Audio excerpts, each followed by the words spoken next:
While you wait for the show to begin, try to relax, grab a drink, sit down, and just enjoy the music. Yeah. Ooh, whoa. Don't Christina it out. Okay.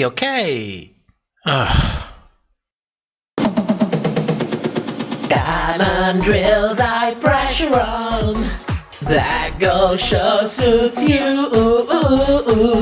Bump it for me, yeah. You frack it well. Rigs work non-stop all day long. Filling barrels with crude oil. Sell them for me, yeah. You frack it well.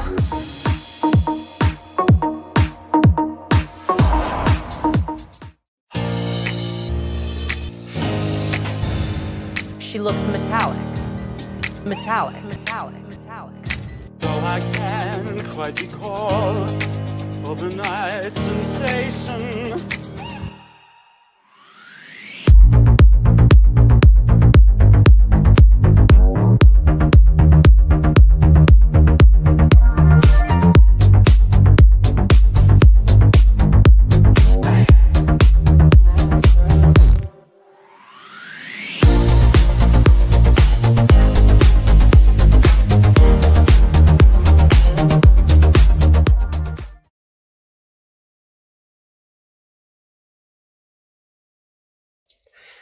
Welcome everybody to The Chop. This week we are going to be reviewing RuPaul's Drag Race Season 13, Episode 12, The Nice Girls Roast. As usual, oh god. Before we begin, let's greet the chat. We have Jack H, Blazing Bard, Jennifer, Valentine 2000, Corinne, Lady Baconator, Robin Barron, Sasha, Giovanni, Jessica S, Sen, Zoe, Kylustration, the president of Discord, Miss Fantasia, Beatrice, Gothboy UK, Ken Legit, Kevin Hoffman, Nora, Melanie, EMI, Ed Littlewood, Maya, and everybody else that just came in the chat and couldn't write the name in my notepad file to read it fast enough, because as you know, I have problems scrolling through the chat. So welcome everybody, welcome to the old subscribers, welcome to the new subscribers that might be new to the show and what we do in the live streams. So, interesting episode we had this week. If you could define it in one word, please let me know in the chat, because I'm going to make a premise and after that we will go immediately to your comments. But one word, it has to be one word. Now, during the live stream, as usual, you know I'm not very good at multitasking, but I'll try to keep an eye on the chat. So if you want me to see a comment, just go with the @TopRPDR videos and it will be highlighted for me. We will do our review. After that, our usual after show, our kiki time with your question, comments, whatever comes, and cigarette pause, of course, because all of us need to go to the toilet and have a little bit of a cigarette, maybe both, I don't know, depends on the taste. So, in this episode, what do we have? Oh, sorry, I forgot to do the welcome. Welcome to the shop. In this episode, what do we have? We have Miss Utica Queen thoroughly thrown under the bus. The keyword for this episode is gaslighting.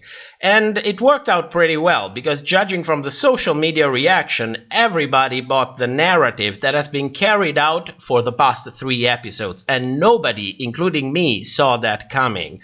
Now, that narrative was well constructed. I gotta give it to the editors and the producers. They did a pretty good job in an evil way, but it's still, from an editing perspective, a good job, I guess. Also, Utica helped a little bit by shooting herself in the foot multiple times. But we're going to go through all of this and see how this marvel of reality television managed to be accomplished. Now, 1 second so that I can self-promote a little bit on Twitter. There we go. No, it's not published. Tweet. Okay, we managed. There we go. So, define this episode in a word, Gothboy UK, contrived. EMI, bullshit. That's my favorite words, especially when it comes to the cryptiques. Groover Horner, amazing. Luna, predictable. Corinne, chaos. Jessica, chaotic. Illustration, cringe. Insulin dependent skank, edited. Jennifer Sterling says, finger. Oh my god. Hattie Littlewood, Riggory, Snacka, cringe. Daniel Harris, outcast. And so on. Groover, happy. Luna, uncomfortable. Adrian Orozco, justification. My god. Okay, I get what's the average mood in the room. Yes, it was a mouthful. There was so much going on this episode. Now, before we begin with the review. No, that's the wrong one. This is the right one. There we go. Before we begin with the review, as you know, there has been a total mess on social media. So I want to spend a minute because I am sure that somewhere there are people who don't really know what a roast is and basically were introduced to this episode and thought, oh my god, what the hell is happening? What is going on? So I want to spend a minute to explain to those of you that might not know. So a roast is insult comedy taken to the extreme. You are literally being roasted alive. And everything goes during a roast. There are no boundaries under the premise that everyone is basically on it. So you have to be as offensive as you possibly can in the fastest way possible. So you understand at this point that a roast is a type of comedy that might not be for everyone because it's really, really offensive. You have to have a specific sense of humor to actually enjoy roasts that are made in a that are pushing really, really hard. And on top of that, comedy is also subjective. So some things might be really funny for some people, some other might not be so funny. But the premise is everybody is in on the joke. It's a safe space in which you can push it as far as you possibly can. Now, you understand that in this setting, a failed joke basically comes off as just an offense because that's the purpose of the roast. But the problem is that the narrative built throughout this episode is failing to convey this meaning because even though failed jokes in a roast sound offensive, they are not personal attack. They are the point of a roast. You have to be offensive and possibly you have to be funny about it. But these queens, they are not comedy geniuses. They are not stand-up comedians. So this is the same that went for the reading challenge, but dialed it up to 100 because that's the purpose of the roast. And if you fail at it, of course, people are going to think you're being offensive. But that is the point. In that specific space, it's not offensive. It's part of the challenge. That's what they had to do in order to win the challenge and continue in the competition. So I feel in a way that it was very, how can I say, it was, oh my god, I'm trying not to be vulgar about it, but it was, I don't even find the words. It was not fair to pass what's been going on during this challenge as personal offenses. I thought it was a terrible narrative to build, and of course it reached exactly the final point that I think it aimed to reach, because people online went completely crazy about it. Now, during this review, we are going to talk about these jokes, the way they were constructed. So you have to understand one thing. I'm not in the business of discounting the way people are feeling. So if in this moment you are in a state of mind in which you find this kind of jokes offensive, then a roast is not for you, and a review about a roast is not for you. So if you feel like tuning out, no hard feelings, I would do exactly the same. For everybody else, let's go through this fucked up episodes and see everything that went wrong with it. Now, moving on to, wait a moment, I need to find out what I have on my list because I have a ton of notes for this damn episode. There we go. Okay. So the episode starts and we are back in the workroom. Now it's not even 2 minutes in, and immediately we are introduced to the storyline for this episode, which is Utica is double-faced. We have this moment in the mirror in which she is sad for sending Tina Burner home, but she's also excited because she had to lip sync. And it's presented in a very strange way because she seems to go from crying to being excited about it. And this is the first thing that I bet everybody noticed because it felt strange. It felt like there was so much in the middle that was completely lost. But it's not just that, because immediately while she's talking, we are hit by a suspenseful music, shady noises, and everybody is bitch-facing. And that is still not enough, because at the same time, we have 2 different confessionals from 2 different queens, basically telling us that Utica is full of shit. We have Gottmik coming out and saying, oh my god, I don't understand what's going on. First she's crying, now she's excited. What the hell is going on? And Candy Muse telling us that she was not better than Tina. So 2 minutes in, and this is our introduction. We are being primed to the storyline for the whole episode. So, after this, it's sad to say in this episode, but we have a mini challenge. We have something that we probably never had for the whole season. We have a real mini challenge, and I loved this mini challenge, even though there was a little bit of shilling for Anastasia Beverly Hills Cosmetic, but they have been sponsoring this show for the past 6 seasons, I believe, if I'm not mistaken. So that's okay with me. It's not really a problem because the mini challenge was incredibly stupid. I had a ton of fun watching it, and it was a moment for not taking this competition so seriously, you know. I thought it was really nice. It was a nice touch to have every once in a while, and most of all, the winner actually get to decide something. This, I think, is a first in this whole season. That's been going on for 3 months. 3 months. In 2 days, it's going to be 3 months. This is the first time that we get the winners of the mini challenge to actually decide something.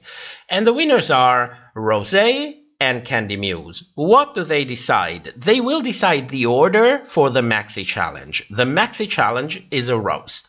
So we'll have a special guest star, Nina West, Valentina, and Heidi and Closet. And Ru explains that they will have to roast the special guests. Now, if you remember last episode, I made a remark about the delivery of the Maxi Challenge, and somebody said, wait a moment, but maybe things were said by Ru that didn't make it to air in the end. And this, I think, I stand corrected, because this, I think, is what happened. Because by the end of this episode, we will see the queens roasting basically everybody. But when Ru was actually assigning the Maxi Challenge, she didn't say anything about roasting the judges, about roasting the fellow queens. There was absolutely nothing of it. So props to whoever said that part might have been cut off of the last episode. I hope I will get it so that I can put so that I can thank you when the video actually comes out. And as you know, I'm a little bit late, so we don't have episode 11 out yet. I hope to have them both out in a couple of weeks. Now, Jules said she went on Twitter to send Utica some love. I felt like she was being treated horribly. She was funny, like telling Ru to stand up when Ru was wearing a bodysuit on stage. Oh, we're going to get to that. We are going to get to that. Don't worry, I didn't miss that. And I also have the clip, but it's not here in the live stream because I didn't have time to cut it. But I also have the clip. It will be in the episode. So, of course, nobody spends any time explaining to the audience what a roast is, because it will destroy the narrative for this episode. Because I believe that a lot of people tuned in without any idea of what a roast actually is. I know that for us older people sounds like it's impossible not to know what it is, but I can grant you there are people who don't know what it is. And the production was really smart in always trying to not really define what's supposed to go on in a roast, because otherwise nobody would have really bought into the storyline for Utica in this episode. So after this, we have this moment in the workroom. And this is the first moment. You remember before that I told you, yes, the editors worked their magic, the producers directed the magic, but also Utica shot herself in the foot. And this is the moment in which I think she took the first shot, because Olivia is asking her, she's telling her about the roast, that she's a nice girl, that it's going to be difficult, and Utica responds, well, I'm sure you're going to do well. And after that, we are hit by a confessional in which Utica is saying, well, I think Olivia might be the one in trouble in this challenge because she is so nice. Now, it's nothing special. It's not, you remember that confessional, that legendary confessional from season 2 when Raven came from Untucked saying, no, I would never say that you were shit. And we were hit by a confessional of Raven saying her look was shit, her dress was shit, her book was shit, her advertisement was shit, everything was shit, she's shit. It's not one of this moment, but it's still not a good look because it's starting to prime the audience even more to this narrative that Utica might be double-faced. And it's a narrative that the viewers are going to embrace it. Why? Because we had the same narrative 3 episodes ago. If you remember, it was during the main episodes, and Olivia complained that Utica didn't give her a proper feedback on her face. She chose to be nice in front of Olivia, but then she shared her real opinion outside of it. When she was talking on the mirror, I don't remember with who she was talking, but it was 3 episodes ago. So you see, this storyline has been built up for the past 3 episodes. That's one of the reasons why it worked so well. And also Utica really shot herself in the foot, because even though I can give her the benefit of the doubt and think, okay, maybe you are one of those people who cannot, for the love of God, give bad news to anyone. But still, don't go in that confessional and answer that question. Because this is RuPaul's Drag Race. It's season 13. We had 5 all-star seasons. You know the kind of magic that happens in the editing rooms. And you should immediately keep your eyes open and realize, wait a moment, this could potentially really fuck me over.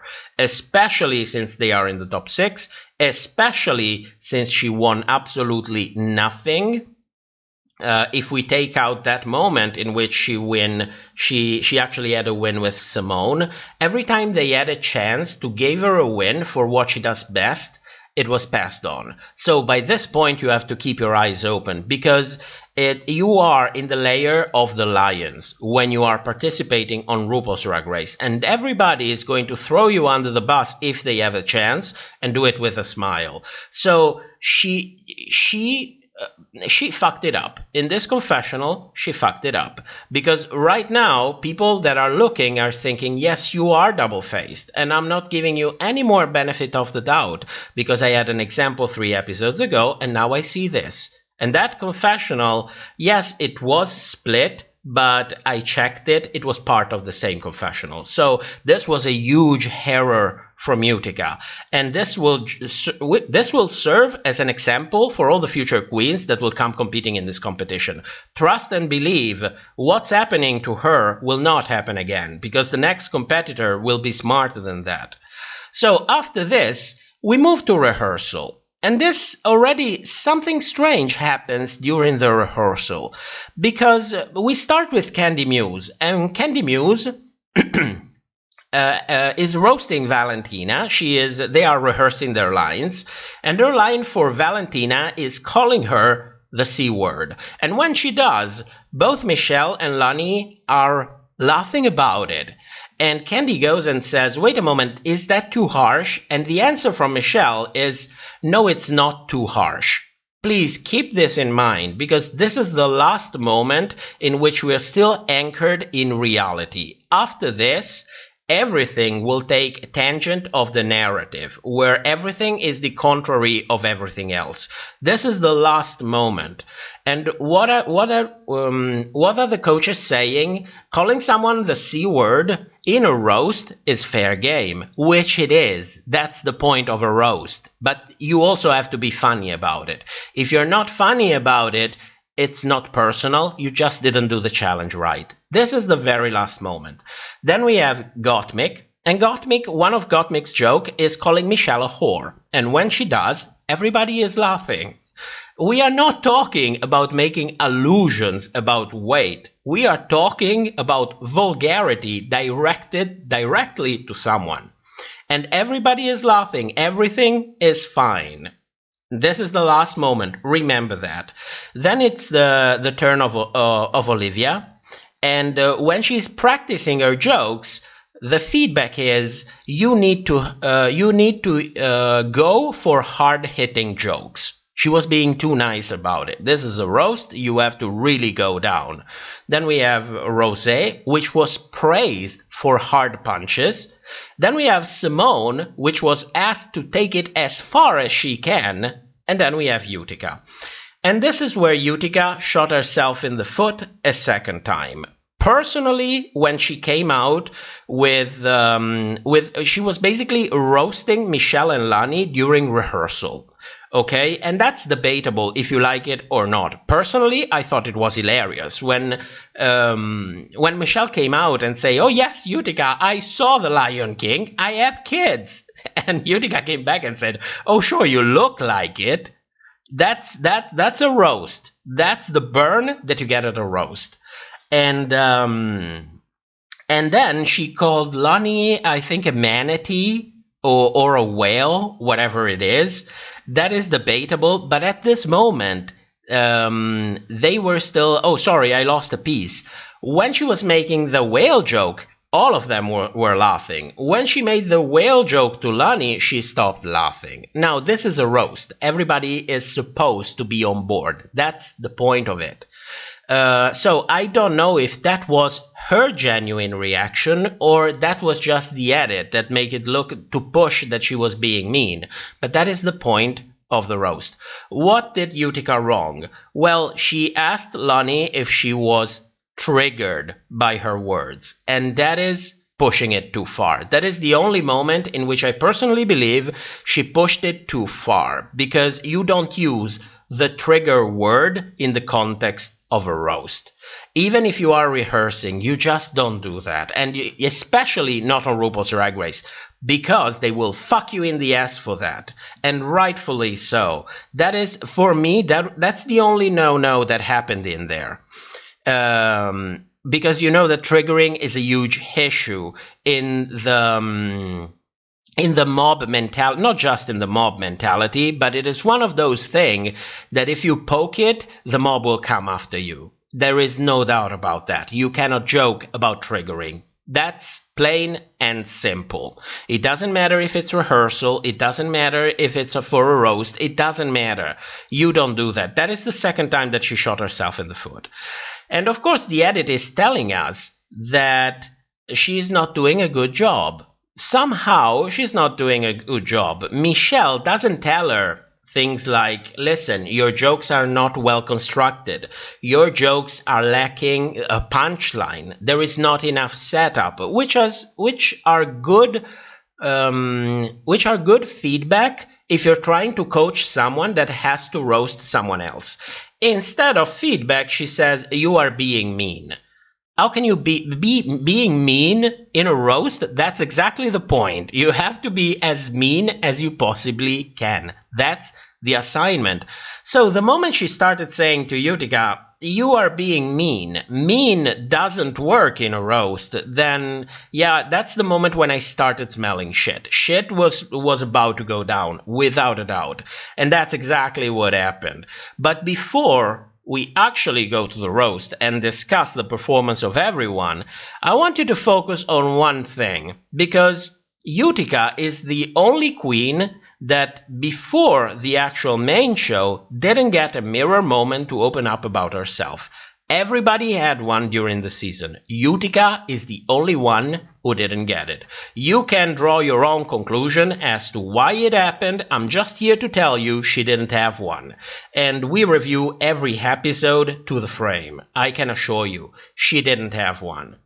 Instead, what we got is spiky hair rosé, which you should be comfortable with at this point because she's been having temporal incursion in every episode except 2 or 3. In the past 4 episodes, she was always there to tell us that, well, the good ones in this challenge are going to be Candy, Gottmik, and herself. And I'm like, what the fuck? Of course you know that. You come from the future. And then she carries on the storyline with Utica again by telling us that oh, sorry, where am I? Here I am. By telling us that what the hell did I write? Oh, by telling us that Utica's jokes are not really good, she fell a little bit off lately, and she hopes that it doesn't turn it up too hot for Utica. And I'm like, what the hell? We know that you filmed this confessional probably, in best case scenario, at least a couple of weeks after this episode actually happened. If it's not a couple of weeks, it's a week. What I personally believe is that it happened during the Meet the Queens, when they filmed in December Meet the Queens. The same thing that happened with Kimora. So you know that there is a queen that is sitting there after the whole thing is done, telling up that, yeah, maybe Utica is not doing that good. Why are we seeing this confessional? It's not because we have to know Rosé's opinion, because it's an opinion that comes when this thing was long filmed already. No, the point is priming you, the audience, with the same subliminal message. Something is going to happen. She is a mean girl. She is a double-faced girl, and I hope that it doesn't turn up too hot. And what happens? It does turn up too hot.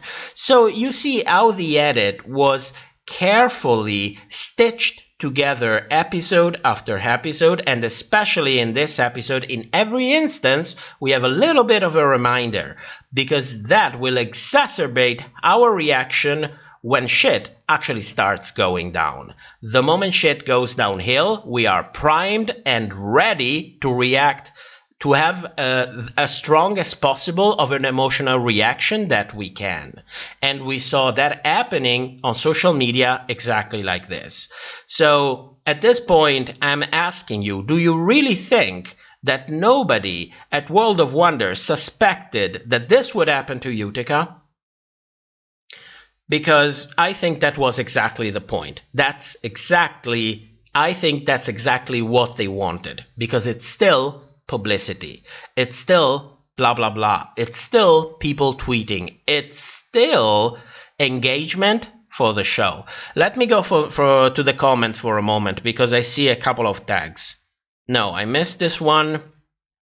Oh, here we are. Antonina says, for me, the problem with Utica wasn't that her jokes were rude, but they were kind of lame. A fat-shaming comeback to a woman who went through pregnancies, that's just distasteful. Antonina, that's the point of a roast. A roast is a safe space. It's defined as a safe space in which there are no boundaries, under the guise that we are all having fun with ourselves. We are all taking it to the extreme. That's the purpose of a roast. You have to understand this. You see in roasts going in ways that you would never imagine any kind of stand-up comedian or online jokes actually go. That's the point of a roast.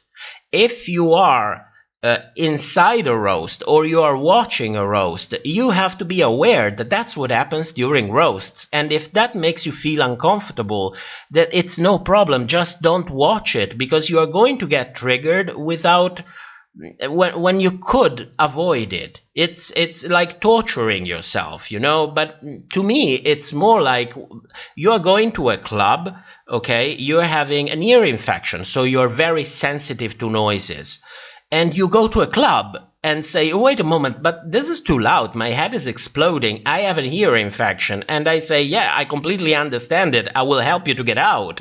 But a club is not a place to be. Do you understand where I'm coming from with it? Because this is something that the editors were really careful to never ever put in. And even the producers didn't even put out a little bit of a disclaimer. Because as I told you before, I'm not in the business to discounting the way people feel. But you also have to understand, if a roast is not your thing, don't watch it. Don't watch it. It's just as simple as that. Don't ask people to give up the roast as a form of expression at all, just because it's just too much for you. That would be really limiting freedom of expression, especially in one thing like a roast, because you have to understand. I accept that comedy is not for everyone. Different kind of comedies are not for everyone. But jokes are those one thing, in my opinion, that can really help you to see the other side of an issue. Learn to laugh about yourself a little bit. Strip some things of the powers that they have to hurt you. Do you know what I mean? The moment you learn to laugh about something, that thing cannot hurt you anymore, because you learn to laugh about it, because it's ridiculous. So, and I accept that kind of message in every kind, way, shape, or form it comes. So you have to understand, the things said in here, if they came off of Twitter, for example, or during a stand-up, I would be absolutely with a lot of people that said, well, that's a little bit inappropriate, because that's not the setting. But this is a roast. This is exactly the setting. So now, moving on. Let's move on to the roast, okay? Let's start with Candy Muse. And let me bring up my notes. Now, Candy Muse, now, first thing, Candy Muse was one of 3 queens who had an incursion through a confessional. So she had one from Valentina praising her performance. Please keep this in mind, because only the winner and the bottom queens had the commentary for their performance told through confessionals, and Candy is one of them. Now, personally, I didn't like Candy Muse. I didn't like Candy Muse stand-up. I didn't like Candy Muse roasts. I did notice a little bit of stitching to make her performance feel like she was not shorter, but like her timing was more on time, if you know what I mean. But to me personally, her delivery was a little bit too stiff. Most of the jokes didn't land for me. They were not funny. They were actually weak, not very well constructed, and without the edit, I'm pretty sure that the timing was a little bit off. It felt more like a stand-up routine and not a roast, because if this was a stand-up routine, she would have been actually good. But this is a roast, so I am expecting you to go in. Otherwise, it would be called stand-up routine, like it happened in season 6. But this is a roast. I'm expecting much more. Let's not forget the roast of RuPaul from season 5. You remember Jinx Monsoon telling that Michelle Visage was full of semen, or calling her a whore? That's a roast. So, one moment. Let me get to the comments. Gothboy UK says, during the critiques, they showed Candy making a death joke that we didn't see during a roast. I completely missed that, but I'm going to look into that. As a matter of fact, I'm going to write it down and add it to the episode if that's actually there. Because sometimes well, it's not that I don't believe you. It's just that if I'm saying it, I need to see that it's happening.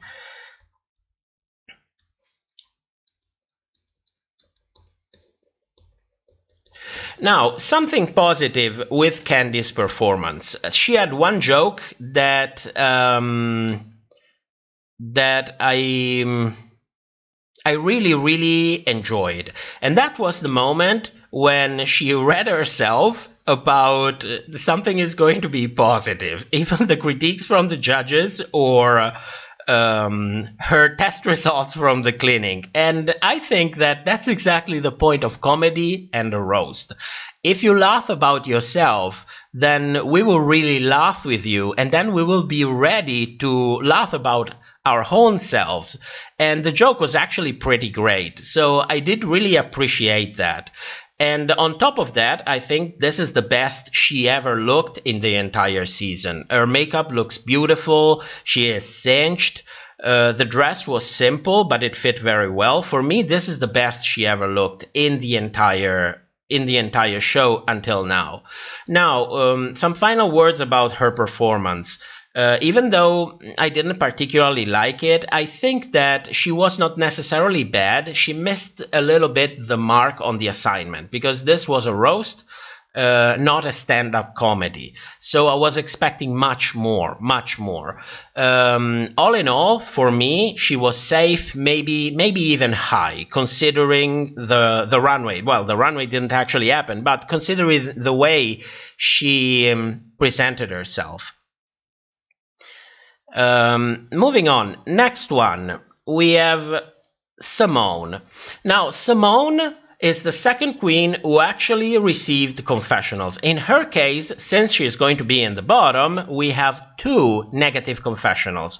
One from Heidi N Closet and one from Nina West. Both of them telling us that she is not doing good. Because you have to understand, as an audience, if we don't have this kind of things telling us that it's bad, we are not able to know it by ourselves. So it reinforces the narrative again, which for me it was completely unnecessary, because by this moment we know what's Simone's shtick. She has been doing it since the beginning of the season. It works, it's a good shtick, but if I see it over and over and over again, by episode 12 I know what it is, and if you don't execute it perfectly, then it's not going to work anymore. It's going to sound one note. So she comes with this sassy persona again, and it's absolutely not working. There is a joke that I didn't even understand. In general, the whole routine for me was really bad. The jokes were poorly constructed. I don't know if this is because of the edit or because she did really do a bad job in constructing them. The delivery and timing was absolutely terrible, but then again, it might have been a little bit of the edit. But at the end of the day, for what I saw, there was no burn. There was no build-up, no actual punchline. It was not a good routine. And I think that it wasn't even good for simple stand-up comedy. For me, she was one of the worst. On top of that, her outfit is broken. Look at the right glove. There is a tear in there. Now, do you remember a queen called Lala Ree? I know it was 3 months ago, but she was red to filth because she had a tear in her clothes. Now, when we go to the critique, you won't hear anything about it. All in all, a very bad night for Simone. But she did look beautiful. I will give her that. Every time she's on that damn runway, she looks like $1 million. That's something that you cannot take away. That's as simple as that. Moving on to Utica, the moment everybody was actually waiting for. Utica is the last queen to have her story told through confessionals, and she actually received 4. 2 from Candy Muse, 1 from Heidi N Closet, and 1 from Gottmik, all telling us that she's doing terrible. And on top of that, all the edit is absolutely terrible. Except for her first joke, there is complete silence in the room. And there are a dozen people in there, most of whom are sisters, so they're going to laugh anyway, because that's what they do when they are there. and it's absolute silence. So it's silence that must come from the edit, at least at some point. It cannot be complete silence for 5 minutes straight. On top of that, Utica is the one that we heard roast the most, because she had actually 9 roasts, where Simone had 8, and Candy had 8 as well. From now on, we're only going to see less and less. Now, from the chat, Felicia says, Gottmik also had a tear under... Yes, I have it, Felicia. Don't worry, I didn't miss it. It will be during the critiques. Now, there are a lot of opinions about Utica's performance. Personally, this is a roast, and to me, she did exactly what you are supposed to be doing in a roast. You have to go down hard. The problem with Utica is that it wasn't very funny. The punchline didn't hit that hard because most of the time there was no actual setup to the jokes. Or maybe there was and it was cut away. We might never know, because this is something that's true for all of the queens that we actually saw on screen. But if I have to judge from what I'm seeing, well, some jokes didn't really land for me, but she was high and lows, because some of her jokes were absolutely hilarious for me. It might be because I have a fucked up sense of humor, or I'm used to roasts, so I know the mindset. But some were absolutely brutal, and I was living for all of it when they came off. So, you see, her performance, for me, it was highs and lows. There was a good attempt at constructing jokes. The delivery was so-and-so. But in general, for me, she was middle of the pack. Now, I thought that the best burns that she had was the read for Lonnie Love, when she read at the same time Valentina and Lonnie Love. I thought that was absolutely genius, the way she made fun of Lonnie's comedy's career. And that is one. The second one was when she read RuPaul. That is the most brutal roast that I've ever seen on this show, and it was absolutely genius, because most of you don't know that RuPaul admitted during an interview, I think with John Rivers, she admitted that once she has done her sketch, her moment on the runway, when she salutes the judges and introduces the main challenge, she put on a pajama pants and she sits down behind the judges' desks. So Utica is like, well, if you're laughing so much, queen of fashion, stand up, show me the fashion. And it was brutal. It was brutal. I think it was the best line of the whole show. I don't understand how her tuck didn't pop off, because she had balls of steel for going that hard. The only harder thing that she could have done was reading RuPaul on the fracking, or on the fact that she was completely silent when the Black Lives Matter movement rose up due to what happened. And I cannot mention it, and you know why, but you know what I mean. So, all in all, it was like peaks and valleys. It was crazy. It was completely crazy. What I didn't appreciate was when Lonnie, I don't know if she pretended to take it personal, because that was what she had to do. Considering the storyline for this episode, I'm not discounting that possibility that she was just working for the check, or if she really did take it personally, because she clapped back at Utica and said, you are the one bombing. And you have to understand, clapping back at a roast, that's actually a good thing. I like that she clapped back. The problem is that after that, we hear that something like, I am living, because she was bombing. And that came off as mean, as if you're not a comedian. You're not used to do this. You are fucking it up, and I'm telling you. So for me, that was the only moment in which I felt uncomfortable, because it was pushing a little bit too much on the narrative, which, as you know, by this point, I noticed since the very beginning of the episode. Now, and this is all that I have to say for Utica. To me, she was middle of the pack. I wouldn't go as far to say that she deserved to be on the bottom. Worst case scenario, she could have been low. But she actually had two very, very good jokes for a roast. So I would say middle of the pack. A good middle of the pack. An honest middle of the pack. Now, we move on to Gottmik. Now, with Gottmik, I had mixed feelings because when I was actually watching the rehearsing, I noticed that everybody had their notepads with their actual notes, their jokes, and so on. Gottmik came out with printed paper. And I was like, did somebody write the jokes and printed them out for you? So I had to get an HD version of the episode, and I realized that she was actually recycling papers. So she had all of her jokes written, handwritten, behind the printing paper. So props to her. I'm heeding my words. At some point, I think it was yesterday, when I came out and say, well, Gottmik might have her jokes written for her. No, I checked it up and I don't think that's a possibility. So props to her.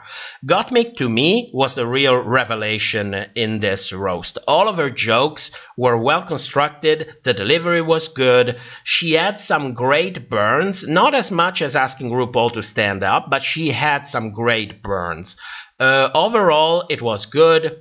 Could have been great. She was like literally this close to be absolutely great to me. The problem is that we only had 5 roasts from Gottmik. We are used to have, by judging by the other queens who had 8 or 9, she had only 5. So to me, since either she had very good ones that were cut out because she was not supposed to win this challenge, or she had very bad ones that were cut out so that she wouldn't look too bad. We'll never know where the truth is, so you'll have to make your own opinion about that. Now, from the chat, Gothboy UK says, for someone who does stand-up, Lani should know that heckling is the hardest thing to deal with. To do it to a novice was cruel. I absolutely agree. But then again, we don't know if she did it because she actually took the joke personally during a roast, or just because she was earning her paycheck. I tend to believe the second, if I gotta be honest. And he continues, in my notes, is Gottmik a hustler? She claims that she is bad at so many things, but excels at them. Oh, I don't know about that. Maybe she's just naive.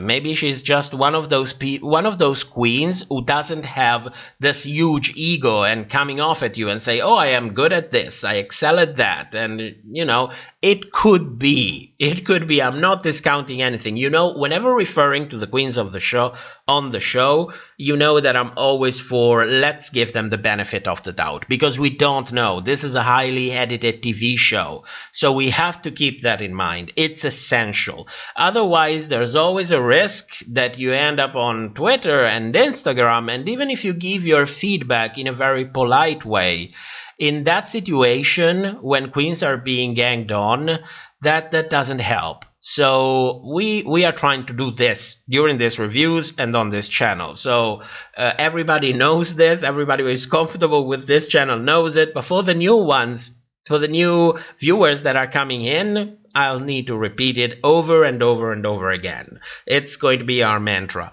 So finishing up with the review for Gottmik, I thought that in general, she was really, really good. She looked beautiful. Her makeup was on point as usual. You can never clock Gottmik on the makeup. She looks incredible every time. The dress was a little simple, but still looked great on her. So for me, she was my first candidate to actually win by this point. Felicia said, now I understand why they had to get rid of Tina last week. She released a roast video yesterday. Yeah, but I watched that video, and I am thinking, the girls on the show had, I think, about a day to write down all of their jokes. Tina had like 7 months, plus the power of editing on her side. I was expecting from Tina much, much more. When you have that much time to prepare and you're not subjected to being edited by the show, I was expected to be completely crazy, and it was not. So I don't know if that is the reason. But anyway, considering what happened to Utica in this episode, everybody who went on before should thank their guardian angel, because what happened to Utica to me was unprecedented. I haven't seen something like this happen, I don't know, since probably Fifi O'Hara back in season 4. Or Roxy Andrews back in season 5. That's the last thing that I saw so much built around the edit. So, moving on, our next queen is Olivia. Now, Olivia didn't receive any confessional to tell us that she was bombing. Now, keep that in mind. She only had 5 roasts, again. And her whole thing, to me, was absolutely terrible. She was possibly the worst of the entire bunch. The delivery was absolutely atrocious. The nice character, the shtick that she has, when she put on a voice and acted all cutesy, for me, it didn't absolutely work. It would have worked if she pushed the character a little bit too far. Be more sweet, be more innocent looking, be more of that. And when you go to the roast, be absolutely brutal. Create a huge contrast between the way you appear and between the things that come out of your mouth. And then it'll work. Unfortunately, it didn't work. I mean, all of her jokes were poorly constructed. They were very weak. There was almost no punchline. It didn't felt like a roast from Olivia. It felt like a family-friendly comedy channel. And that's not a roast. If you want to do that kind of comedy, it's perfectly fine. But this is a roast. That is the challenge. And to me, almost nothing worked. She had one good joke. And it was the one with RuPaul when she said that she signed the Constitution as parent/guardian. That was written very well. The punchline was incredible, but that was the only one joke. Everything else was absolutely terrible. So based on that, for me, she was thoroughly deserving of the bottom. And that dress, it's possibly the worst on the runway tonight. It's not a bad dress, it fits well, but compared to what everybody else was wearing, it's a huge no. It's a huge no. Now, moving on to our next queen, we have Rosé. Now, Rosé had actually 7 roasts, okay? Something curious happened with Rosé because she starts her routine by saying, I want to thank, and then it's cut, and we hear her say Olivia. That is a very sharp cut in the very beginning. I think all of you noticed it. You cannot possibly miss it. So we will never know what she actually said. But while going through her routine, for me, she was the best without a doubt. All of her jokes were very well constructed. The delivery was absolutely on point. We almost never catch her looking at her cards, which means that she actually prepared, which is incredible to me. The timing was great, and the jokes were absolutely brutal, offensive, hilarious, and everything that I would expect from a roast. So for me, she is absolutely the winner of this challenge, and that dress is the best on the runway. It's stunning, it's very well constructed, it's complex, yet it has this feeling of simplicity. She looks absolutely fantastic, Rosé, tonight. I have nothing that I can say against her. She completely did the job. If anything, I wished she would have pushed it a tiny bit too far. But that is because I have a fucked up sense of humor and I'm used to roasts that really go there. But it's still RuPaul's Drag Race, so she is the winner for me. She did absolutely the best and she absolutely deserved to win this challenge. Corinne said, do you think they over-edited Rosé's roasts so that they could give the win to Candy? That's a possibility. That's absolutely a possibility. They also said something during the critiques. We are going to see that in a moment. But that is the premise for all of these performances. They have been heavily edited to go with the edit. So yes, possibly she had some of her best stuff cut away, or maybe she really didn't do that good in everything that was left on the cutting room floor, but still she was allowed to excel a little bit. But I don't think so, because it looked to me during the critique that they were really reaching to push her down. So knowing Rosé, for the way we have reviewed her edit since the very beginning of the season, you know that she is a smart girl. She has her eye on the prize. She has her eyes on what's going to probably happen in the editing room months after. She knows how to play the game. I would bet my ass that she went to that stage absolutely prepared. So I'm going to bet that maybe even some of her best stuff was probably cut away, because by the end of the day, Candy had to win. So, do we have any other... Oh no, we are going to jump directly to the critiques. So, we have Candy Muse. Now, you know, the critiques is that moment in which we try to find sanity again, because this season they makes absolutely no sense. In order to go with the edit and what I think is an elimination order that was probably decided since the very beginning of the season, that's the direction in which the critiques go, and that's basically all of it. Because the moment you start dissecting them, you realize they make completely no sense. They are inconsistent between seasons, they are inconsistent in the same season, they are inconsistent in the same episodes. So let's read them, have fun about it, have a good laugh, and not take it too much at heart, because otherwise we're going to get completely crazy. So let's start with Candy Muse. For Candy, her cryptics... Oh, no. Before we do that, let me tell you how we should actually judge a roast, okay? Now, keywords for a roast: be as offensive as you can in the funniest way possible. The jokes need a good setup and a good punchline. That's the way you construct the joke. And everything has to be held together by good timing and good delivery. So if I am taking feedback, if I'm listening to a feedback to somebody who performed a roast, this is the kind of feedback that I am expecting. Is that what you get? Is that what we got during the critiques? Absolutely not. For Candy, they said that she set the bar high. Okay. Everyone was compared to her after her performance. That's more of a train of thought than a critique. She was so funny. Okay, she was in the zone. You laughed from the beginning to the end. Judges were howling. She had energy, confidence, knocked it out of the park, gave us old school vibe. She was fantastic. No other queen stopped her.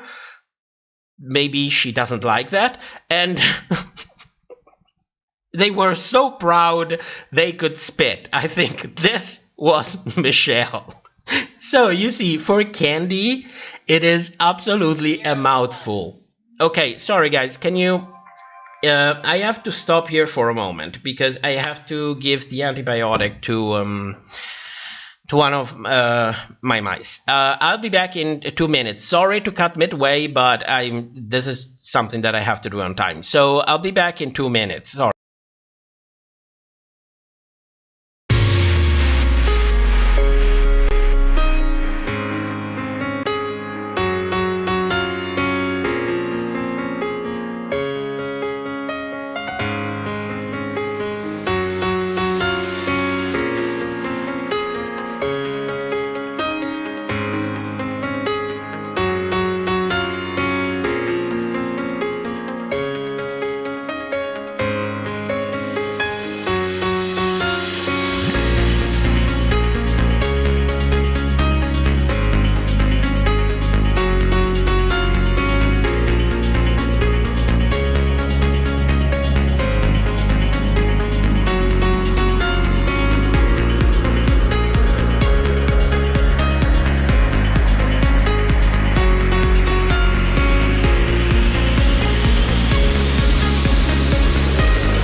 There we go. Sorry for the interruption. Where was I?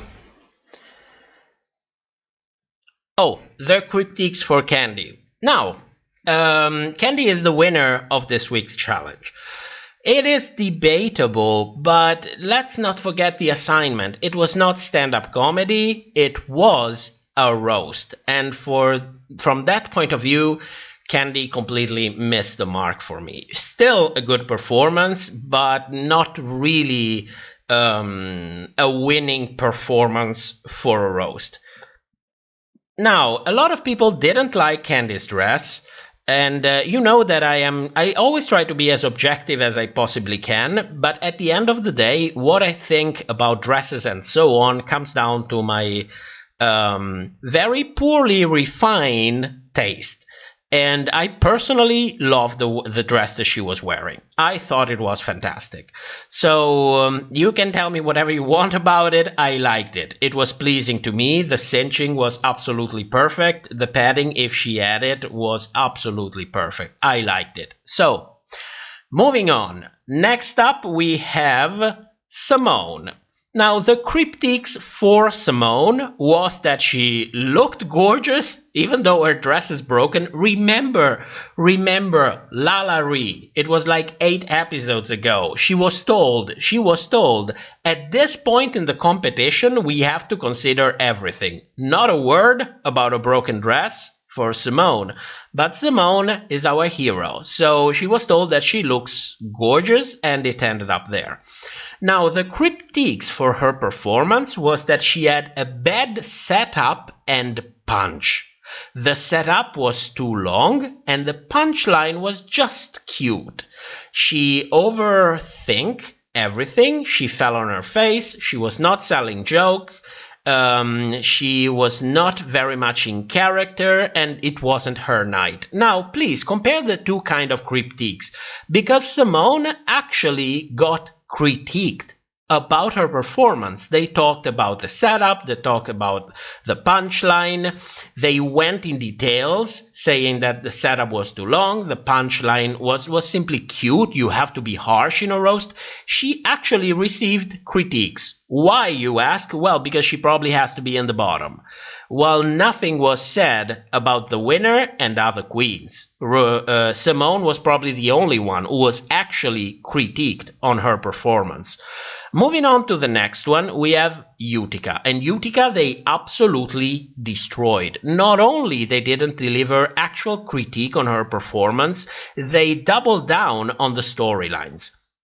To Utica, they told her jokes were no jokes, but just observation. And if you go back to her performance, you realize that she didn't say you are X, you are Y, you are Z. She didn't say anything of that. She always made a comparison. Granted, maybe it was a bad one. Maybe it was not constructed properly, but they were not observation.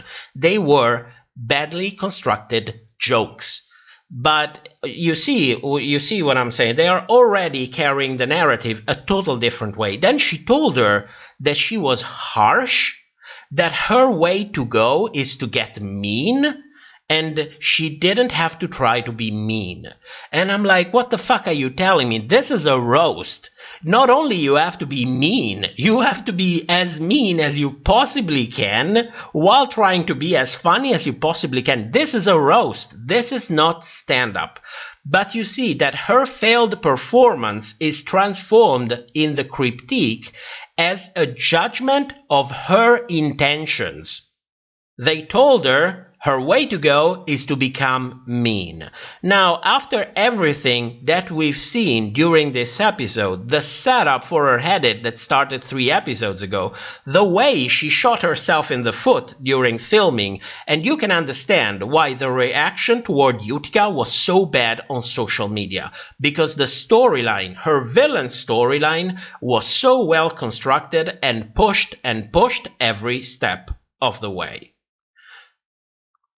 You were mean is not a critique. Your jokes were bad is a critique. So I hope you start seeing the point, because by this point everybody completely bought into the storyline for Utica.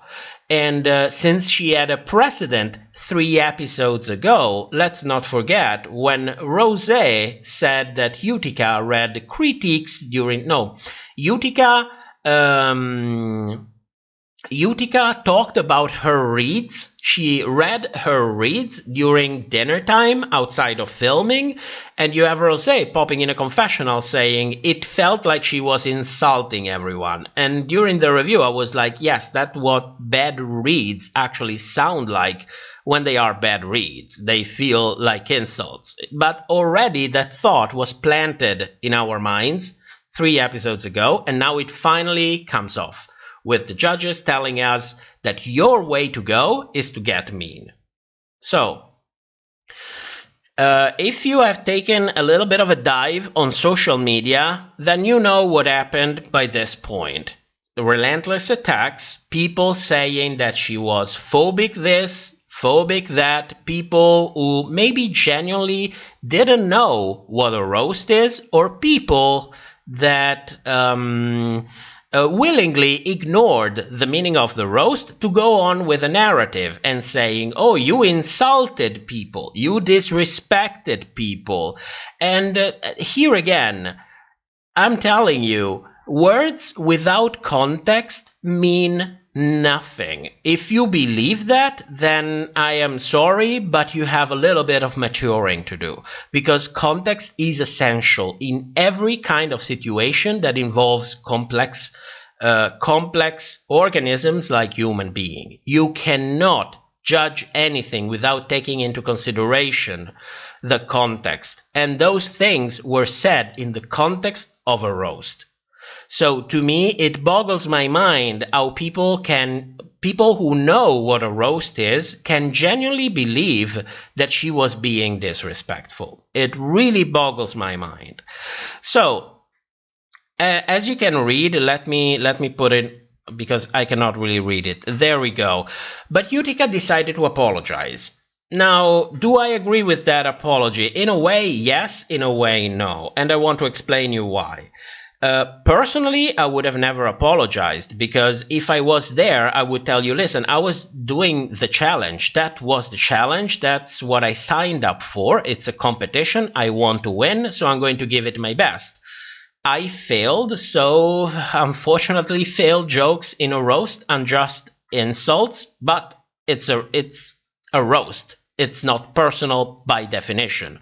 So I wouldn't have apologized at all. But Utica, I don't know, maybe being the way she is just, you know what, this is the way I am, I cannot go with this, I will just apologize. But immediately look at look at the first comment that popped out. Somebody saying, apology not accepted, and for all the straight size people saying it's just a roast, trying to be called a beached whale growing up. As a matter of fact, yes, I was triggered. And to this girl, Bailey, what I can say is that I'm not discounting the way you feel, but you shouldn't have watched a roast. Because a roast, yes, it can be intense, it can be triggering, but that's not the kind of entertainment that you should see. And I would advise her to actually redirect her complaint to World of Wonder and VH1 to not actually put a little bit of a disclaimer at the beginning of the episode saying, we are going to perform a roast tonight. It can become really intense because this is this kind of comedy, you know, and people would have simply tuned out because you see, then this is the result. This is the simple result. And immediately after that, the response from Nina West was like, it's a roast. And we were all in on it. We were fully aware that it was a roast. Give yourself a little grace, and that's the point. That's exactly the point. I don't understand it. I don't know. Some say it's Twitter. It's the Twitter mob, and when they go for someone, there is no way to stop them. It can be as simple as 2 + 2. They will just not stop. But to me, it really boggles my mind. I mean, I give an excuse to people who didn't know what they signed up for when they watched this episode. Those I completely understand. But what about everybody else? Come on, what about everybody else? It's just surreal to me. And unfortunately, World of Wonder, to me, at the best of my knowledge, didn't say absolutely anything in favor of Utica. Now, maybe there is something there and I miss it. If it happens and I find it, I will correct myself in the episode. But as far as I know, there was nothing. When Candy Muse actually told Tamisha that that shit was going to get physical, she was defended by World of Wonder on social media. When Utica failed at doing a challenge, nobody was there. Nobody. Who was there? Other drag queens. People who actually care. And we had Darian Lake saying, listen, a roast is supposed to be offensive. It's also supposed to be funny, but the point is, don't accuse others of fat phobia when the fat girls are the least followed on social media. And this is true. This is absolutely true. It's mostly, I think, because if you're a big girl on RuPaul's Drag Race, then your edit, it's 80% going to go downhill. That's what we've seen happen toward the years. And then we have Lawrence Chaney calling out people for basically having a boner, for having a boner for joining a mob, basically. Because she's saying she found an account who was fat shaming her, and the same account complained to Utica that she was body shaming on the roast. And thankfully, she didn't share the name. She actually went in a comment saying, I'm not going to share the name, because then the same thing would happen. And this is behaving like a queen. This is the behavior of a queen. And then we have Nicole Byer, a guest judge, saying, I will die on this hill. Utica's you speak whale joke was funny. And that is down to your sense of humor.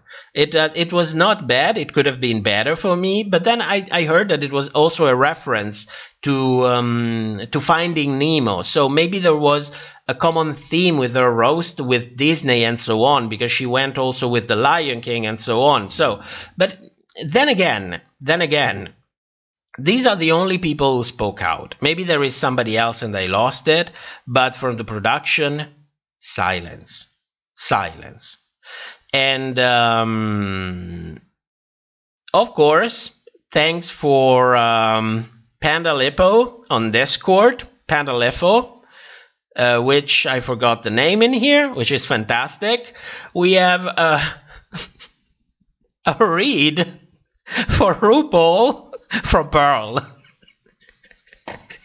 telling her, can't you put on a nail for your show?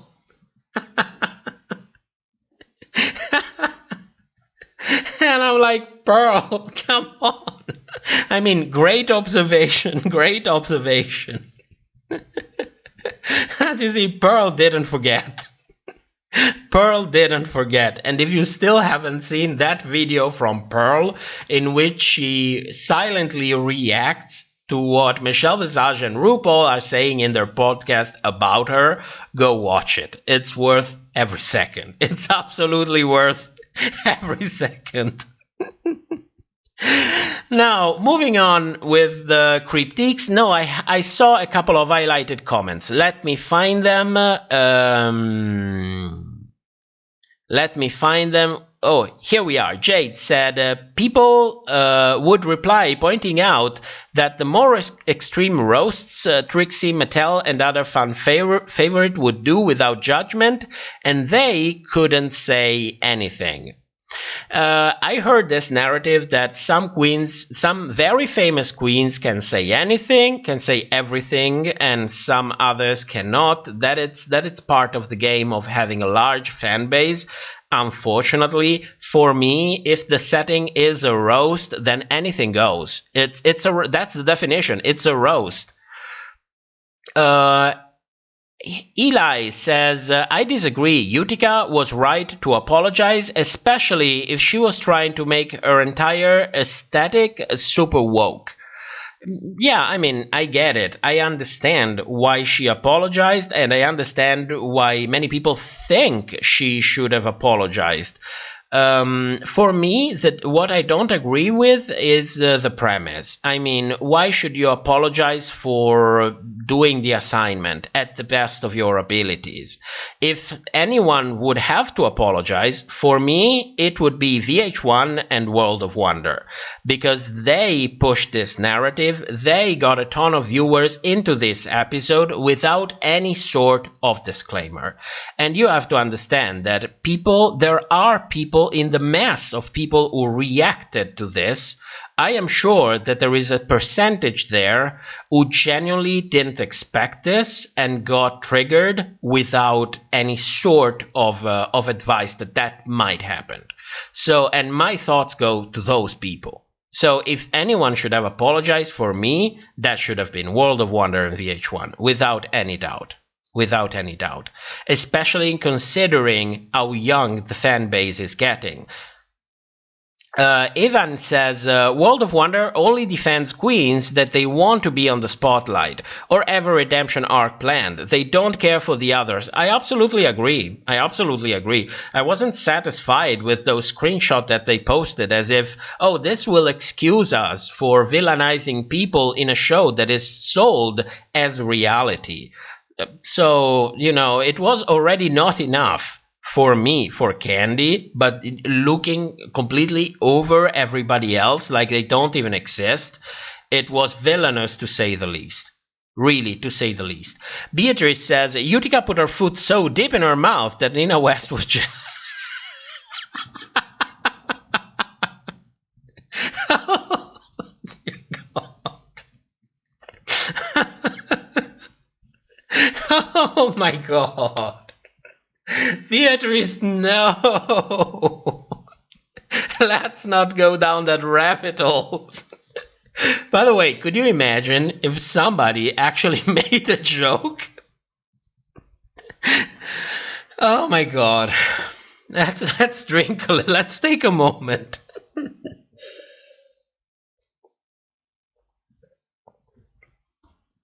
There we go. Fantasia, there are some links in the Discord about why some people may be pressed about the comment, because Utica's local community had some issues with her.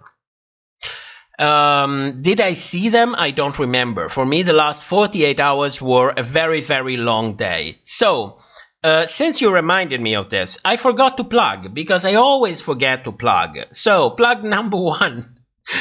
We are on Twitter. The best place on earth.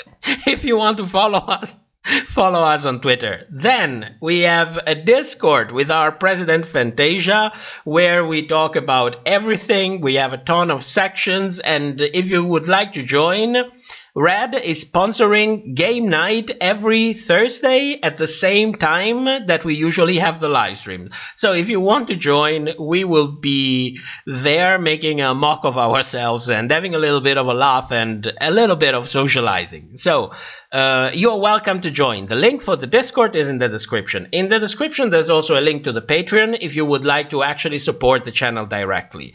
Now, I won't go and saying we need this to do the show, because that is not true, but if you would like to help us get a little bit of a better equipment for the channel, that would surely be appreciated. And I'm basically a machine that transforms energy drinks into edit and videos for the channel, so if you would like to sponsor a couple of those, you're welcome as well.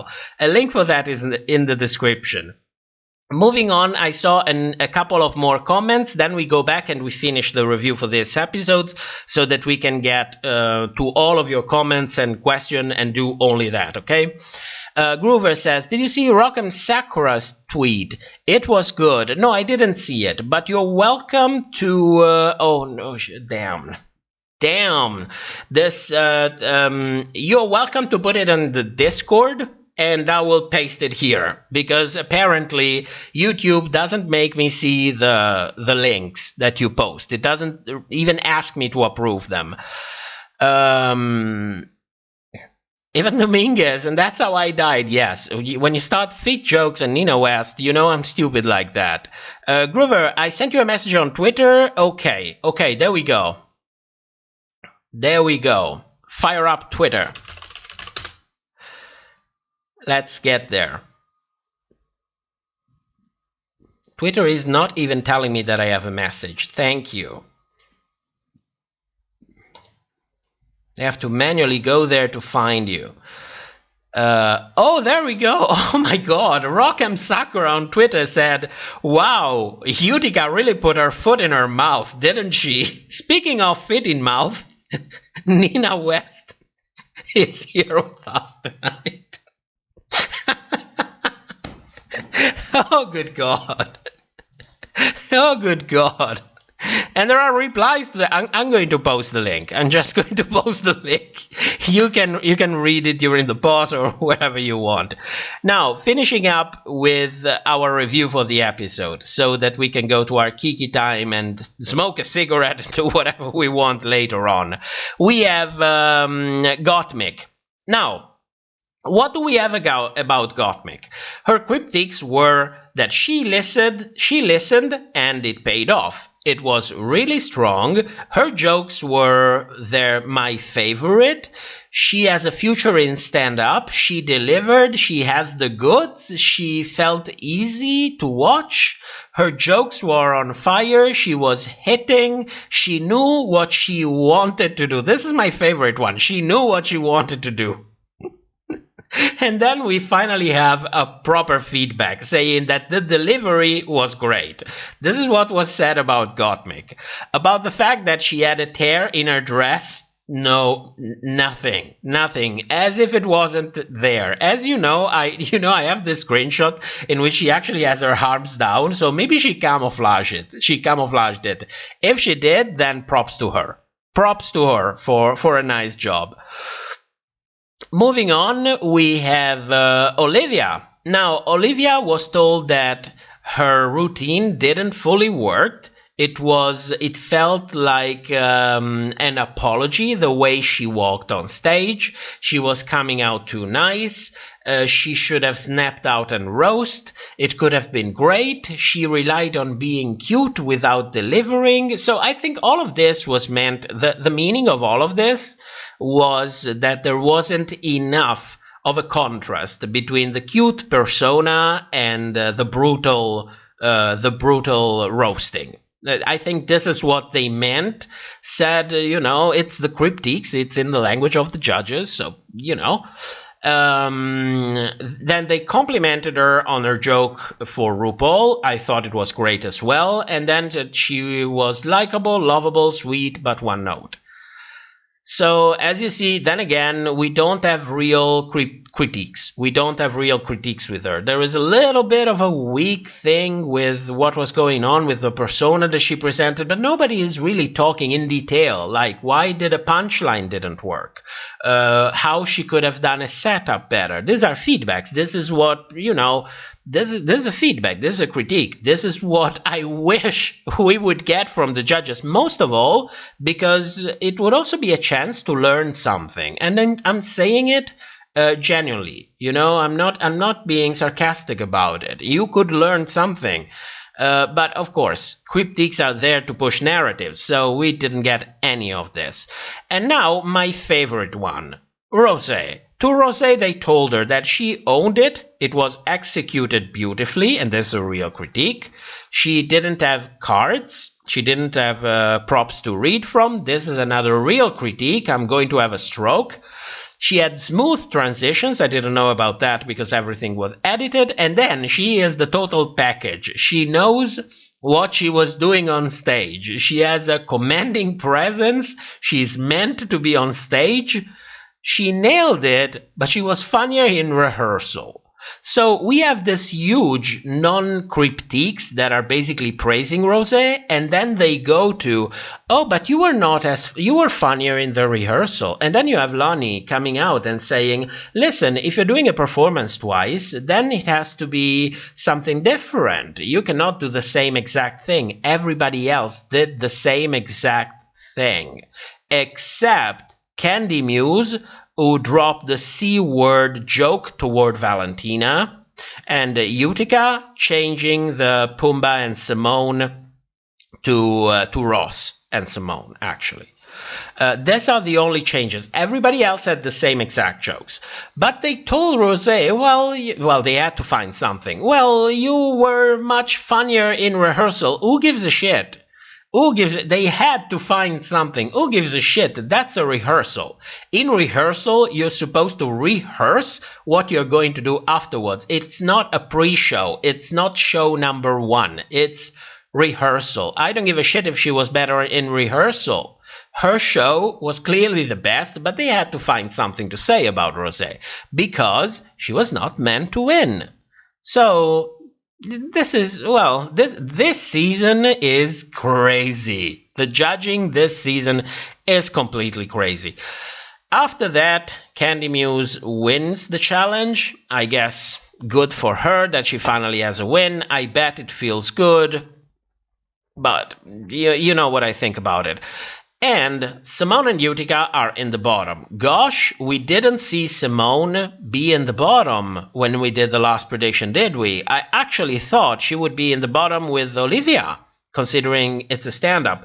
But Simone was put there, and I am thinking, why did they put Simone there? Oh, we do this in the speculations. Okay, so let's go to the lip syncs.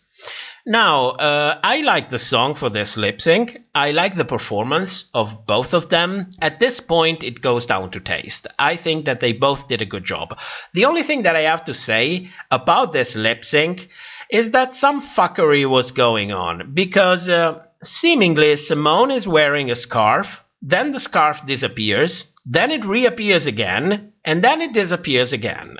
So, based on the fact that this is not the first time that we see something like this happening during a lip sync, and the fact that I am convinced that they do not refilm it, based solely on the fact that some garments get actually ripped off and it would be impossible to refilm a lip sync, I knew where to look for this lip sync.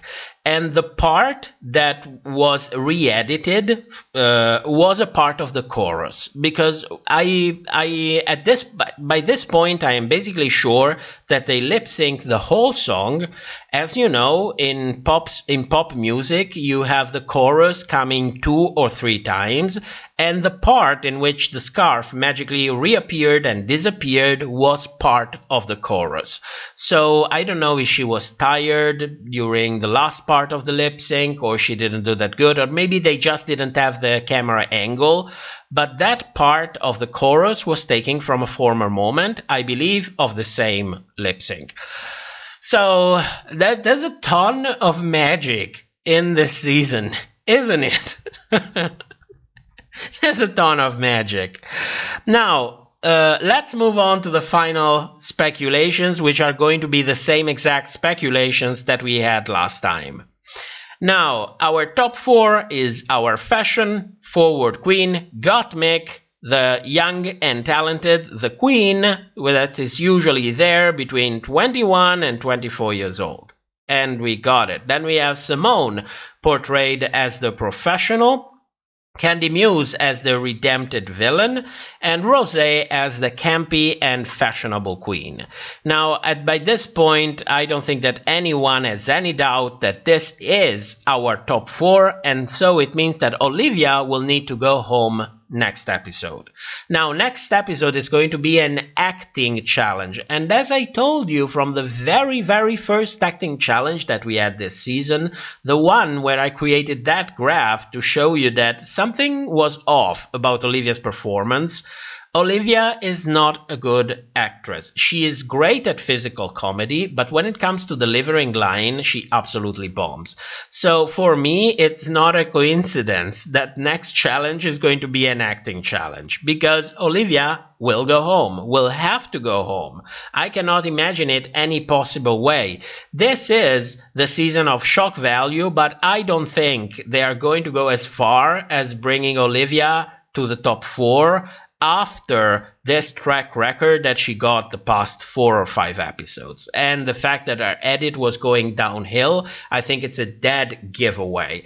Especially because the only other possible queen who could have been eliminated was Rosé, and considering her edit and her temporal incursion and their track record at this point, there is no way they're going to switch the 2 queens. So for me, Olivia is going home. The only point is, who is she going home against?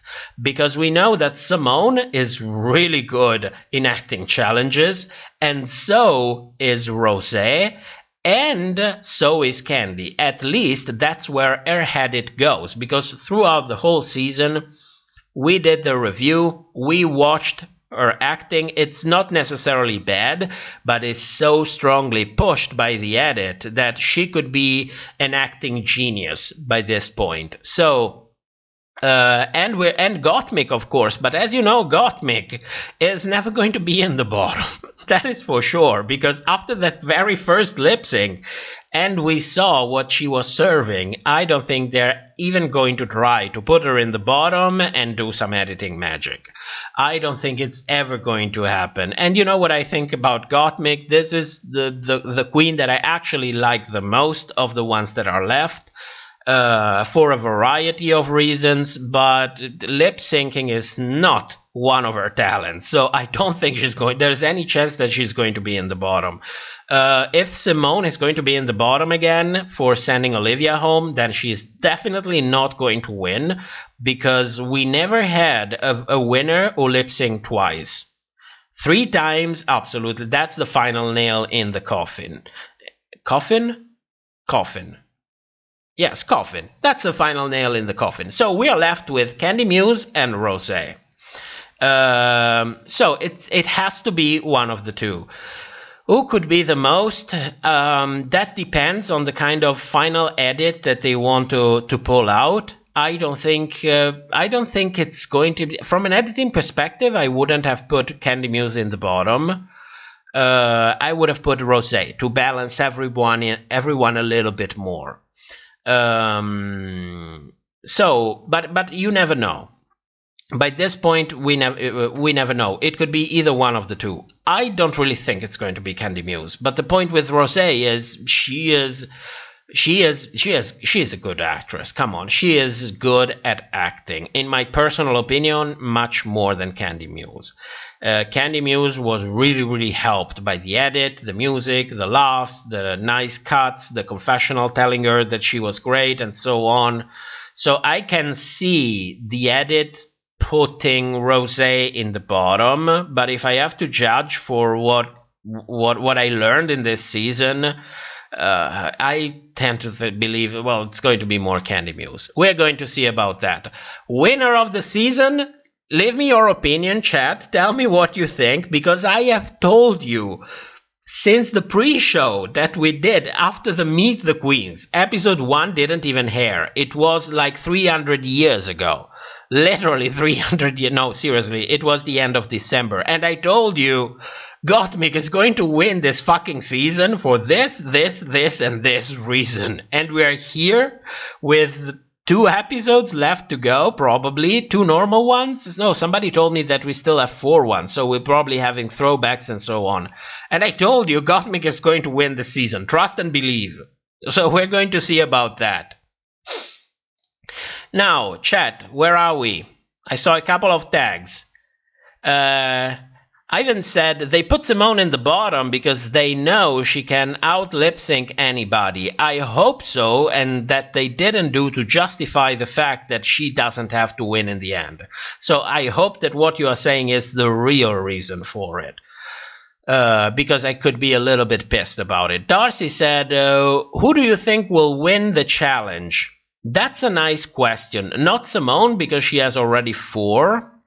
We are left with either Gottmik or the other queen who is not in the bottom by this point, Candy or Rosé. It's only the 3 of them, because Simone has already 4.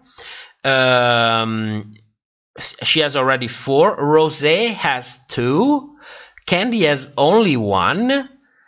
And Gottmik has 2, I believe, if I'm not mistaken. So I think they will balance it a little bit more. Ideally, it would be Candy, so that they can do 4-2-2-2.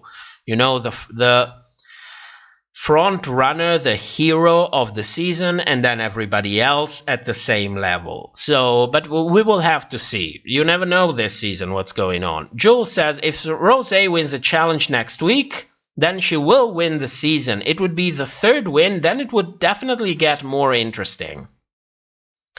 Eli says, Gottmik is winning and Miss Congeniality is Olivia. It's obvious. By this point, I completely agree. Utica has no chance to ever go to that title, but we saw that happening for the past 3 episodes. So, for me, if I have to go that far, for me, the most congenial queen was Denali, because she was pushed and pushed and pushed and pushed, and she never snapped. The episode before the one where she actually went home, she was a tiny, tiny bit triggered, but it ended up there. She had incredible patience throughout the whole season. But at the end of the day, it's up to the queens. The queens vote who is the most congenial ones. So since we were not there filming, you never know. Maybe the Nali is secretly a bitch.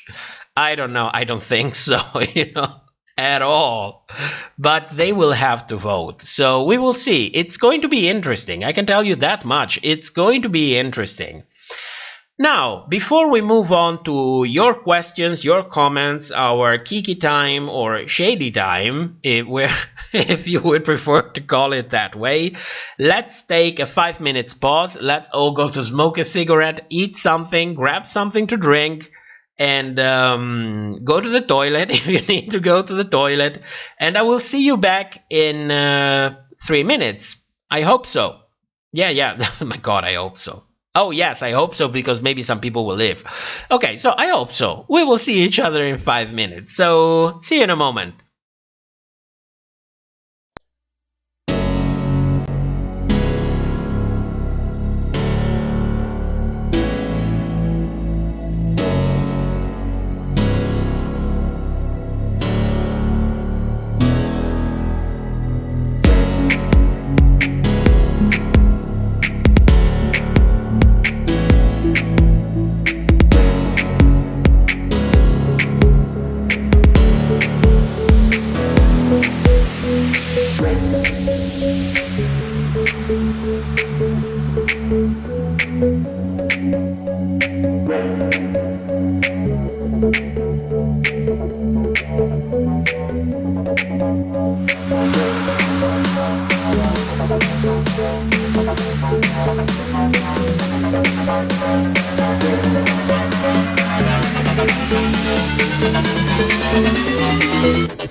And we're back. One moment, I'll put the right... There we go. There we go. Okay, let's have our socializing moment. Let's untuck a little bit. Let's have an energy drink on top of that. Energy in a can. We are still not sponsored by Lidl, but I'm going to send them an email. Maybe they will give us free energy drink. Who knows? I mean, it's a step forward. You know, it is a step forward. Ivan Dominguez says, or Ivan, however it's pronounced, sorry for butchering everybody's name. In my humble and relatable opinion, this season is the third worst season, right behind season 7 and season 11. I will tell you, I rewatched season 7 like, I think a year and a half ago. It's surely not 2 years. And it grew on me. It really grew on me. At this point, I thought that the worst season ever was season 11. But I think season 13 managed to top season 11 by a long shot. Like really a long shot.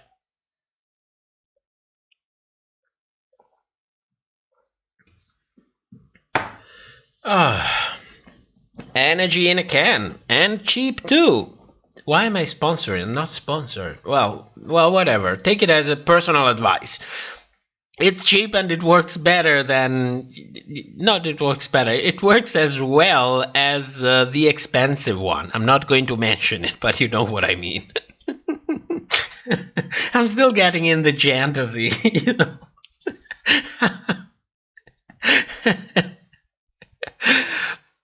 Groover said season 7 is the worst. Well, watch it again, and don't miss that Untucked where Katya got stuck in a time loop like 7 times. It was the top one in one of our older videos. It was like 7 times. That's how good the edit was. Dixie says, am I the only one questioning how Gottmik will possibly win the lip sync challenge? Through editing and 7 months of training, maybe? I don't know. I don't really know. Jade says, what was so bad about season 7?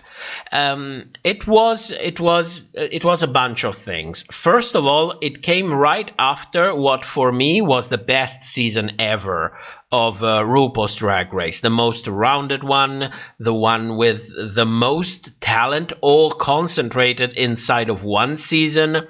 It was really difficult because everybody came off of season 6, so it already started with this thing that everybody would compare it to season 6. So it cemented in everybody's mind as something that didn't really pay off. On top of that, they made some questionable decision in casting. There were too many look queens that didn't really came together. You know, you have to do a good job in casting. You want to have a diverse cast that possibly will interact in interesting ways. The challenges were by the standard of the time, they were not that good. By today's standards, they were amazing.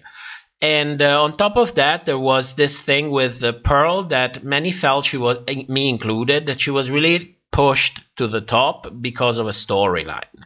And that lip sync against Trixie, that for me, Pearl clearly lost. They could have brought her back later on instead of Trixie. But it was the very, very first time in which I was like, this makes no sense. Because up until that point, the lip sync... the winner of the lip sync was always pretty much clear. The edit was not too heavy about it.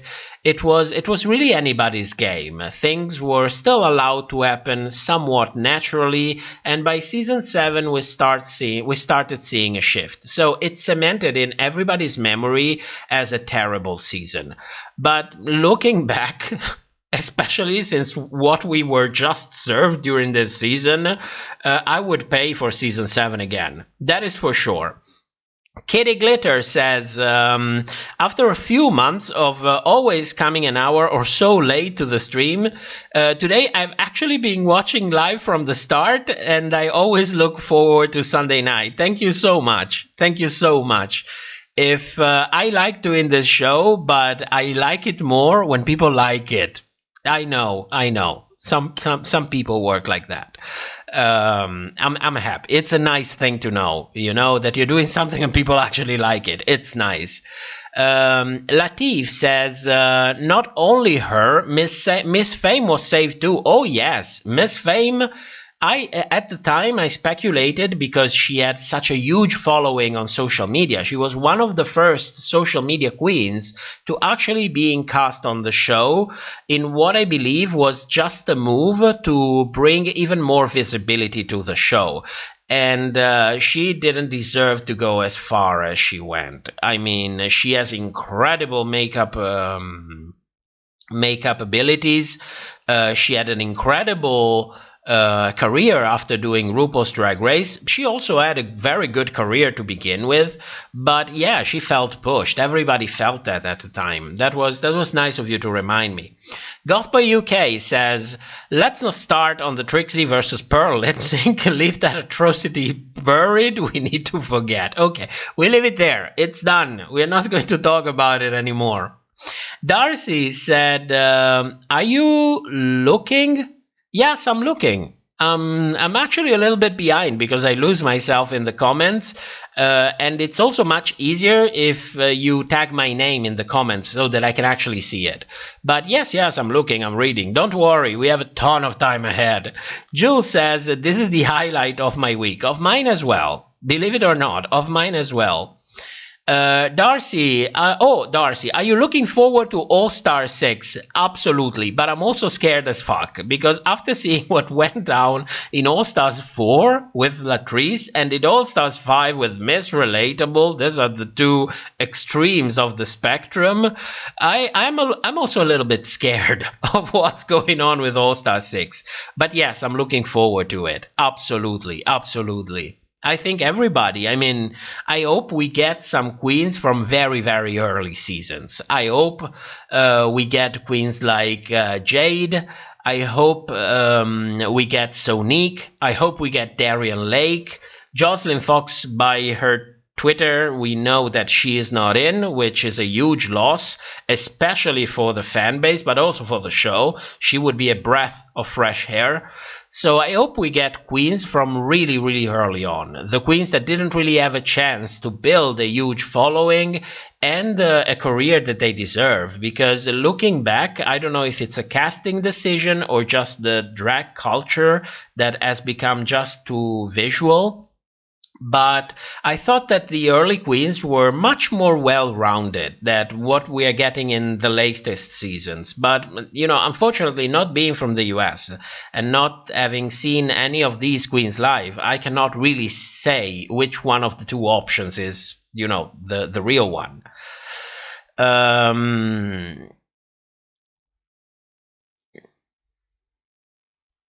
Darcy, the rumor I cannot read that. We don't do spoilers or rumors, especially because a ton of rumors around turned out to be actually true.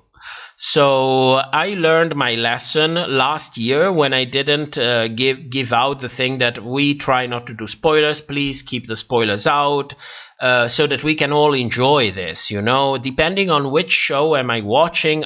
Sometimes I really don't care about spoilers, but if I'm reviewing, and I will be reviewing All-Star 6, I would prefer to keep myself as naive as possible so that I can have a more genuine impact on what is going on when it's going on. So please keep rumors, speculations based on personal thoughts. That's fair games, but rumors and spoilers, please let's keep them off.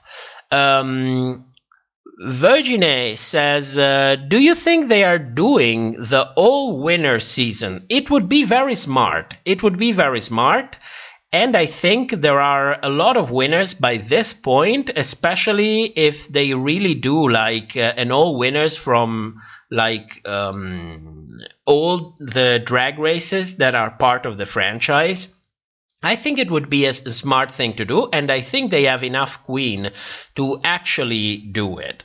So they should totally do something like that and keep the normal seasons shorter.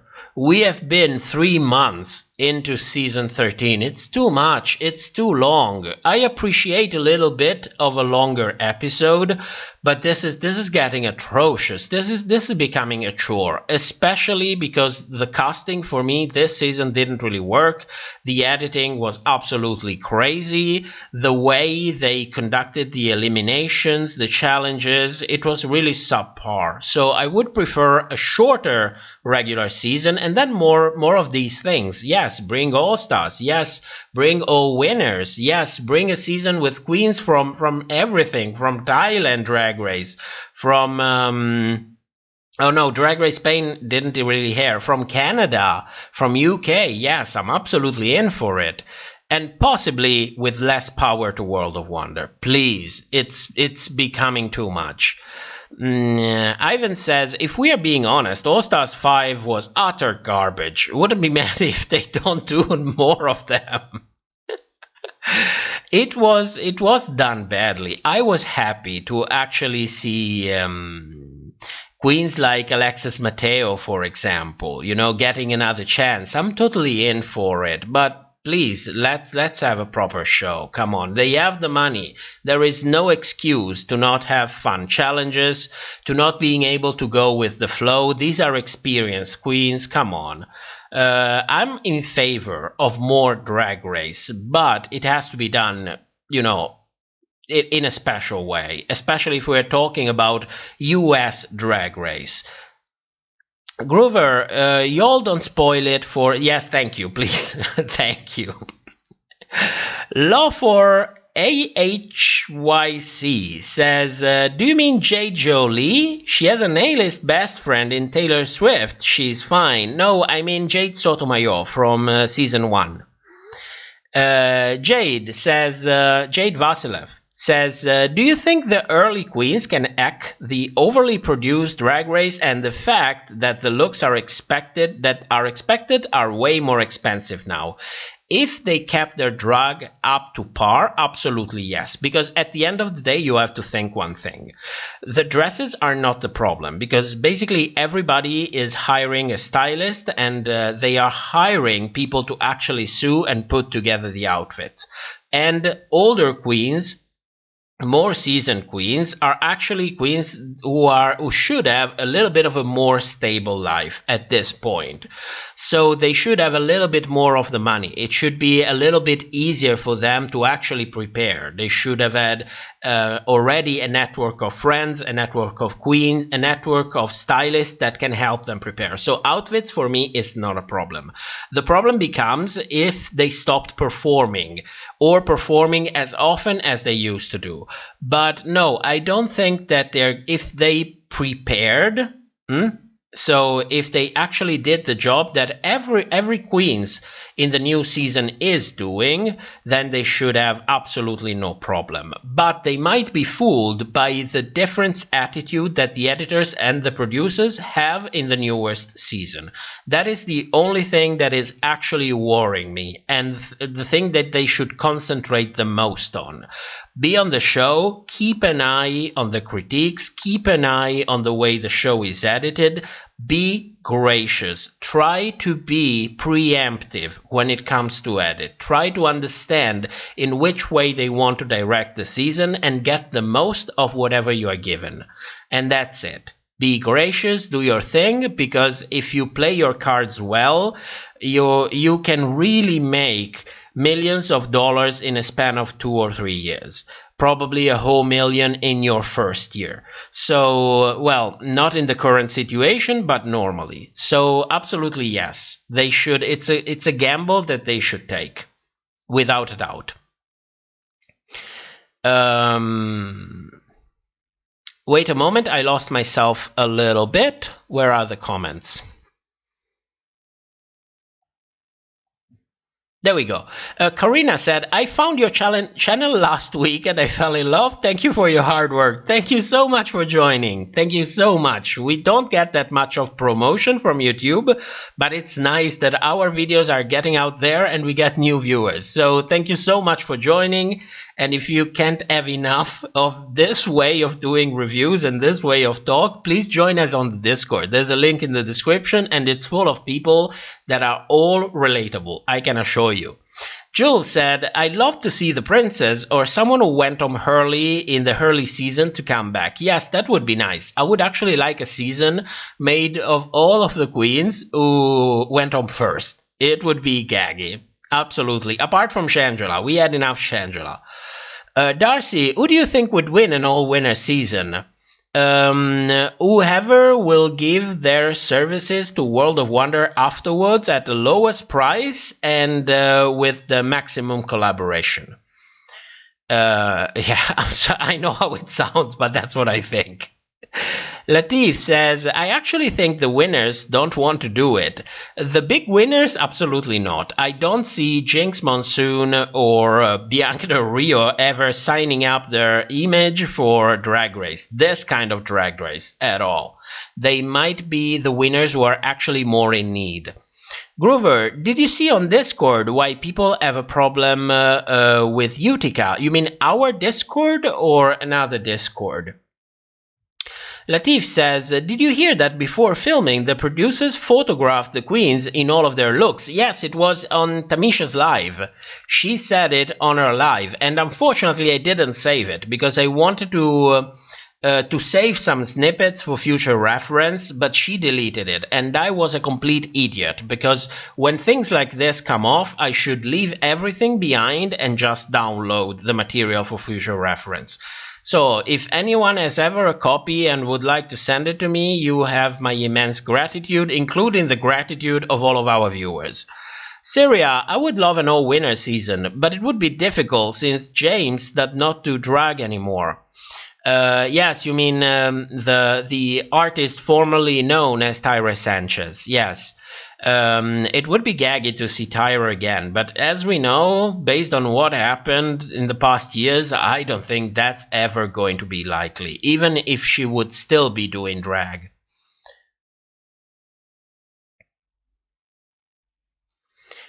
Virginus says, I don't know if you ever said this, but where are you from? I love your accent. We try to be as anonymous as possible, not because we like the idea of hiding behind it so that we can say whatever shit we want to say, because we don't really do it. I try to be as objective as I possibly can when doing work for the channel. No, it's more that you never know who is on the other side. You never know who could contact the place where you work because they don't like what you are saying, contact your family. We've seen shit like this happen over and over and over again over the most petty things. You have to understand one thing. At the end of the day, this channel does not pay any bills, and we need to pay our bills. So being behind anonymity is our only line of defense in this matter. It's not an excuse. It's more about protection. So I always encourage people, please don't speculate. I know that I'm a curious person as well, but this is a matter of survival. So you know, we are from Europe. Then that's it. We are from Europe. Groover, yes, on Discord. I'm going it right now. Which section is it, Groover? Because since I started, I keep an eye on Discord daily, especially lately. But if it's something that went on during the live stream, then I might have missed it. Let me check. Meanwhile, I'll read the other comments, then I will go down to you. Eli said, I think that Tamisha's live stream is somewhere on YouTube. I checked it and I found some Instagram lives from the past, but not exactly this one. This one was 2 hours long, and I thought, yes, I saw a little bit of it. I skipped through, but I want to really I will watch it, yes, tomorrow, the day after tomorrow, so that I can take notes, timestamps, and so on, and then the video was not there anymore. So if anyone has a link, please, we have Twitter, we have an email on the channel, there is the Discord, please leave this link anywhere. I will grab it as soon as possible. Groover says the general chat. I'm reading. Oh my god, 50 plus messages. Okay.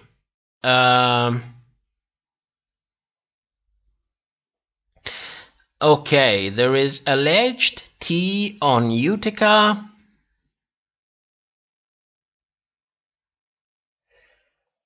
Okay, there's some Mgor.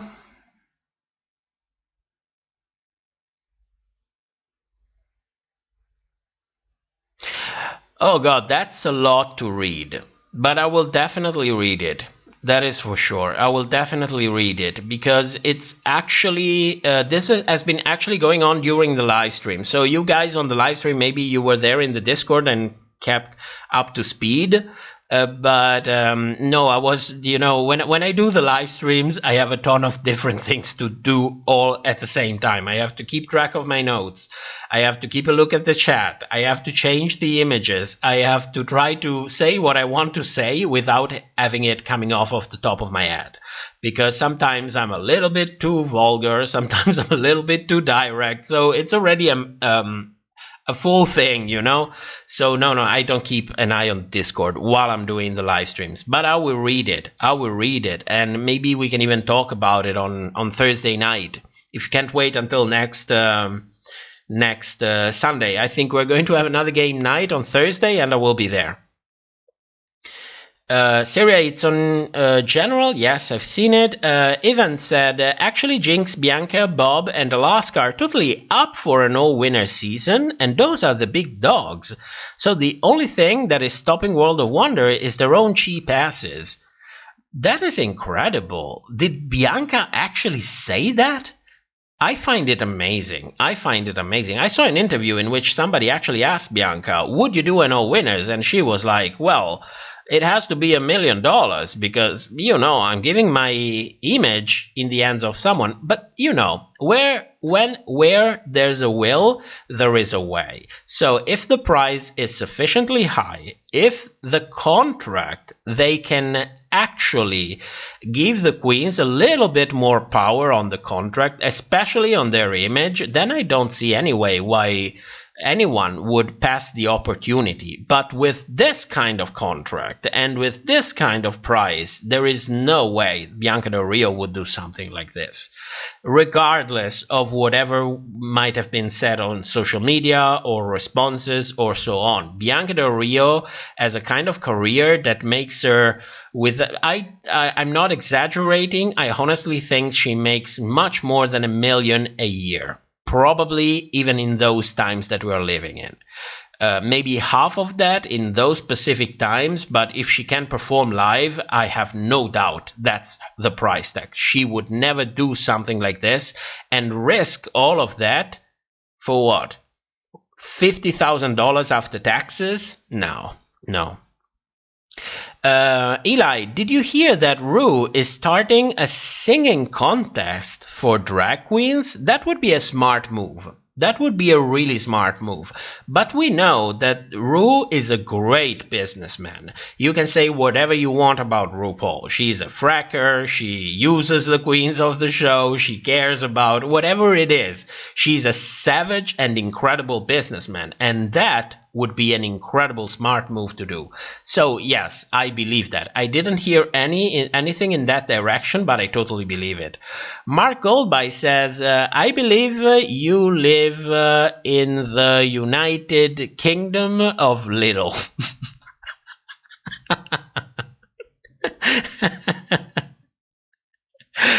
Fantasia, Top, you have to teach me how to download stuff. Just go to distillvideo.com and you can put the link for a YouTube video, an Instagram video, a Facebook video, and it will allow you to download it. It will actually give you a link. Maybe it's not the best quality, but at least you have it. When I get to the end of the comments, I will drop you a link. Well, I will drop you a link immediately and hope that my chat won't skip, and also let me check the link as well. Yes, Okay, there we go. And the chat didn't skip. Added bonus. Groover, that's fine. We're getting good content. It's fine. But I will read it. Don't worry. I will read it. I always get up to the latest info when it's this kind of things, because you never know. And I also liked digging a lot. It's not more because of the juicy things that might come off. It's more about find out what's really going on. That's what really, gets me into it.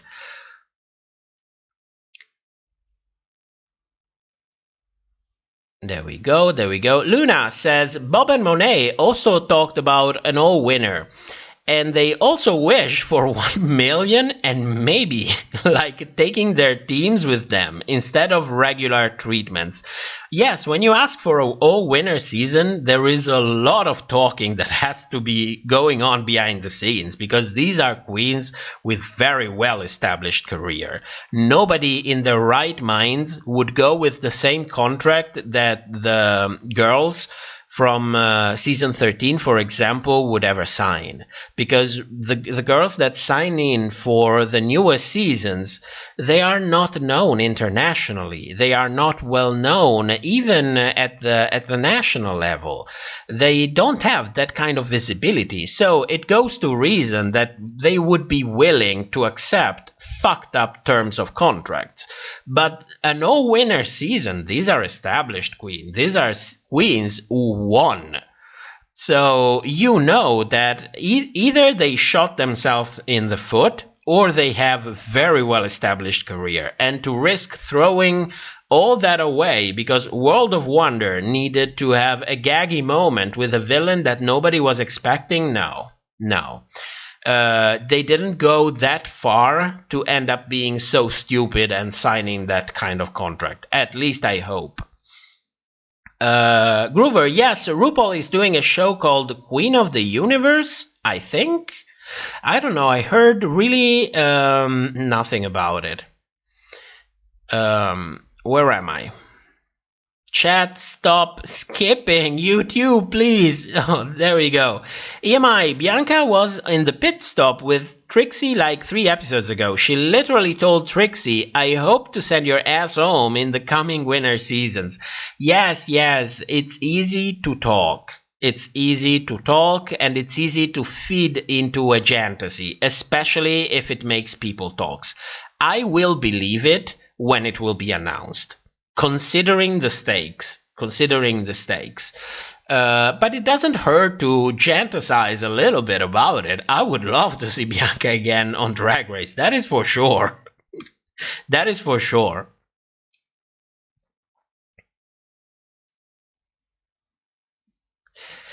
Groover, did you know that they are filming International All-Stars? It's not a spoiler anymore, and it's being made for the BBC, so we're getting an amazing season. No, I didn't know that. I heard that thing said over and over and over, but if there is like a promo out there or an official announcement, I might have missed it, because I had really a couple of crazy weeks. That I'm coming from. So I missed a ton of stuff. I still have to do the episode 11 of The Chop. We're having 2 episodes next. I know it's too much, but I am so behind on all of this stuff. So yeah, I believe you if they're doing it and the BBC is doing it. So we know that much of the power goes with the BBC, and the terms and conditions that the BBC has to obey. Abide to, I think, if that's correct English. So yes, I would be really, really excited, because the queens can be much more relaxed, knowing that some of the shit that we see happening on the regular season can never happen in the UK. Because of different terms of contract. They cannot take a confessional from 3 days before or 3 days later or 1 month later and pass it out as if it was filmed after the episode. They cannot do that. So yes, absolutely. It's going to be amazing. Groover, it was on a UK news site. That's good. if they're really doing it, I will be reviewing it. I will be reviewing it without any doubt. I don't know if I will leave regular episodes. Depends on the time, how tired I am. But maybe even just on live stream, yes, for sure. Beatrice, there isn't an announcement for the International Drag Race, but there was an article on The Sun. Okay, so maybe they heard something, maybe they are filming something, maybe they are casting, maybe voice went out, and so they speculated about this. Okay, that's good to know. Yes, when I say official announcement, I mean from the production company, because that is an official announcement that comes directly from the people who are doing it. Then if it comes from an article, I would call it more a rumor, because you cannot really verify it. You cannot independently verify it. Groover, it's filming right now, but I don't know if you should look to the article because they spoil to... Okay, I'm not looking at it. I'm just waiting until somebody comes to me and say, listen, the BBC released an announcement and said, this season is happening. So we're going to do it like this. There's no problem. There are tons of channels out there, tons of people on Twitter who, the moment an announcement like this comes off, it will be everywhere. So we don't have to be first. We'll just be the first on the edits, and that's it. Mark Goldby says, I live in the UK. Don't trust everything you hear about the BBC. Okay. I won't. I won't. But judging by somebody, Beatrice actually left a link with the terms that they have to abide by at the BBC. So I tend to believe that they would do that. Otherwise, they are liable to be actually sued by the Queens. So we'll have to see about that. We'll have to see about that. Beatrice, they are filming UK season 3, and after there is the international. Oh yes, that makes sense that they are filming right now, because last season it was stopped due to the this thing that we're going through, and that happened around March, April. So, and they stopped the filming. So of course they are filming again at the same moment. So yeah, that's nice to know. That's nice to know. This season of UK, for me, it was even better than season 1. The casting, the casting people did a fantastic job. The casting was so strong, so diverse. They interacted so well. It was done so well. It was done so well. By RuPaul's Drag Race standard. I would also like to add that.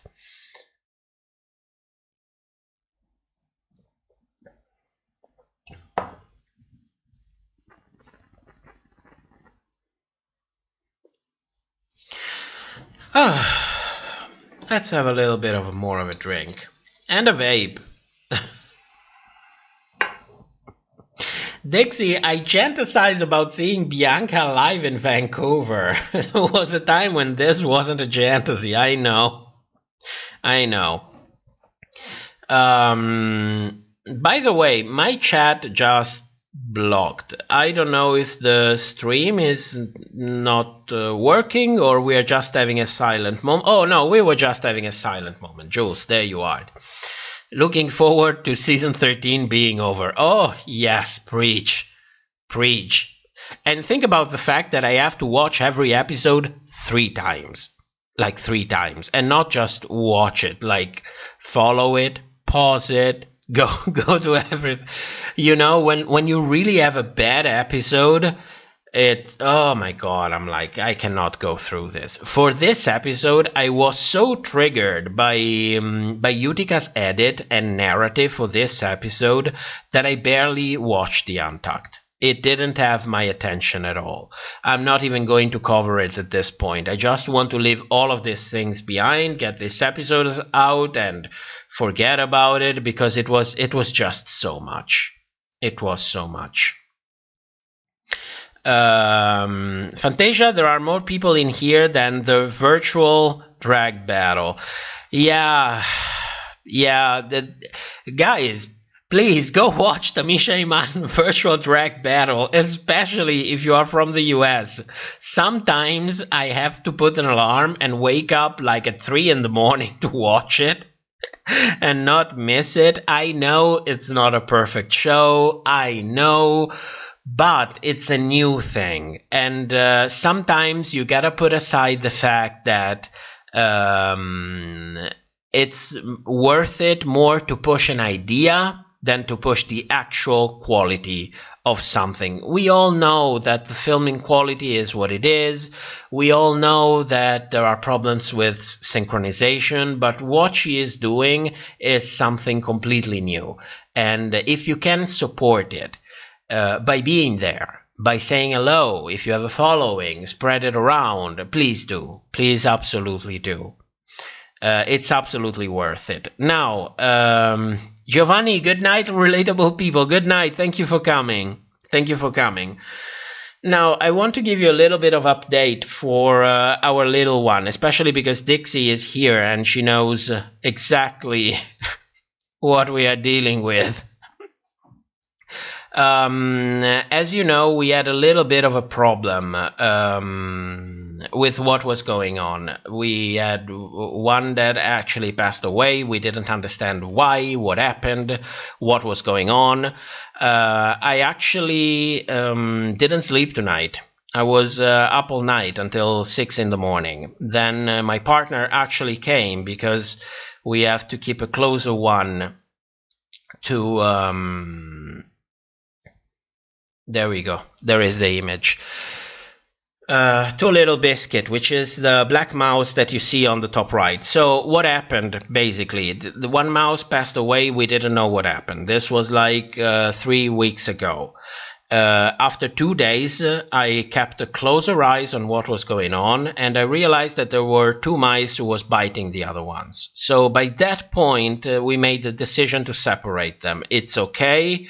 We have a big cage that can be done, because we started notice that little Velvet, the little mouse on the top, on the bottom left, she was having something growing on her butt. So we went to the vet, we talked about it. Surgery was not possible. There was not enough skin to close everything. But we realized, we came to the conclusion that she must have been bitten and developed this necrosis in there. So 4 times a day she needs to be creamed. This thing actually came off. She is healing. She is under antibiotics. The problem is that Little Biscuit, we started noticing that she was developing the same growth on her body. She has them in 3 different parts. And this must have happened because of the bites that she received before. She is a very strong mouse, so it goes to reason that these things would start to come out after about 10 days, 2 weeks at most. And she has 3. We found out yesterday. She had really a terrible night yesterday night. I thought she was going to pass away. So... even this night, this stream is probably going to go on for hours and hours because I need to stay awake until 4 in the morning to give her the antibiotic because little Velvet got it at midnight. So she seems to be a little better, but it's crazy. We had to create a 3rd cage. It was a reversed table with a net around it and with only towels on the bottom to prevent any possible infection. And initially we only had Velvet in there. Then we realized that Biscuit was the way she was, so we decided to reunite them. And it's crazy. It's a ton of work. It's a ton of work. I mean, I'm doing it. I'm not complaining. It has to be done. But you know, when you have to stay awake like until 5, 6 in the morning because you don't know what's going to happen, and then reach a certain time, you need to cream one mouse, then one needs to get the antibiotic, then the other needs to get the antibiotic, then we're basically at the vet once a week. Yes, once a week, not twice, because we're bringing them together this week. So it's crazy in a way. and I'm going to give priority to them. So this is one of the reasons why we have been late with the content for the actual channel. So this is what is going on with them. Now, Velvet is doing great. The part that was affected fell off. She is regrowing the skin. We are confident that she's going to go through this. Biscuit, she has one on this growth on her butt. She has one under the neck and one next to the leg. So I don't know what's going to happen. We don't have high hopes, but we noticed it yesterday afternoon. We immediately called the vet, got her under antibiotic. She didn't pass tonight, which is encouraging. She seems to be doing better. And but you know, I'm not going to go to sleep for the next 2 or 3 nights. I'm going to keep an eye on what is going on. So it's going to be a little bit the way it's going to be. But let's hope for the best. If you have a prayer left somewhere, please, we really need a miracle with Biscuit. So if you will ever adopt these kind of animals, which I encourage you to do because they are very smart, they are very giving, and they don't deserve their reputations, please keep in mind one thing. They need to be from the same litter, because we are in this situation because in the shop where we got these mice, they mixed 2 different litters of different age, and their normal behavior is to be territorial. So of course the older mice bit all the other ones. So please be sure you get them from the same litter, because I can assure you that caring for such tiny animals, it's even difficult to find a vet that will know what to do and how to care for them. So if you can and you like the company of small animal, mice are absolutely the best that you can get. They are really the best of both worlds. They are tiny dogs. But it's just difficult to give them medical care. That's all that I want to say. So now that I gave you an update on that, let's move on back to Drag Race and our thing, okay? Blazing, what kind of antibiotic is it? Is it like a pill? No.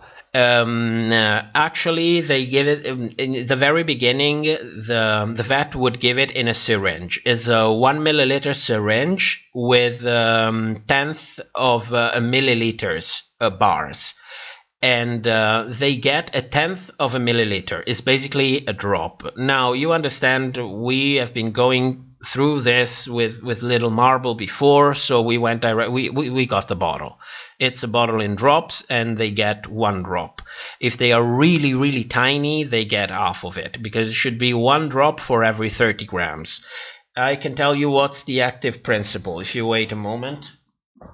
And this is for mice, hamsters, and rats. It's called enrobactin, 20 milligrams milliliters.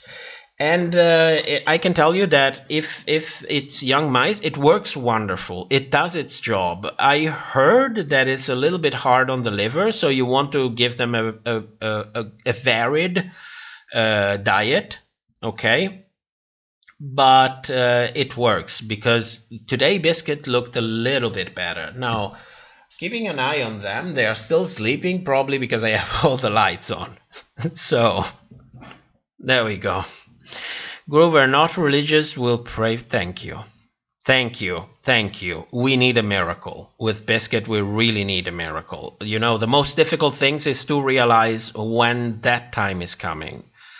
And hoping that it's not coming in during the night, because otherwise you cannot do anything. Cannot do anything. Blazing Bard, I had some RuPaul treatment tonight, and I'll stay up with you. Allegedly. Thank you.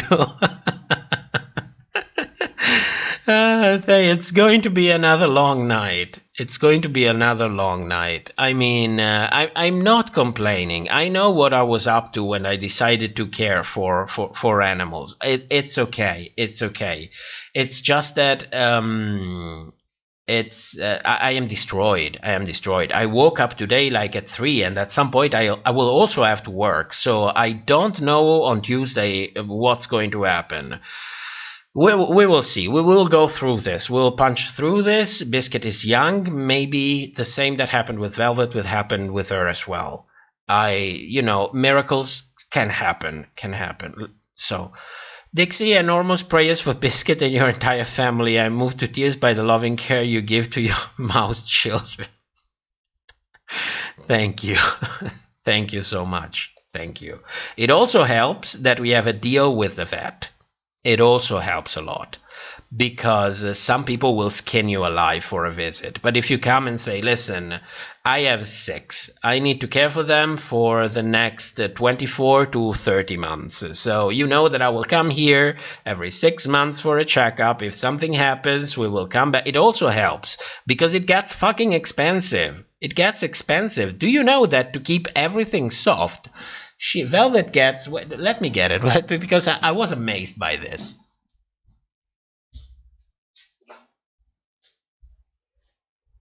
She gets, since there is a problem that they lick each other's, so they will ingest this cream. So it has to be something edible, you know. She gets Manuka honey, which I didn't even know existed. It's a natural honey which has antiseptic properties. There we go. And a 15 grams tube is like 10 euros. That's I was like, what the fuck? This tiny thing? This is the second one we are going through. And you know what happens? You put it on and they lick it off because it's honey and they love it. And I'm like, come on. Let it moisturize for at least 10 minutes before licking it off. But, you know, it's the way it is. Groover, stand biscuit for clear skin. My God. Dixie, blessing to your vet. Yeah, blessing to her. She is such a nice woman. She's such a nice woman. You know, I visited different vets in the time, and I met one who said, yes, there is no problem. You can bring your mouse. She wouldn't even touch her. You know, you have to really, you know, go around, find the right doctor that works, find the right deal that works, because otherwise you are completely fucked. These are not dogs or cats. You cannot just go to whoever and get your thing, get everything done. Jason Costa says, anyway, I believe filming for Drag Race Down Under has now finished, so we are just waiting for the editors to finish their job, which can take 3 to 4 months. 3 to 4 months. I would expect it around September, something like that. Not before. It also depends on how much they want to manipulate it. So we're going to see about that. Fantasia, we can have an all-nighter tonight live stream party. Did you know that we can do karaoke party? Also, what's up with the parody? Can we get a sample? Oh yes, for those of you who don't know, I have written a parody of Kitty Girls. It's about fracking. Of course it's about fracking. And it's been there for like parked on my computer for like 3 months. And months ago I said, oh, we're going to do it soon. Then we didn't do it because I'm not professional. But we have this parody in there. To me, it's hilarious, but I also have a fucked up sense of humor. So you know what to expect. But I wanted this to be a unifying achievement with all the followers of the channel. So there is a section on the Discord. If you would like to participate in it, either by singing with us, or by filming yourself doing something that's related to the song, like, I don't know, dancing next to a garbage bin, or licking a can, or whatever goes through your imagination, you're welcome to do it, and this will be a global effort from all of us. In a couple of weeks, the moment we are almost done with this season, and I have more time on my hands, because this week's I have to still finish episode 11, make episode 12, then we are on live stream again, and then we have finally the episode after will probably be the last one before the finale, because there is 1 week in which, considering the schedule that they have, we must have like a throwback episode.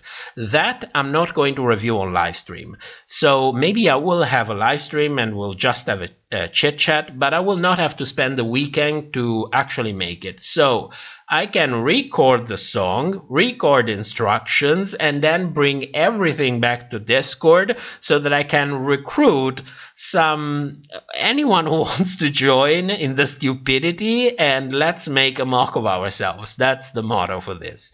And we're going to do it. I will remind everyone on stream, and I will also remind everyone on the Discord. We actually have a section, parodies. And then we get started on this, because if we don't get started, we are never going to do it. And personally, I'm very proud of what I wrote, especially because English is not my first language. So whenever I manage to make things that actually rhyme and actually make sense, I am really proud. Maybe then you listen to it and you think, this is so bad, I'm not doing this. It could happen. So we're going to see about that. We're going to see about that. Groover Horner, your sense of humor is amazing. Yes, sometimes. I'm containing myself. You have no idea what goes on in this house. I can assure you, mostly because we are all on board about joking about almost everything. You know how I feel about joking. It's a joke. It's a safe space. Still, a ton of the jokes that I make, I would never make them on social media. Can you imagine what happens? My God. Groover, Simone's veg flash is something I will never forget.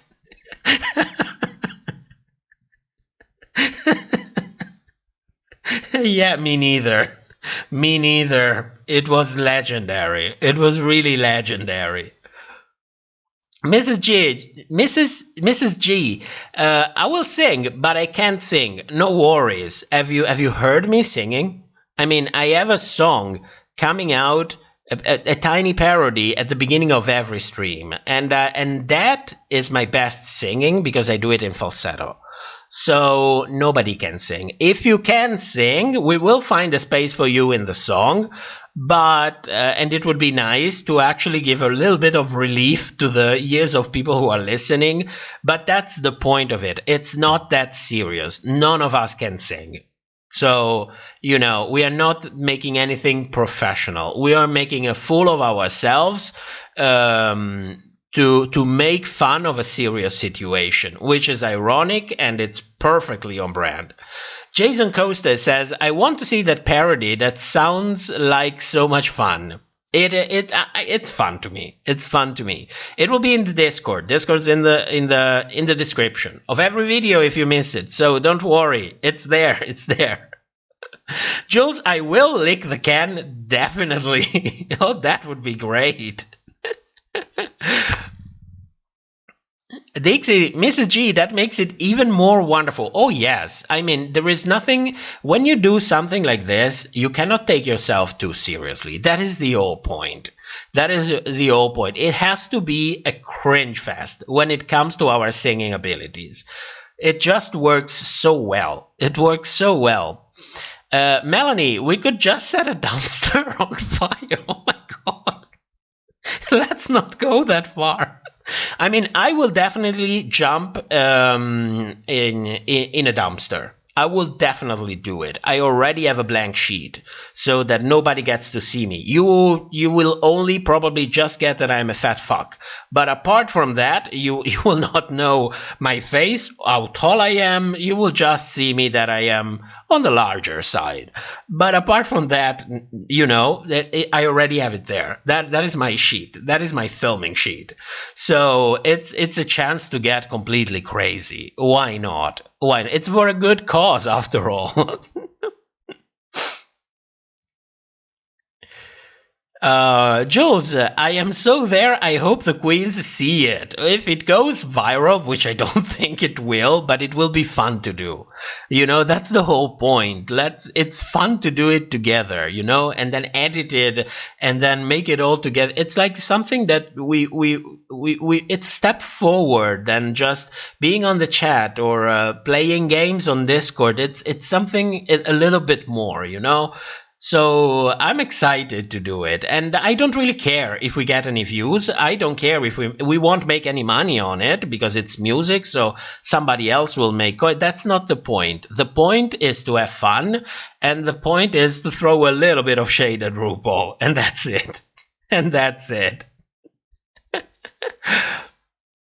Law for AHYC, Veg Flash forever. Oh yes. Yes. Jules, I will lick the can for a good cause. I think I read this one already. I need to drink more energy drink.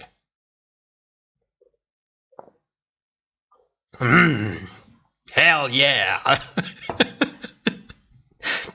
Oh wait, nobody was spanking me. Didn't work. It's a lost opportunity. Dixie, my family thinks I'm odd and bizarre. I think I'm a riot. Thank you for adopting me as I am. Don't worry. My family as well. When they are not too busy, going with very easy, because when I go back to visit my parents, they are like, listen, there would be this thing that needs to be fixed. Then I have a problem there that I cannot pinpoint the source. Then I was thinking about doing this thing here in the house. When they're not busy doing that, they think I'm a complete idiot. In a good way, but I'm completely on board with that. I mean, you guys see me. I mean, we are here live. It's not like a video that you say, ooh, it's edited. No, it's, there's no hiding it. You just own it.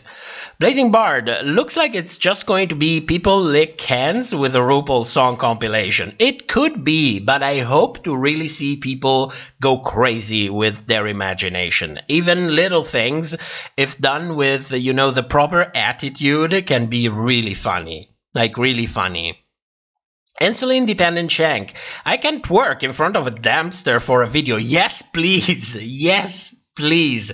I know that I would be performing some of the best moves from the overused moves from the RuPaul's Drag Race lip syncs. I know that I would absolutely do some of them in the dumpster. And I would like to dumpster dive. I don't know if they will allow me to do that. If not, I will just go to one of those small dumpsters, jump in it, and, if people look, I will be like, I'm making a video. What can I tell? I'm making a video. Oh my god. Gothboy UK, we all like a fat fuck.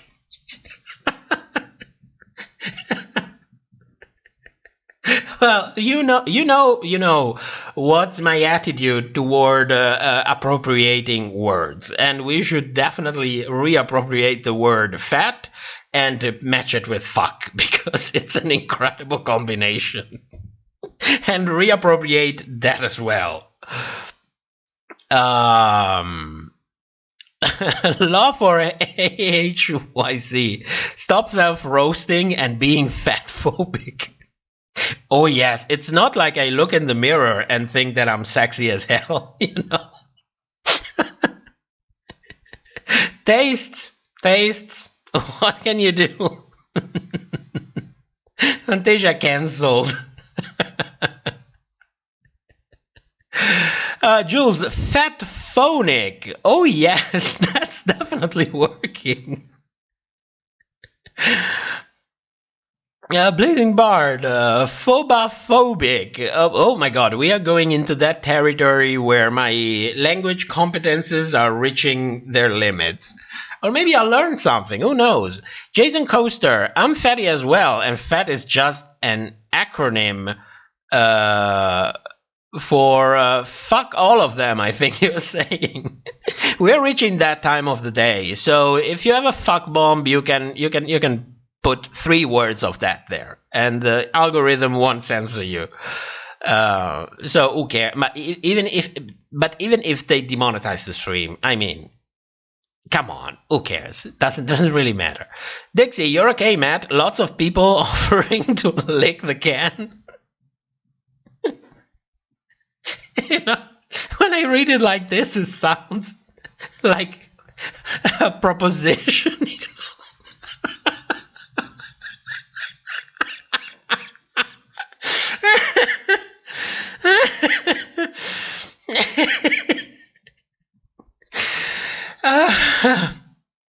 Let's not say it like that. Luna, I need human interaction, so I'm gonna join the Discord now. We all need human interaction. I can grant you, we all need that desperately. Where am I? Jules, I'll get into drag with my daughter. Oh my god. Oh, just one thing. Just one thing. For if there are any of you who are under 18, I don't think I can feature you. It's not a matter of discrimination. It's about the fear that behind the excuse of this COPPA thing that they have going on YouTube, they're going to fuck us over with it. So maybe with the singing we can get away with it, but with filming, absolutely not. And well, but that is something that we're going to see later on. I mean, people who are underage need the consent of guardian or parent. But these are details. We can discuss all of the details when the actual work is ready, and I am ready to actually tell you what I need, how I need it, how to sing the song, because this song was originally recorded in different times. For example, like some lines, you have one line of the chorus that overlaps with the second line because they've been recorded separately. So I can, by actually recording it first myself, I can also help you out and give you more direction and tell you, oh, listen, to do this, you should skip one sentence every time. Otherwise, you cannot sing it. And you do one recording with the odd sentences and the other recording with the opposite of odd sentences.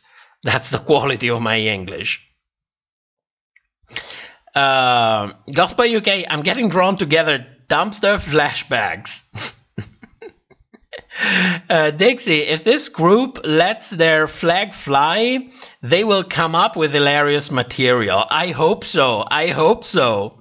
Nora, I have a cat, so I can put him in a trash can.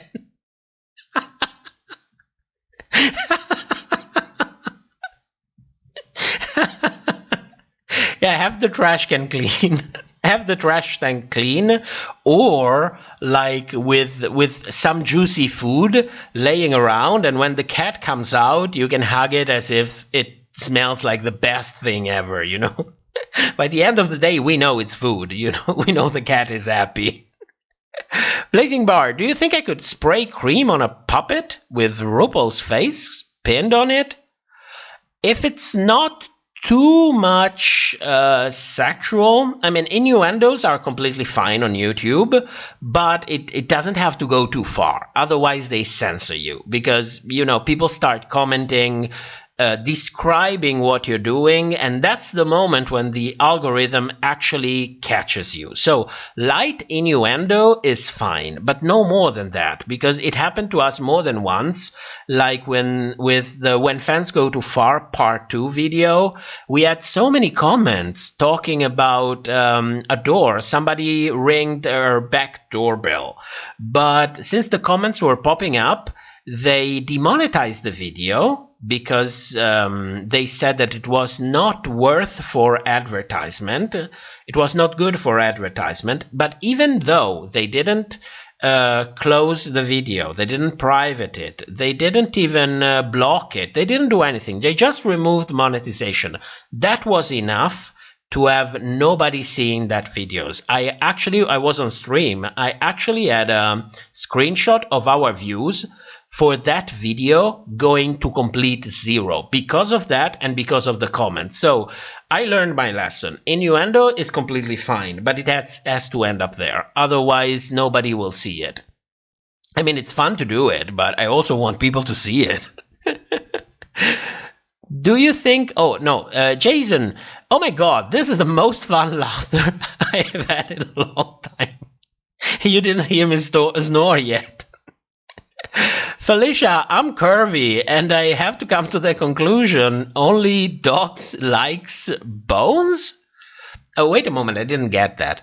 I'm curvy, and I have come to the conclusion that only dogs like bones.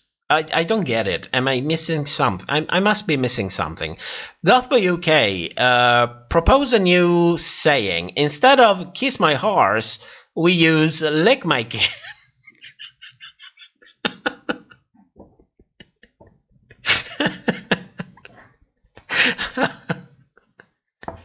Oh, well, my compliments on your self-esteem. Dixie, what it isn't a proposition. Now, everyone will take back their licking the can offers. Well, a little bit of licking the can is fine. I mean, if it's not, I mean, not like Utica. Utica did it in a very sensual way. I would prefer it more like in a, it's garbage, but I'm going to drink it anyway. I'm going to bite it. If there is a drop in it, I don't care where it came from. That's, you know, that's more, but you know what? You're not listening to the lyrics. I'm sure that once you listen to the lyrics, ideas and things will all come together. Jules, it sounds like a P-hop thing. Yes, it does. Yes, it does. Nora, we don't need minors licking trash cans. On here, you will get... Oh, yes. Absolutely, yes. Absolutely, yes. I mean, we know it's all clean. We know it's in good fun, but not everybody knows it. We need to be careful, you know, and do things in a way that we don't also send a bad message. That's the important thing, you know.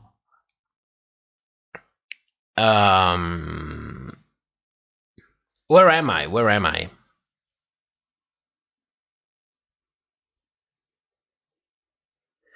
Jules, yeah, all good. Just me in heavy makeup licking again. Melanie, Nora, will your cat be in drag?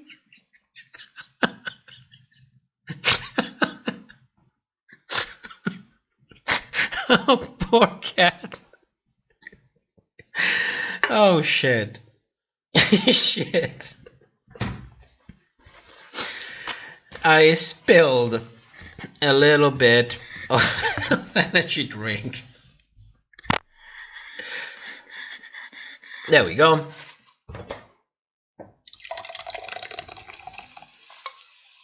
Where are we? Where are we?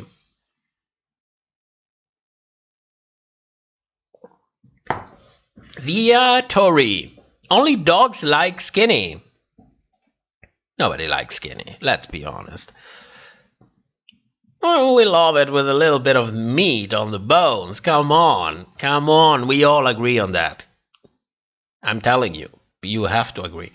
Fantasia, dogs like bones, a.k.a. skinny people. Oh, yes, yes, yes, yes, yes. Got it. Got it.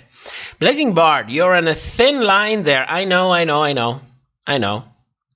Nora, you want to distinguish him from RuPaul?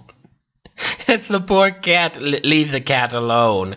Leave the cat alone. Fun fact, when I was in my early teenage years, I actually, we had dogs. And I had a dog with very, very long hairs on the head. So since you know that being reasonable, understanding, and wise at 15 is basically the basic feature of every teenager, I thought, you know what? I will use some of my hair coloring. It was like deep red on the dog. Why not? I mean, after all, I am taking the dog out. We should have something similar together. And I thought it was the most amazing idea to color the hair of the poor dog. So don't do things like that. Don't do things like that. Especially if you're in an age of reason. Don't, absolutely not. I mean, hats, yes. Why not? Or even an edible lipstick. Oh my god. Oh my god, no, I don't know. I can imagine the critics, people saying things like, that dog is damn sick. Oh my god, no. Let's leave fur babies alone. Maybe a nice hat with a wig coming out of it. Why not? Everything goes. Fantasia, game night is like practice for Drag Race. Do your advertisement for the other night. Damn, that was a thing.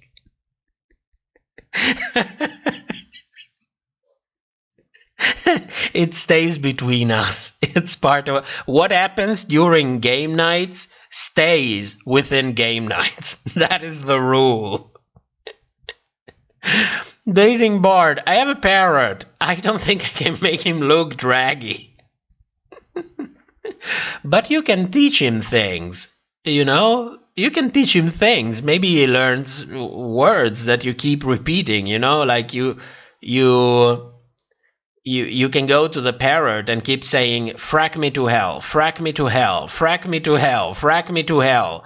At some point, the parrot is either going to give you the middle finger or is going to say, frack me to hell.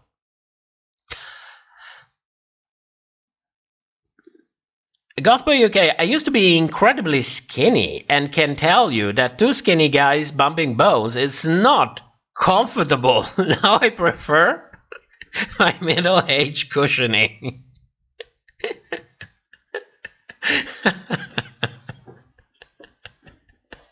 Well, there is nothing better than having something to hug. I can tell you that. I can tell you that much. To actually have something to hug. It's a matter of taste. Every taste is valid. Do whatever is more in your taste. I don't care. Personally, I like to actually have something to hug. Fantasia, parrots are already in drag.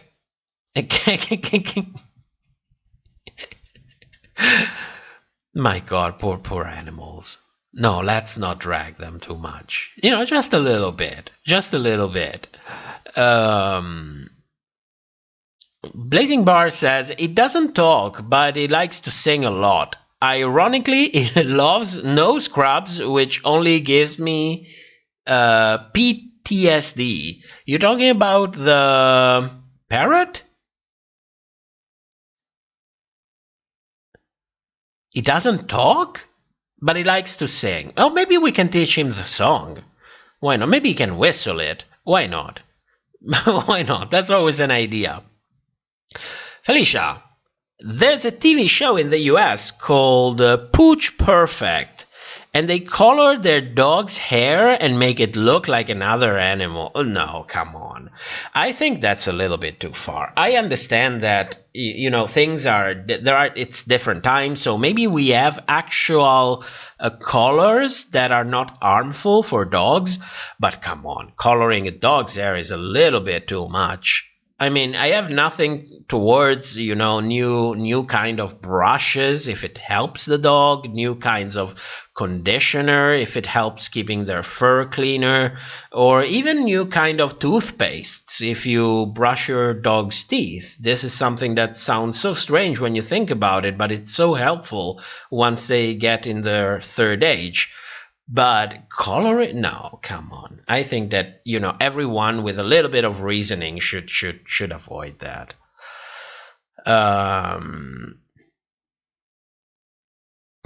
Jules, get the parrot to say, is there something on my face?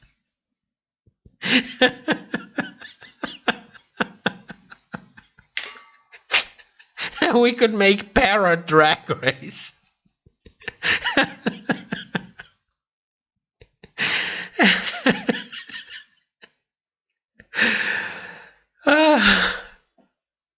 Oh God, I need to go get another energy drink. We are at number 7. I know, it's going to be a long night. 1 second.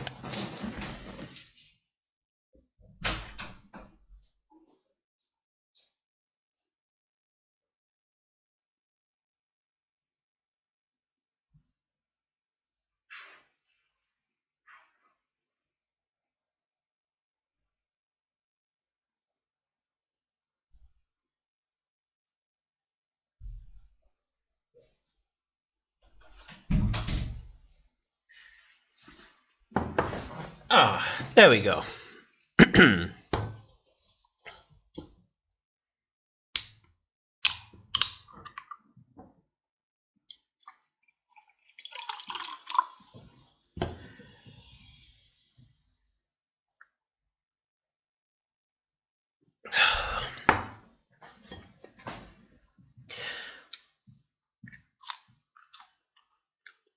I'm actually eating something, if you don't mind.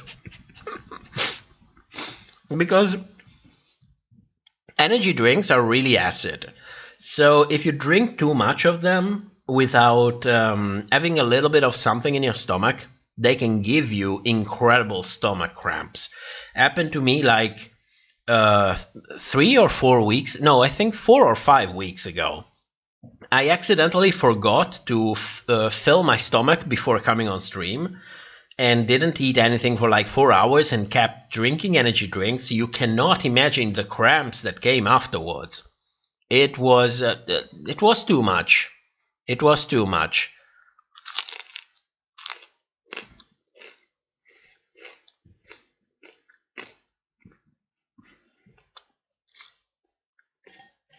Jason, there are actually air dyes for dogs, and it's totally safe for the dog.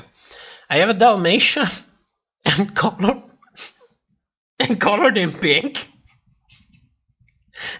with black spots.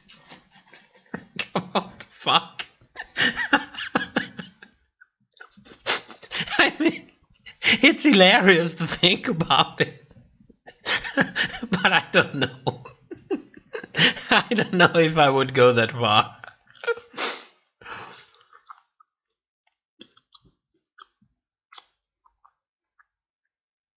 Fantasia asks, worst lip sync? And I see my answer right there from Luna. Shangela versus Venus. My God. Shangela versus Venus was the worst lip sync in the history of the show. By a long shot. By a long shot. They could have spanked each other on stage and it would have been better looking. Blazing, do you guys think that we will ever get another double sachet at this point of the show? Oh, then we would just have a top 3. No, but maybe, but I don't think so. They like too much the lip sync battle with 4 queens and 3 lip syncs.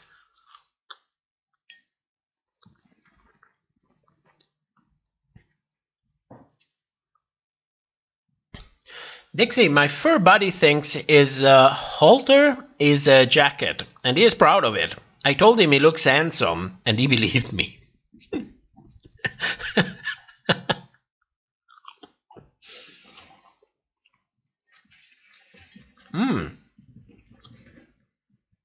It's interesting how we slipped from the review of RuPaul's Drag Race Edit to a mukbang show.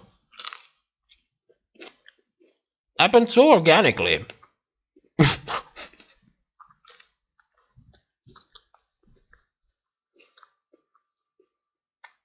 Jules says, I will survive. Layla McQueen versus Dax. I actually don't know if it was that awful because it kind of went with the narrative of sending them both home. So I wouldn't be so sure it was actually that bad. Melanie, my daughter once put nail polish.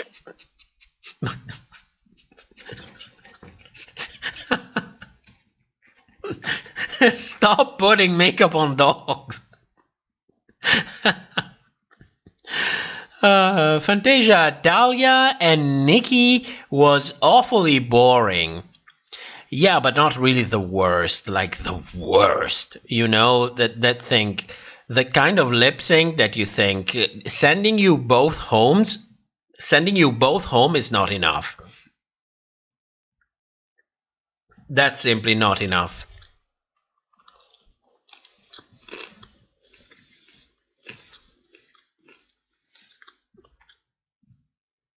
Dothboy UK, I have an energy drink went wrong story, but I really can't tell it here.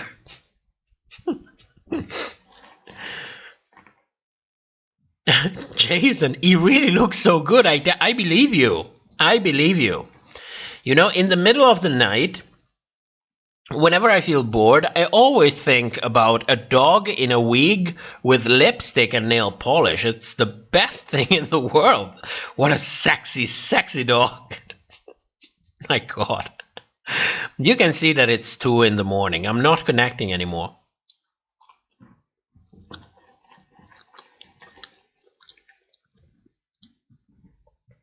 Dixie, I am eating cherry tomatoes. Why does it sound so erotic? Must be that time in the chat. It's because they're squishy. Nora, if you have a light-colored animal, you could probably dye it with beetroot or something. Why do we need to color them? I mean, I know it's hilarious. I completely understand it. I completely understand it. But at the same time, I think, yeah, but you have to keep him there while the actual dye gets in, and then people will look at you and think, animal abuser. You colored the hair of that poor dog, cat, hamster, whatever it is.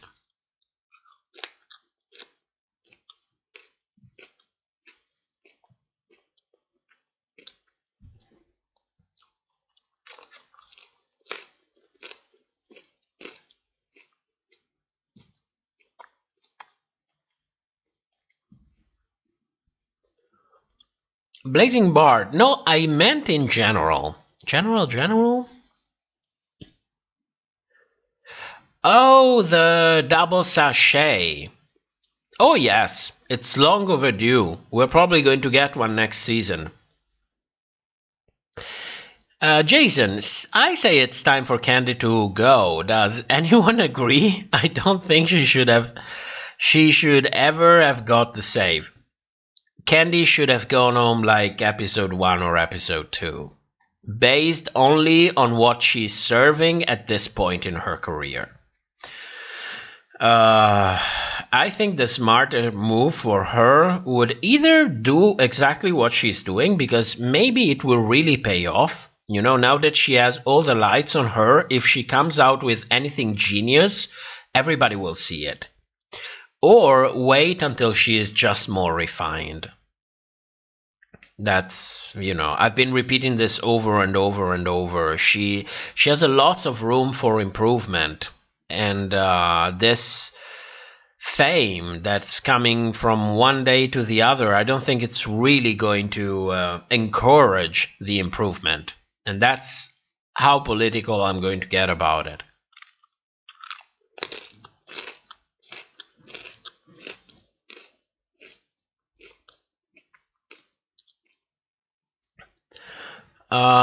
Jules asks, have they filmed the finale yet? I don't think so. But it's due to filming. It should be one of these days. They probably tested them already. Because they need at least a week for editing. At least.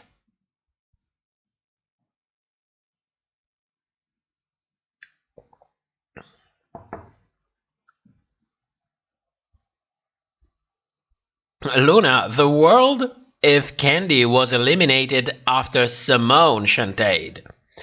Flying cars, extreme technology development, world hunger eradicated. Sorry, I killed the joke.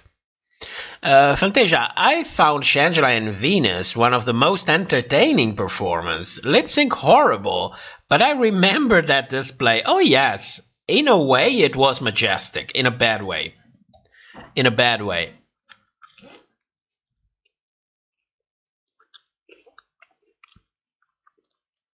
Goth by UK, that's my sleep paralysis demon. To each their own.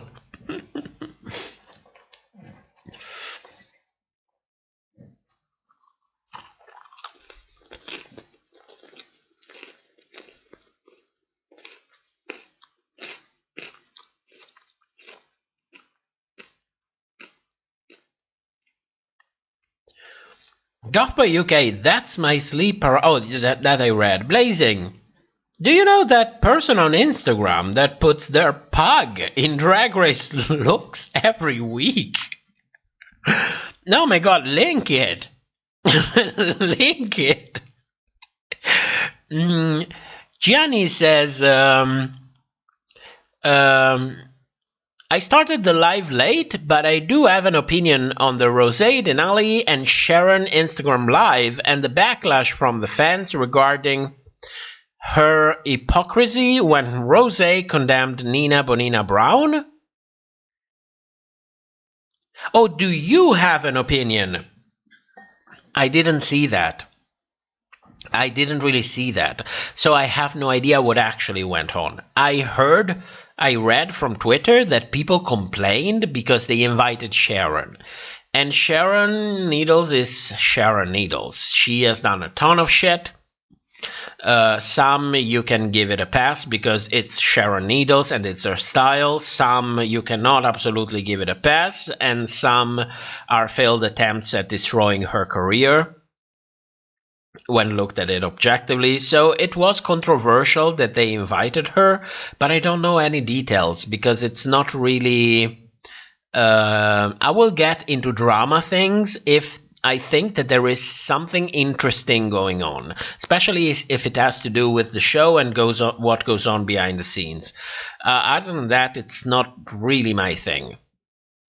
Mrs. G, good night, everyone. It was fun. Thank you for coming. Thank you for coming and good night. Nora, Candy looked gorgeous in the roast, but most of her looks on the runway haven't been it. Yes, but it's not really on Candy. It's more on the amount of money that she could invest.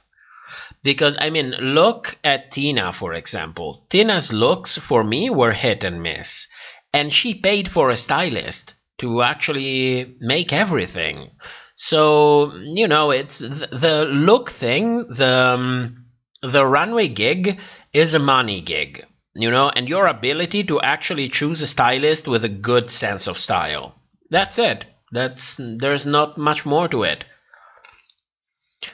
Fantasia, do we remember season 6 and Ben de la Creme and Darian Lake's first lip sync? That was so good. Oh my God, that was so good. They killed it. They really killed it. It was a time in which double chantés really meant something. It was so good from both of them. I liked Darian a little bit more, but mostly because she has that kind of campy style that I tend to connect much easily. But they both did. It was so iconic. How can we forget that? It was one of the best performances by two contestants in my mind. Doesn't beat Shut Up and Drive by Alyssa and Tatiana, but it's right there in second place.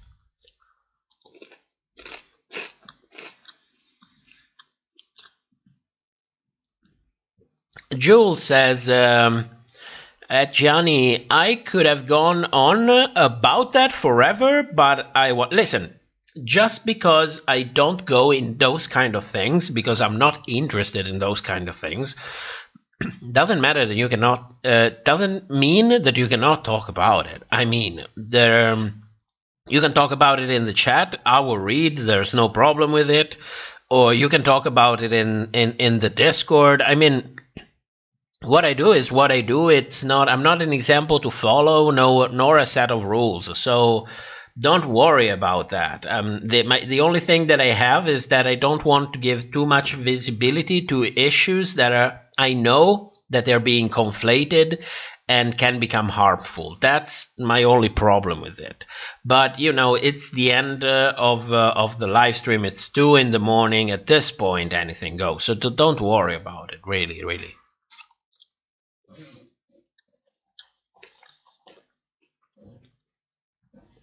Luna says, where is it? That Candy's looks have been so underwhelming, and she is delusional in a good way. She is delusional in a good way. I'm not saying that as a disrespect or an insult, because I think that it's also part of being on Drag Race to always say, "Oh, I should have won. Oh, I did so good. Oh, I want to win. Oh, it's a little bit of this and a little bit of that." But I like that. It's funny to me. Not in a nasty way, but it's genuinely funny.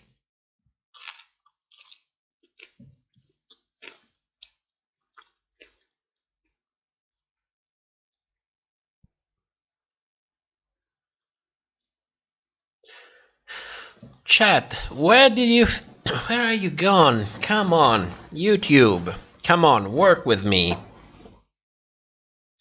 Jason, I don't like how Candy puts down the House of Asha, which is the thing that gave her a name.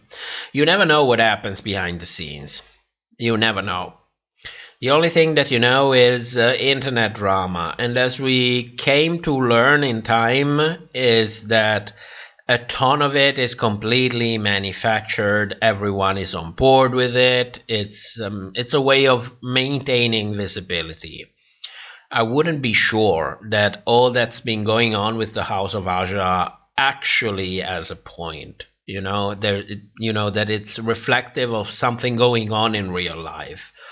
Because it looks to me from from what I've seen on Twitter from Candy Muse, you can say everything that you want about her, but she had a very good command on how to maintain visibility on social media. She could teach a ton of well-established queen how to carry themselves and stay on people's mouth. I don't know if it's a kind of strategy that can work in the long time, but for her, it kind of seems to be working. So, no, there's that. Groover, wait, what are you eating? I'm eating, what are they called? Fries. I'm eating fries. I cook them before the show to remind myself that at some point I have to eat. I usually, when I go to smoke during the pause, I usually do a ton of things. I go to the bathroom and then eat and then go to smoke in this exact order, of course. So I grab something to eat because, you know, with this damn energy drinks, you need to protect your stomach a little bit. Sasha, all of the queens from season 13 got vaccinated already, so I think we have a chance of getting a finale filmed soon. Could be, but I think they're going to be, if they learned something in the U.S. about all of these things, is that you need to be really cautious. I don't think we're going to have a live finale, a finale filmed with an audience. I think we are going to have it filmed, maybe not with an audience, or maybe with a selected audience. That could be. I don't think we're going to get the same thing that we got last season, unless they want to go the cheap way. Because why pay for a whole theater if you're going to fill 20% of it? But you never know. I didn't dislike what the queens did last season. I thought it was very resourceful and very to the old roots of drag, you know, doing the best that you can with the little that you have. So I really appreciate the aspect of it. I think it didn't take anything away from a normal finale, something that we are used to. So for me, either way, it's going to be good.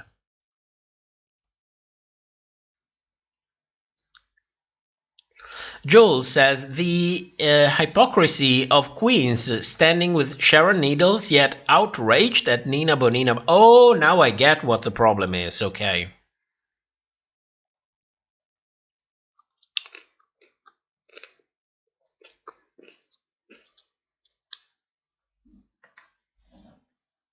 Dixie, if it wasn't for Aja, we wouldn't know who Candy is.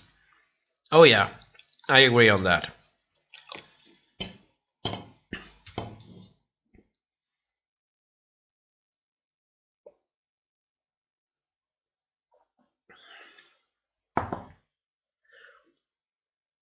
Groover, Rose added Sharon on her Love with Laguna Blue and Denali on her Love? You mean she fucked her? It's a joke. It's a joke. Gianni, I'm stealing the selective workism phrase. It was probably in a comment that I lost because I was too busy stuffing my mouth. Groover, I love gossip. It's interesting and shocking. I think that's something that's embedded in each and every one of us. I used to kind of engage in it like ages ago.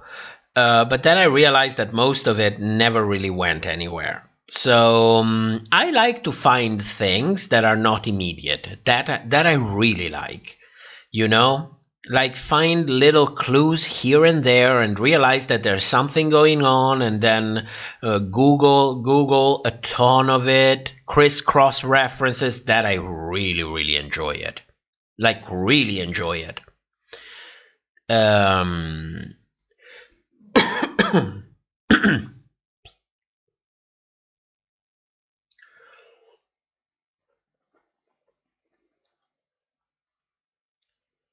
Where am I? Oh my god, I'm behind with the chat. Groover, I love that Aquaria distanced herself from Sharon. Well, I don't really know exactly what's going on, so I cannot really give you an opinion on that. Melanie, I had Dela in the top 4, but Darian killed the second lip sync. I think it also had a lot to do with the shock value of eliminating Dela before, because Darian also had a little bit of a villain edit attached to her. Her and Courtney as well, but they were very weak villain edits. They really didn't give them much to work with. Coffee, we have never met Candy Muse. We met RuPaul's Drag Race Presents. Oh yes. Well, that also that little that we get on social media from Candy. Fantasia, so here's a question. Is there a world when we can have friends that do problematic things and we still be their friends? Like the fact that that Gottmik and Rosé are friends with Sharon. Absolutely yes, but I think that the problem with that is that we're talking about public figures. You know, as private people, of course, to me it's no-brainer, because, you know, friendship goes a little bit beyond the totality of the person. I have friends that, for example, I enjoy very much because they make me laugh a lot. But if I need advice, I shouldn't absolutely go to them because they are so self-centered idiots. You know, I have a couple of friends like that. So you see, it's a friendship. It's not a symbiosis. You know, there are parts of our lives that we like to share, and that's it. So, and that's part of our private lives. But when you are a public figure, the problem is that you are held to a standard that is very different from the standard that we have as private people. Because you are supposed to be an example. I know, I don't make the rules, so that's open for discussion for me. But when you are a public figure who earns what normal people earn in a year, you make that much in a week, 2 weeks, a month, you are also held to a very specific standard. So while I completely agree with you, I also understand why people make the connection. Gianni, in terms of Candy's looks, it's kind of surprising that Dahlia didn't help her with her fashion package for the show. Well, I saw some of Dahlia's looks. They were incredible. They were incredible. Fantasia, Dahlia probably didn't even try to help her. Oh my god. Coffee says, I really am so disappointed by Sharon. Her win meant a lot to me as a weirdo, and then, well, nobody's perfect, but I think that Sharon also is, she doesn't try to censor herself. You know, she's more on the older side of drag queens. You know, when everything went, it was before social media, before drag went mainstream, before so many people elevated drag entertainers as examples to follow. And times are changing. With change comes some very good things, like the fact that you can have a drag career that literally will make you hundreds of thousands of dollars every year, if not even millions. But you also have a downside that comes with it. You have to adjust to a new set of rules. So while I don't know Sharon, and I don't know, I'm not in her mind to say if she really is a mean and disrespectful person and so on, I cannot say that, but I can completely see why people are reacting to her this way, because times have changed, standards are different now. Groover, are you eating fries? What? Don't be greedy, please share with us. I can assure you it's stale fries. They were frozen, which means they were already dried, and then they cooked, and then they were left out of the oven for 4 hours. I can assure you, it's nothing that you would call food. It's more like fuel for the stomach. That's about it. Goth by UK, good night, bedtime for me. Thank you for coming. And see you back on Twitter. Coffee, you guys, I finished my report. It's the best one yet and the earliest I ever finished. This is my work therapy. I love this chat. Yes. Blazing, the kitchen is so far away. It can be close. If you want it to be closer, trust me, you will be in the kitchen in no time. Viatori, how do you think the producers will pair the top 4 for the lip syncs? Great question. Great question. Because we know that Simone has to be in the final lip syncs. Probably the most gaggy way possible. We also know that Gottmik has to beat someone else. So I think it's going to be Gottmik and Candy and Simone versus Rosé, because Rosé is the biggest competition to Gottmik. So having Rosé eliminated by Simone makes total sense, because in everyone's opinion, and I don't want, well, in the eyes of the majority, Simone definitely had a better run than Rosé. So Simone will have to eliminate Rosé. Gottmik is friend with Candy, so it also works with the storyline, and she will eliminate Candy, and then we will have the final lip sync with Gottmik versus Simone. Can you imagine if all of these happens? Oh my god, I need to start gambling. Dixie, there's a Drag Race video that shows all of the finales. When I look at the amazing queens that are in the audiences, I can't believe I ever took it for granted. If you haven't seen it, check it out. I love the finales. One of my favorite ones are how were they called? The audience warm-up. Look for the audience warm-up. They were incredible. They were incredible because we all saw the finale, but the warm-up, it feels like a behind the scenes, you know? They used to publish them. You can still find some on YouTube. Luna, just hearing the sizzle of your drink makes me want a Fanta. I bet it tastes better because this is actually the since you know Lidl is closed on Sunday and I knew I would consume a lot, I had to go to a special place that was opened, and they didn't have little energy drinks, so I actually got the real thing. It's a Red Bull. It's a sugar-free Red Bull. And I can assure you, it tastes like shit. I prefer the little energy drink.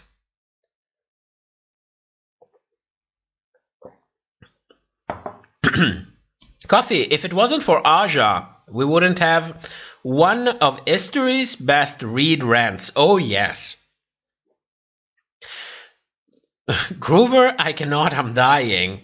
What was I saying? It was 10 minutes ago. Oh my god, I'm so behind in the chat. Are you telling me I'm not gonna be into gossip later in life? That's sad for me. Oh no, there are good things about it. There was good thing about it. Jason, I truly think Season 5 was the best ever, and All Stars 2 took the crown, and that's just a fact. You know, from an editing perspective, I will agree with you, but for me, Season 6 was untoppable. Melanie, I haven't seen the Rosés live. I saw Ginny Lemon once where she had a mini rant saying she'll do a tell-all when her contract is up. I think there's a clip on YouTube. We need more queens spilling the tea or contacting me, possibly. Groover, but didn't she groom? Oh no, we cannot talk about stuff like that. Absolutely, we cannot talk about stuff like that. YouTube, as usual. I heard that as well, and it was really, really shoddy. Really shoddy. Groover, I don't care, it's fries. Oh yeah. If you don't care, you can have one.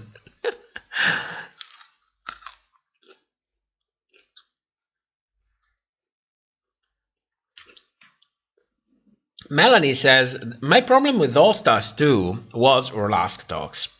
Wanted to see the queens again, but just on different seasons. I agree with that, and it was also a deterrent to Roxy Andrews, because she was constantly put in the bottom, and she released an interview that I couldn't find anymore, in which she said, they pushed me and pushed me and pushed me, but I never snapped.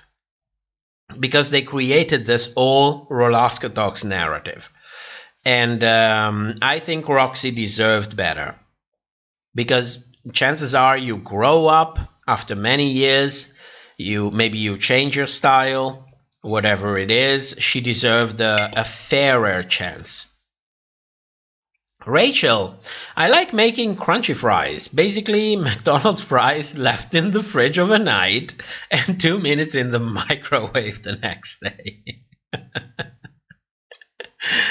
Valentine, do you think the runways were kind of overlooked this season? Not only this season.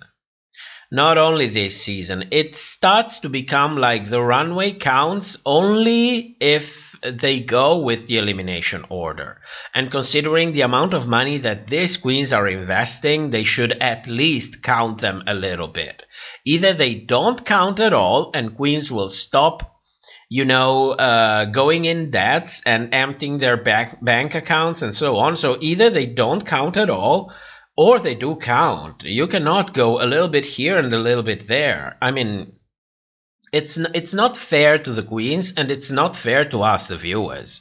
Because you see somebody that came to the race with something amazing and you say, what the hell? Not even a critique on how good it looks.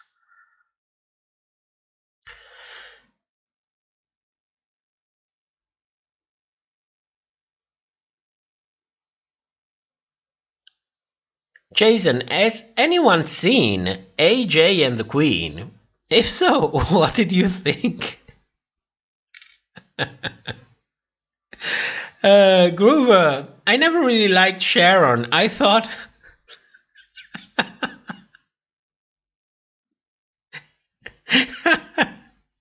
There's a spelling error there. He wrote Lattice. That's not the first time that I read that.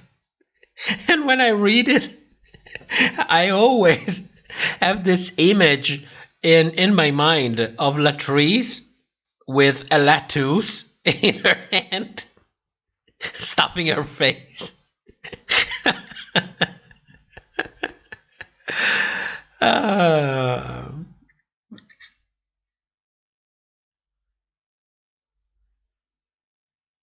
Beatrice, if it's really a 16-episode season, we have 2 more episodes before the reunion and the finale.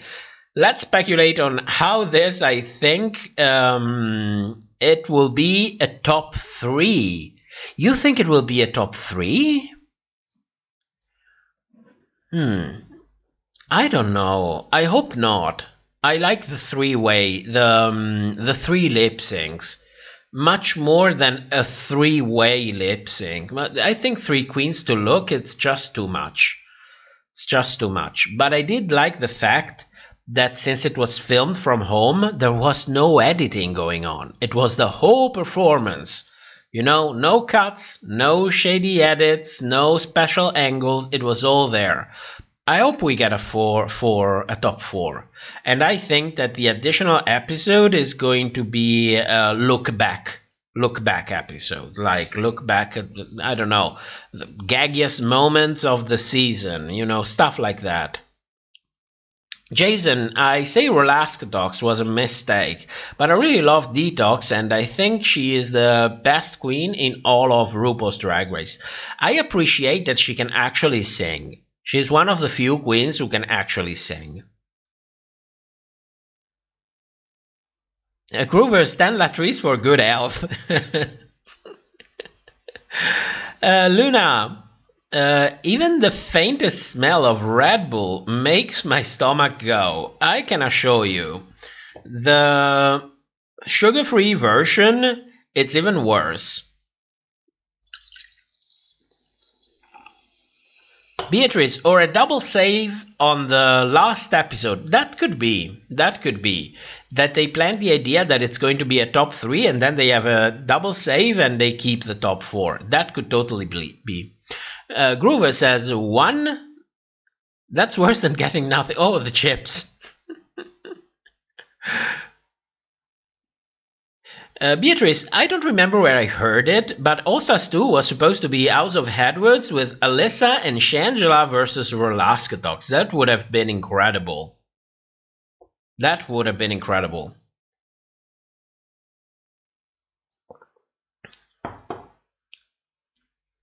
Oh, chat, stop skipping. Coffee. What has 2 thumbs and is picking up McDonald's on my way home? Oh, I would love McDonald's. Absolutely. I would love it. But I cannot get it. Nobody's going to bring it to me.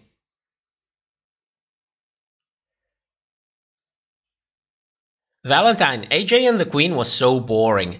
I heard that from the chat from you guys, that there are some really gaggy things, especially if you look at it more on the meta level, you know, more like, oh, look at Ru, she acts like shit. It is so entertaining.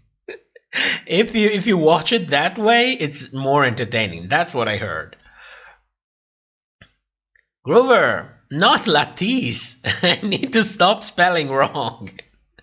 I think it's hilarious. Groover, it's late in Europe. You should know that. Yes, where am I? It's 2:30 in the morning. 2:30 in the morning. Valentine, do you think we will ever see another double crowning? Possibly. They have the money, but I don't think it's going to happen anytime soon.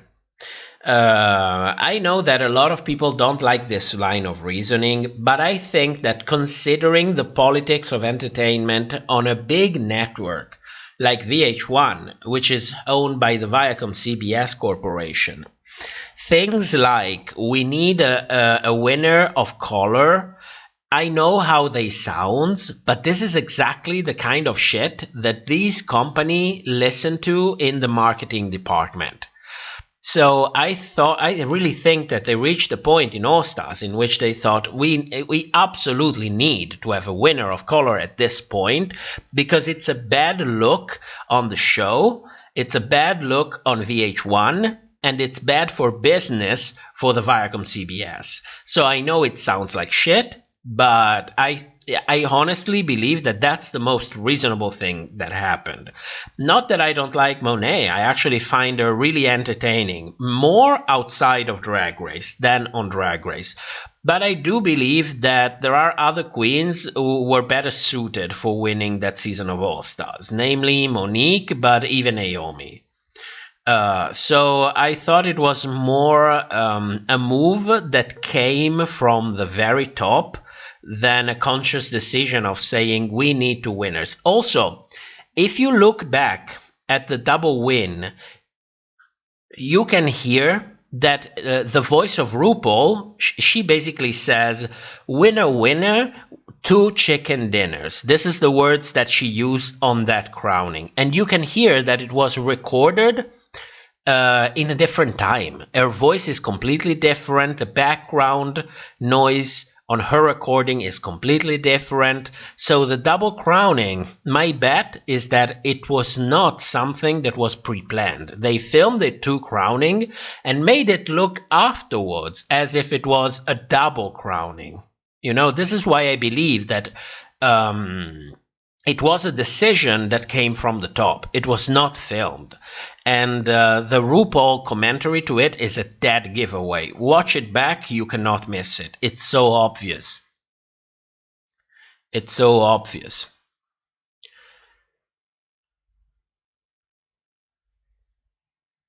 Dixie, a perfect example of neglected runway attention was Denali. No wonder she was about to implode. Oh yes.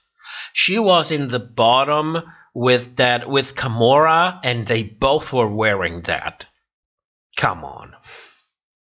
Blazing, what's your favorite talent show performance? I don't really watch talent show. RuPaul's Drag Race is the only talent / reality that I'm actually watching. I don't watch much television. Groover, don't you all talk about McDonald's? It's too late to get this hungry. Oh yes.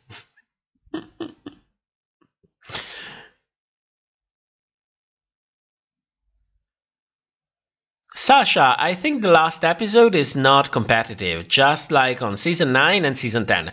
Don't forget, usually the last episode is not, but last season, for the hero of the season, we had a competitive episode. It didn't happen for season 9, season 10, or season 11. Somehow, the last episode of season 12 was a win for Gigi Good. So it depends on how hard they want to push Simone this season. Law4 says the acting on AJ and the Queen is awful, but I think that has to be the best part. That has to be the best part.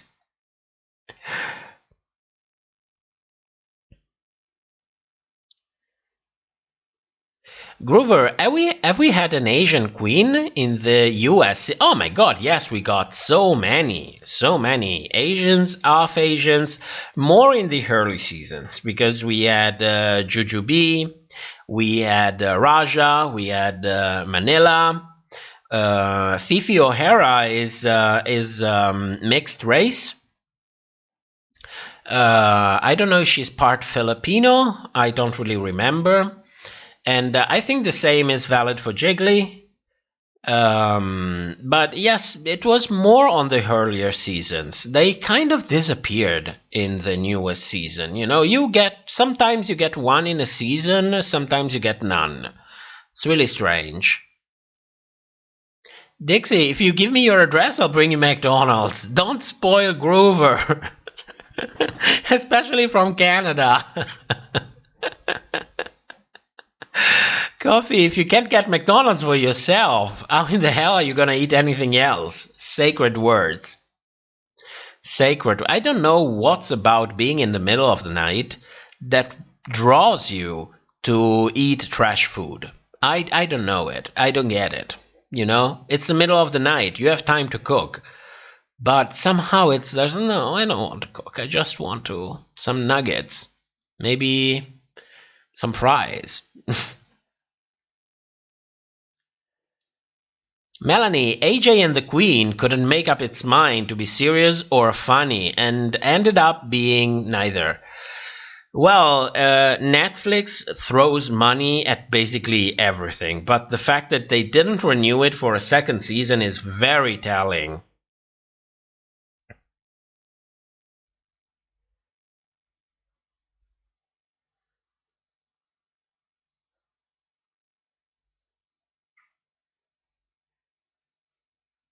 Groover, the fact that Monet's track record was better than Trixie is amazing. Oh yeah, but the Trixie thing was mostly a stunt for me. A stunt pulled up by the producers. They never did something like that again. And continues, it was definitely not pre-planned. Oh, the double winning. Valentine, I agree because Trinity and Monet were shocked, like they didn't even film a possible double crown. That's what I'm saying. It really, if you look closely, you cannot escape the only possible conclusion that they didn't film a double crowning. They filmed both crowning, but not the double crowning. Sasha, the double crowning was not filmed. That's why it looks so weird. Yeah, exactly. And if it wasn't filmed, it means that the production company, which is World of Wonder, didn't even think that that would be possible. Didn't even pre-program to give away $200,000. You know, it takes literally a moment to film a double crowning. That's why I'm saying that kind of choice has to have come from VH1, from the marketing department at the Viacom CBS Corporation, because this is exactly the kind of things that you should expect from a big company. You know, that's why I'm saying, listen, it's not that I want to be controversial by saying it, but this is exactly part of the politics of commercial entertainment. I think that they came out and said, listen, it's time for a winner of color. I don't give a shit who do you have there. Very well, make it a double crowning, put 100K more. You know, if you want, RuPaul's Drag Race is 90 minutes. 30 minutes of it, which is 33%, is advertisement on VH1. And one of those lots cannot cost possibly less than $30,000, $40,000, or $50,000. So 100K is really, really nothing, and that's just advertisement from there. Let's not forget everything else. It's really a spit in the sea for this kind of companies. Groover says, some think that they plan to crown Latrice and Manila, but they can't get that much money for two queens out of nowhere. The settings really didn't help. Because that season, all of the queens always voted from the same queen. I wanted to actually put out a video about it, but then it stayed in my folders with all the other things. Because something really, really interesting happened in All Stars 4. Something that forced a change to the format for All Stars 5. Valentine, I heard that a rumor that they wanted to crown Manila Valentina, but maybe it was a last-minute thing. I don't think they wanted to. Valentina is good for how can I say, it's good for publicity, but it doesn't look like it's really easy to keep down and make her do what you want to do for the brand. Blazing, I mean, the All Stars episode 1 talent show, sorry, I need to articulate myself better. I lost the comment because I'm not even there anymore. Valentine, wait, actually, it might have been pre-planned because shows need to say what the budget will be in advance to get greenlit, I think. That's debatable. Most of the budget, yes. But if the network that it's actually paying is coming out and saying, listen, there was this last time change that I want to make, and I can put the money for it. I don't care, but I want these changes to be made. So if in the contract they can have that kind of influence, I don't see why not. I mean, it happened before in many, many different fields. If the contract allows for that kind of interference, and it usually does, things like this will happen, have happened, and will continue to happen.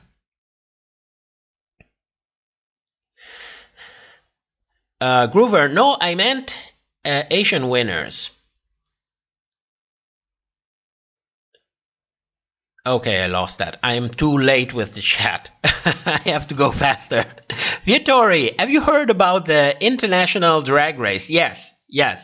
From you guys, actually. I heard it. I hope it happens.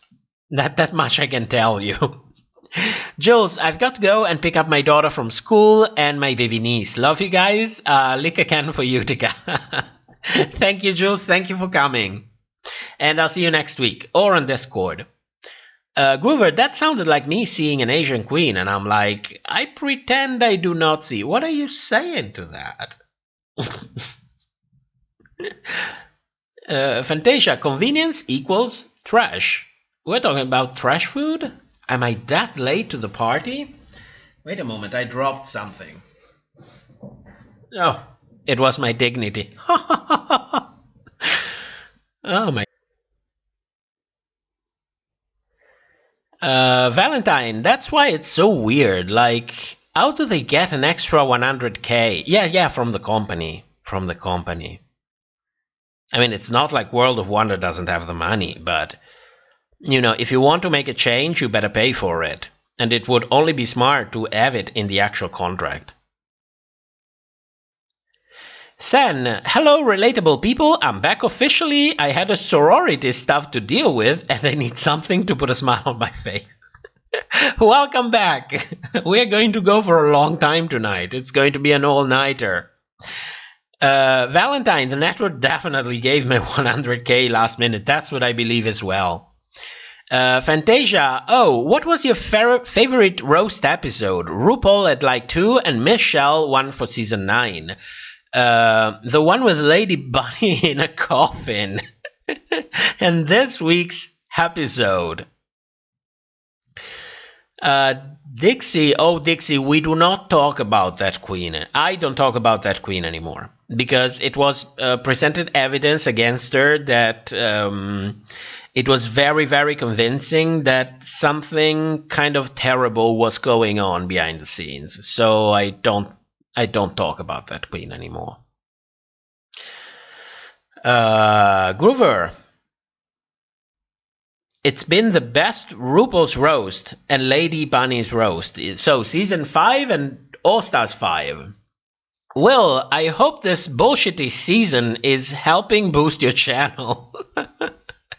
A little bit, not too much. We are not losing subscribers, but we are gaining like 5 or 10 subscribers a day, which is still growth. I'm not complaining, but you know, when you're really going, you like get 100 a day. So we are a little bit, but we're having fun. We're having fun. That's the important thing. Coffee, I want Bob to go on Lady Bunny's podcast to roast her. Oh yeah, she has a podcast with Monet. It's called Ebony and Irony.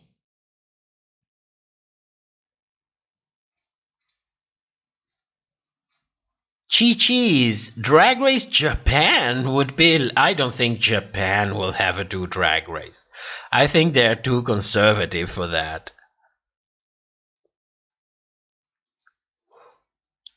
Valentine, CBS Viacom as a whole had a bad history of racism on their other reality TV show, so it definitely makes sense that they would want to look good with a double crowning. Yes, and especially after they re-merged with Paramount. Let's not forget about that as well. Happened last year. Law says, girl, we lost your audio. Okay, that's great. That's great.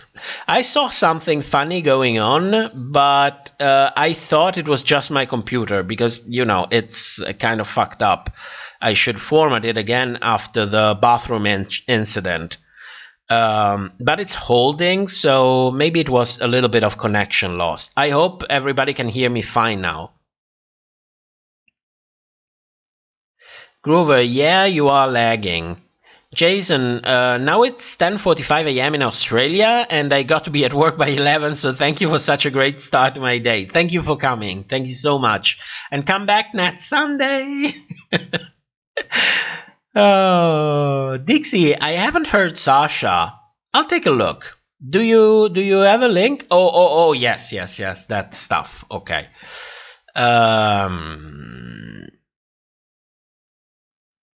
Oh, chat, don't skip, please. Don't skip.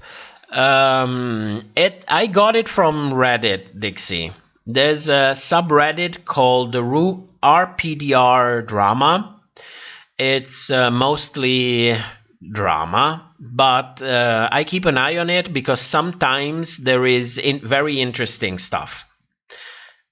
But this was one of the things that was discussed. Yeah.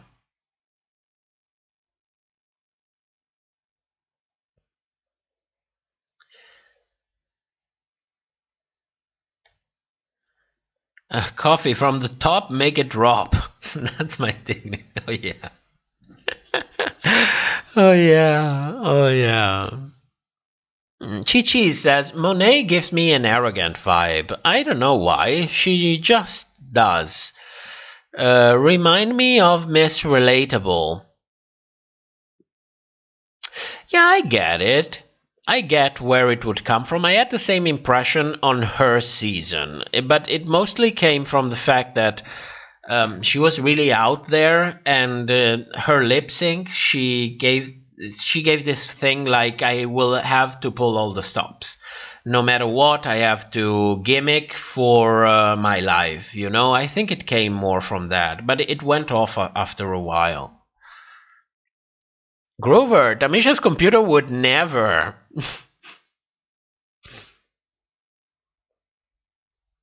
Coffee, I keep leaving comments on other YouTube videos when people come for the edits. Thank you. Is it publicity? If it's publicity, it's perfect. Thank you for the free publicity.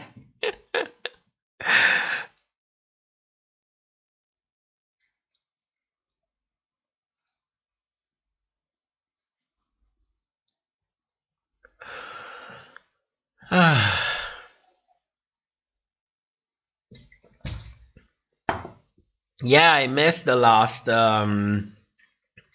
battle. It was in my time, it was Friday night and Saturday early morning. And it was too late for me. I went to bed like at midnight that night.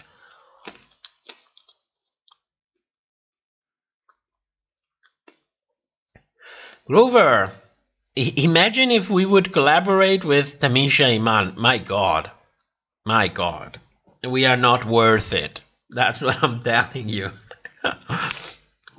We are not worth, but I would love it.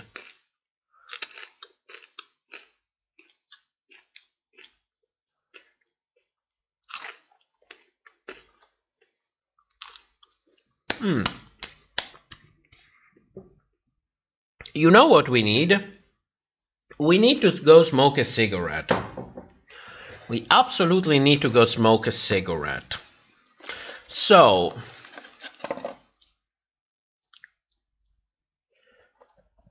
let's do it like this. Do you guys want some music while I go smoking? It literally takes 2 minutes because I am so much in need of nicotine that it will take like a second for me to finish the cigarette. So I can put on some music. Groover, imagine you in a conversation with Tamisha's computer. Oh my God, I could climax like there, like here and now. Fantasia, I don't know why they're gagging at Top RPDR videos being giving them the edit manipulation compilations for. Luna, imagine Matt doing the lip sync in the garbage. Okay, let me put a little bit of music. 2 minutes and I'll get my dose of nicotine and I'm immediately back. Where do we have music? Music, come on music. Let's go with Nimbus. Yeah, let's go with Nimbus. Okay, see you back in a minute.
And I'm back already. Believe it or not, I sucked that cigarette dry. Where are we? Coffee says it's free publicity, not obsession, or delusion, or pragmatism. I love that ad. I absolutely love it. Groover, I love when she says the Wi-Fi. It's too cute. Tamisha is a very pragmatic, sweet, but she's also gives me the idea of being a little bit of a panter, you know, in a good way, which I like it. I wish we would see more of that. Coffee, I love when she can't stop laughing too. She really is the most precious gem. I was talking with Fantasia, I think it was on Thursday, and we had a little bit of chit-chat on what was going on with it, and that many queens are not actually sharing her virtual drag battle. And I realized that World of Wonder is actually sharing it. Out of all of them, World of Wonder is sharing it. The queens are not, but they are, which I think it's incredible. And I hope that if she keeps quiet, they will invite her for All Stars, and I hope it's a smart move for her. I initially said that I didn't really agree with her going on All Stars, but considering how things are going, she needs as much of a push as she can get. I hope they won't make her dirty, but we will see. Jennifer, you could upload short vertical videos. Apparently the algorithm is helping accounts that make them compete with TikTok. I didn't know about that, but you know what YouTube does? They profile your channel. And they know that I make long videos. My videos are on average about 30 minutes, 20 to 30 minutes. If I change that, the algorithm looks like it wouldn't be really happy about it. That's why I try to include all the short videos inside the big videos. Coffee says, Matt would be dressed as a mouse. A la Simone. If I was creative and I had a sewing machine, I can assure you I would make a tail for myself. This channel is not a drag race channel. It's also a channel for raising awareness of tiny mice. Valentine, do you think the huge flood of these different drag races would make it harder for other drag shows to happen, or the opposite? Well, the honest answer is that you need to do marketing research for that, which you wouldn't believe it, but it relies on very refined statistical models. So I don't know if I can tell you how I feel about it. I think that one of the weakness but also strength of Drag Race is format, which is carried on in all the incarnations on the show. So based on that, I would think that a sufficiently polished show like Dragula, for example, with a different format, I think it would have a very good chance of becoming successful, especially if they know how to go with the flow in reality television. Because let's be real, I started noticing the editing very soon, in Drag Race history, I mean. But I started covering it from season 12, properly with Livestream from season 12. I had a video covering the other seasons, but I didn't really do it before. And still, nobody was talking about the edit. If you watch other videos at the moment, people are starting to talk about the edit. So that means something. You know, people are not stupid. If you have the word reality, we want to have a little bit of reality. I understand the constraint of making a television program. I completely understand it, but it cannot be 99% fake. You know, it can be 60% fake, and we would all be on board with it. Fantasia, I must have missed the fact that at World of Wonder shared it, because I've never seen it. I looked for it. You know, when we talked about it, I actually went on Twitter. I actually went on Google and made a selective search on Twitter for the Tamisha Iman Drag Race. And then I went on Tamisha's actual Twitter and checked everybody who retweeted it and confirmed that World of Wonder was there. So they are doing it. That's very good. That's still very good.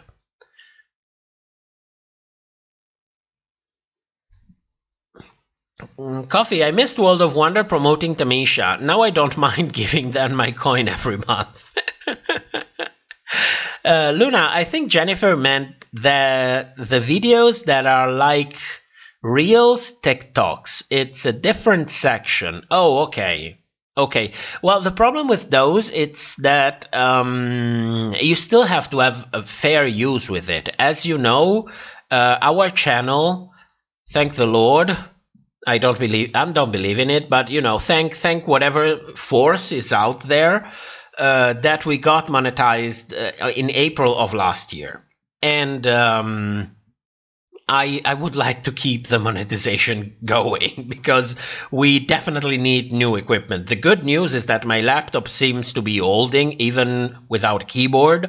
So next purchase will be a proper computer, and we need that revenue. So when you start clipping together all of these things, you also have to make it fair use. You know, you need to comment on it. It has to be a purpose. It cannot be just a compilation, because if you do that, you risk demonetization. And we don't make much compared to any other channel, especially the bigger one. For the size of this channel, we're making basically nothing, because after taxes, we get about $150 a month. But it's still money. It's still money that we can use. So I would like not to do anything to risk losing that, because it's still funding for the channel. Beatrice, Tamisha said in one of her battle that the one with the guys last week, that she didn't receive much support from the community, and that sounded so strange.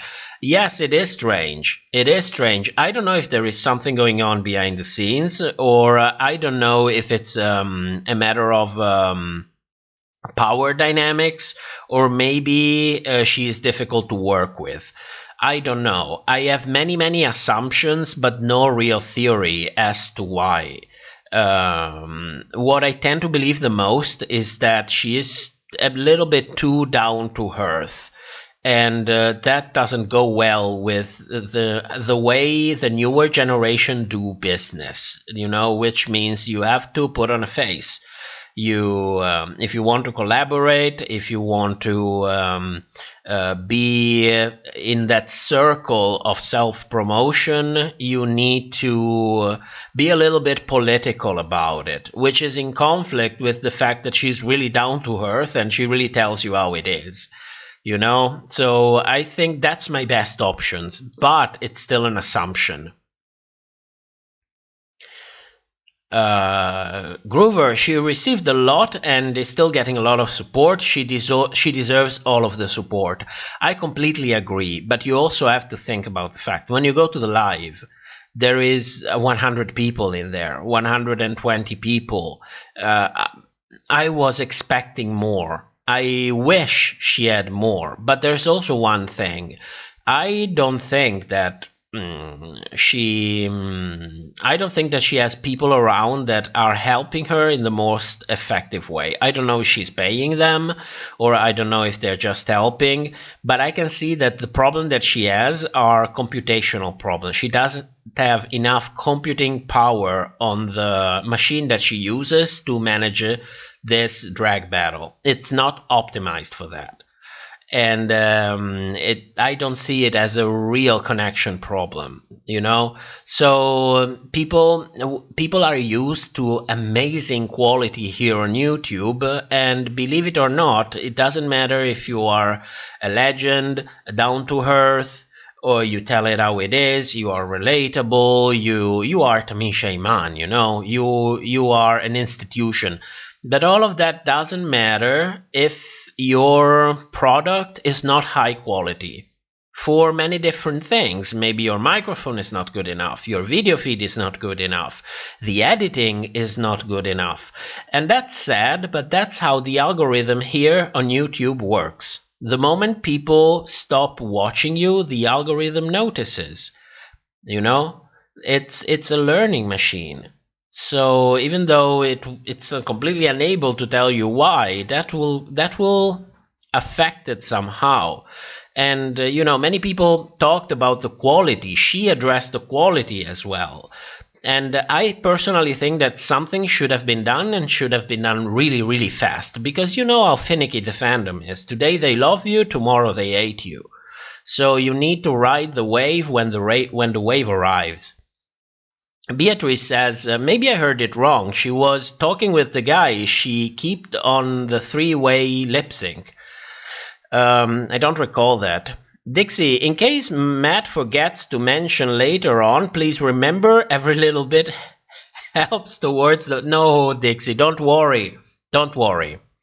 Don't worry about the vet bills. If we needed help in that direction, if I need, I ask. Okay, don't worry, because I am very much strict in the way I manage our finances, and every month we save 50 euros for the mice. We didn't have mice for 4 months, so we already had 200 in there. And don't worry, because we can always because we don't have a lot of furniture yet in the house, even though we've been here a long time. But we are storing for that, so that's not a problem. It's not about that. If people decide to support the channel, it's so that the channel actually has the resources to pay for itself, and that's it. It starts there and it ends up there. Once we have our equipment, if some of you would like to contribute and actually pay us for the time that we spend working for the channel, that it's very well welcome. But it's not an emergency to pay for our sick animals. We have the resources for that. We can divert them from other things. So don't worry about that. Absolutely. Absolutely. I want this to be very clear, because I saw example of people out there asking when they could completely afford it. And it's two different things. It's two different things. Chi-Chi says Tamisha is too real and isn't fake, so that's why. In a way, I completely agree with it.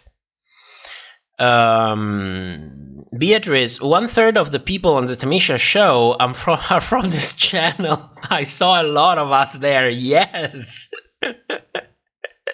Yes. And that's great. And I always see coffee. Always, always, always. Luna says, Groover, you could contact them through email to offer a service. I think to Tamisha. I sent an email, nobody answered me. So maybe, I don't know. Maybe we have bad reputation on YouTube, so you cannot exclude that. Chi-Chi says, Tamisha is literally the mother of half of the queen in the drag community. Well, I wouldn't go as far, but in the pageant community, probably. Probably, yes. Luna says, I think also a big problem is that they depend on Facebook and many US Gen Z do not use it. Yes, I'm not Gen Z and I don't use Facebook because I hate the Facebook corporation. So I don't even have Instagram. If I need to see something, I will get a link from somewhere and get it from there. But I didn't create an account with it. So, but yes, also Facebook, it's like an older platform. That also explains why the Facebook corporation acquired Instagram, which, if you ask me, on the newest generation is much more successful than Facebook.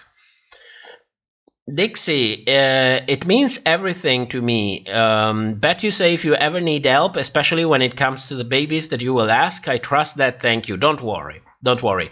If we are completely fucked, at some point I will come out and say, listen, we are completely fucked. They sued us. We need to go to court. I don't know where I'm going to take the money.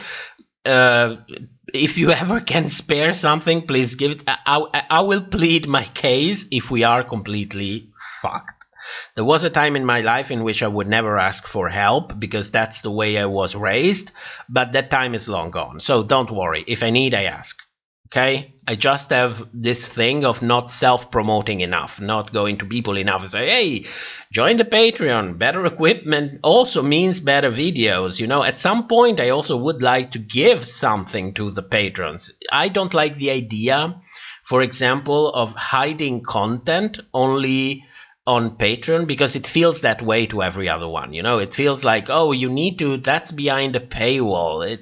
It makes sense until a certain point. I don't like the aftertaste that it leaves in my mouth. So I think at a certain point, once we reach certain number of patrons, I will have to, you know, to do something special to thank you for the support. I mean, you know that I'm grateful for the support, but you know, at some point you also want to give a little bit of something. It doesn't have to be something astronomical, but, you know, like a live stream, for example, specifically for the people on Patrons, in which we take time to you know, I don't know if it even makes sense, because after all, anyone can just wait and come to the live streams and know, yes, we're going to talk for hours afterwards anyway.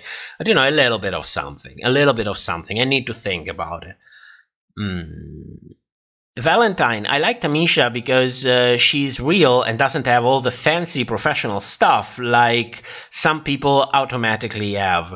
Yeah, she has this endearing quality, but at some point you want a little bit of basic things, you know, like a stable connection. A stable stream, not a stable connection, because if you don't have a stable stream, it could be because of the connection or because of your computer. You know, some basic things. We don't need fancy transitions or incredible animations, but you need a base quality, because when half of the video stops, one thing, if like on this channel, for example, you are used to not see me. You are used to hear me speaking for hours and hours and hours. So if the video freezes for a moment, it's not a problem. That's what you're used to. But on her channel, where you actually see her and the video freezes, that goes in your mind and you say, oh my God, the video freezed again. Oh, this is not synchronized. It doesn't have to be fancy, but it has to be a smooth experience. This is what I want to tell.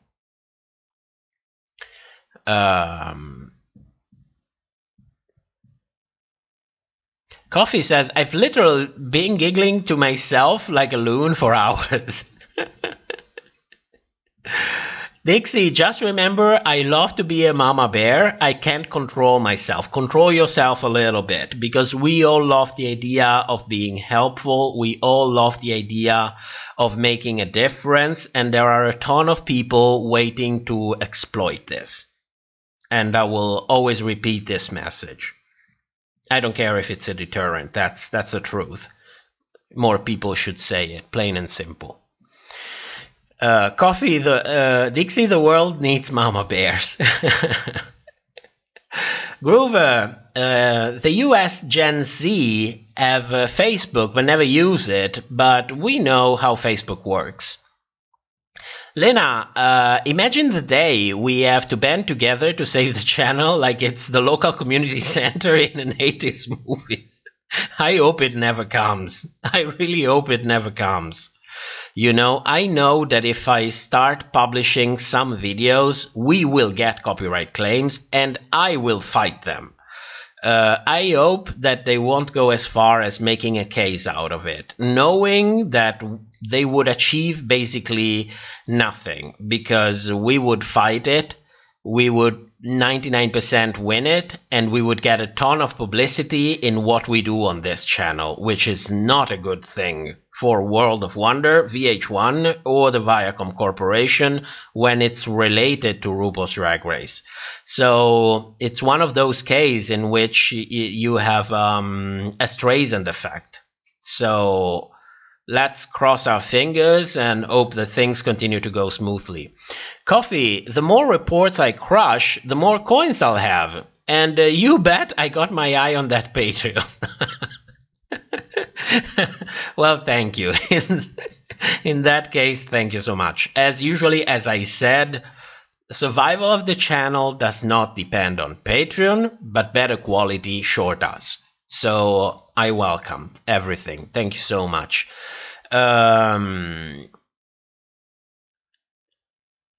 And Coffee says to Dixie, I mean it. I thought about your messages after the chat ends on several occasions. Oh, yes. I remember Dixie since before I even made the live streams.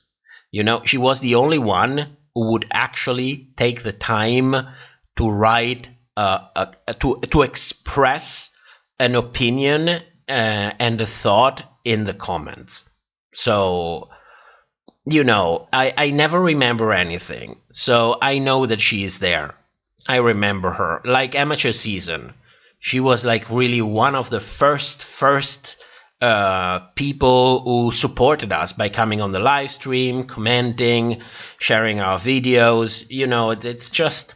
Or Fantasia, which was our first $5 patrons. And the president of Discord. And the one listening to me rambling when I cannot sleep at night. Coffee says, I'm gonna email Bob, maybe in all caps.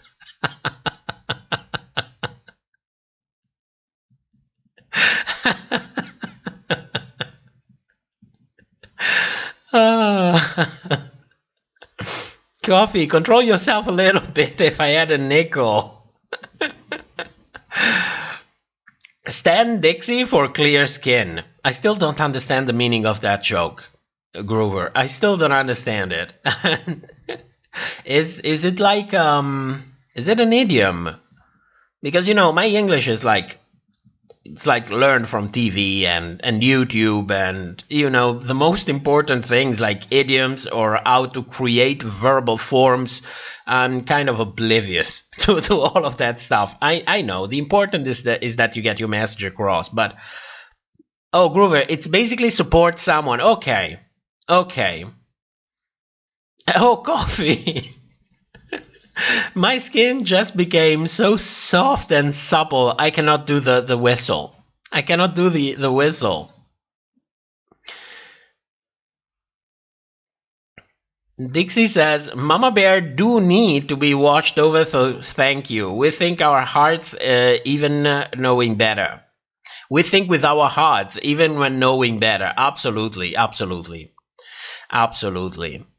especially when you start growing a little bit more older. I became very, very. I'm not 80. You can hear it. I'm not 80, but clearly I'm not a teenager. So as I went on with age, I realized that it's very easy to. It's like we are forced into two different binaries. Either we become harder and harder, or we become softer and softer. And I used to be much more of a piece of shit in my early days.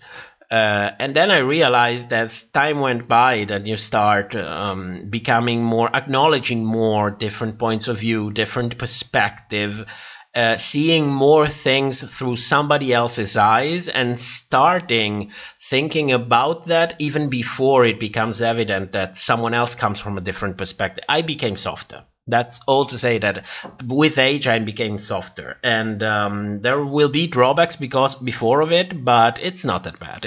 I like it. I like it. Groover, wait. Aren't you a teenager? I love your sense of humor. We become harder and harder.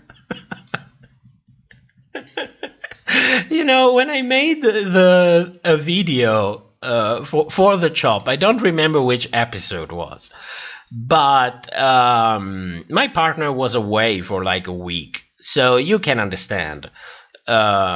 My mindset when Sunday finally arrived. I made a ton of sex jokes, like it was non-stop.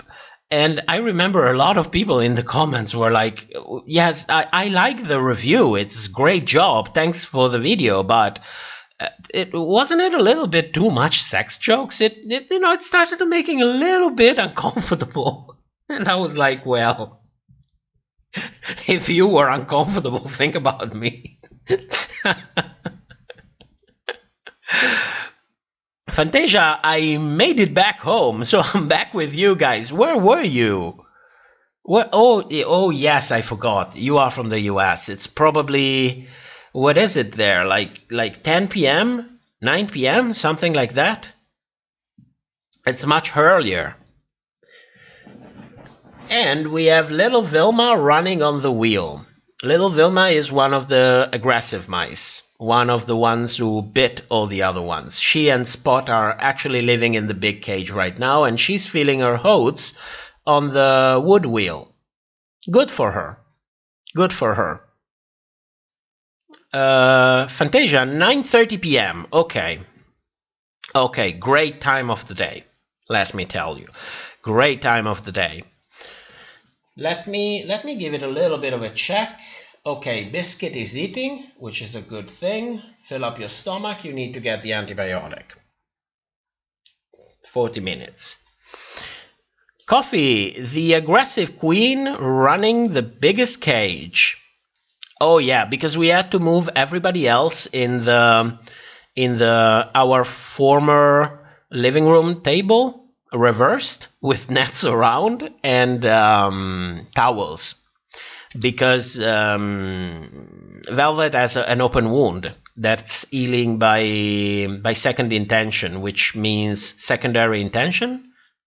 Yeah, I think that's the term, which means that skin is slowly regrowing by itself. It's not stitched. So you need to do your best to avoid any possible infection. So she cannot be in contact with the fibers that we use for the cage. So, and she cannot be alone, because Biscuit is also the way she is, and if the same thing happens to her, she will have to be on the towels as well. So yes, the aggressive ones have the whole cage for themselves. I know how it sounds, but what can you do? And also there is a problem, you have to understand. We have two mice that we need to pick, one twice a day and the other one 4 to 5 times a day for antibiotic and medication, disinfection and medication. So if it's a big cage, you actually have to hunt them, which means you are stressing them out even more. You need to have them in a small cage where you can pick them up like real quick, because the cage is physically small. Maybe they are on a toy, maybe they are in the tiny coconut, maybe they are in the bowl of food. You know, it's much easier to pick them up. It's less stressful. That's why they are in the tiny cage. Otherwise, they would be in the bigger one with towels instead of the normal bedding. But that's the whole point, because they are not tame. We just got them, you know. They don't come to you. It's not. You saw back in the day Marble, that she would just hunt us down like, human, give me food. She would follow us, you know. That's when they become tame. And they're not tame yet. And I cannot make them feel like I'm hunting them every time I need to give them medication. So, aggressive ones, big cage. Sweet ones, tiny cage. Isn't that a perfect metaphor of life? Groover, aggressive, be careful. Elliot got cancelled for saying that. Yes, the black ones are the aggressive ones, my god. But it's true. They are the black ones. You know, it's difficult to distinguish them because Vilma is completely black with a black with a brown belly. And Spot is completely black with a white belly and a tiny white spot on her back. But unfortunately, they are really aggressive. Both of them. Both of them. You know, when what happened to Vicky happened, I kept a close eye for almost 2 days, watching everything that was happening, and realized that it was both of them. That's when, thank God, we separated them immediately, which is not an easy decision, because the moment you separate them, you realize that if at some point one of the two will, you know, pass away and the other one will remain alone. And if they can be in a group, it always helps enrich the environment. But, you know, by that point I was sure of what was happening. We were left with no other choice. I don't think Biscuit would still be here if we left them together when we did separate them. Coffee, yay, Biscuit! Dixie says, Groover, you even cleared up my fine line and wrinkles. Coffee says, to Groover, you owe me a new name because you just sent me out of my body and now I'm a different person.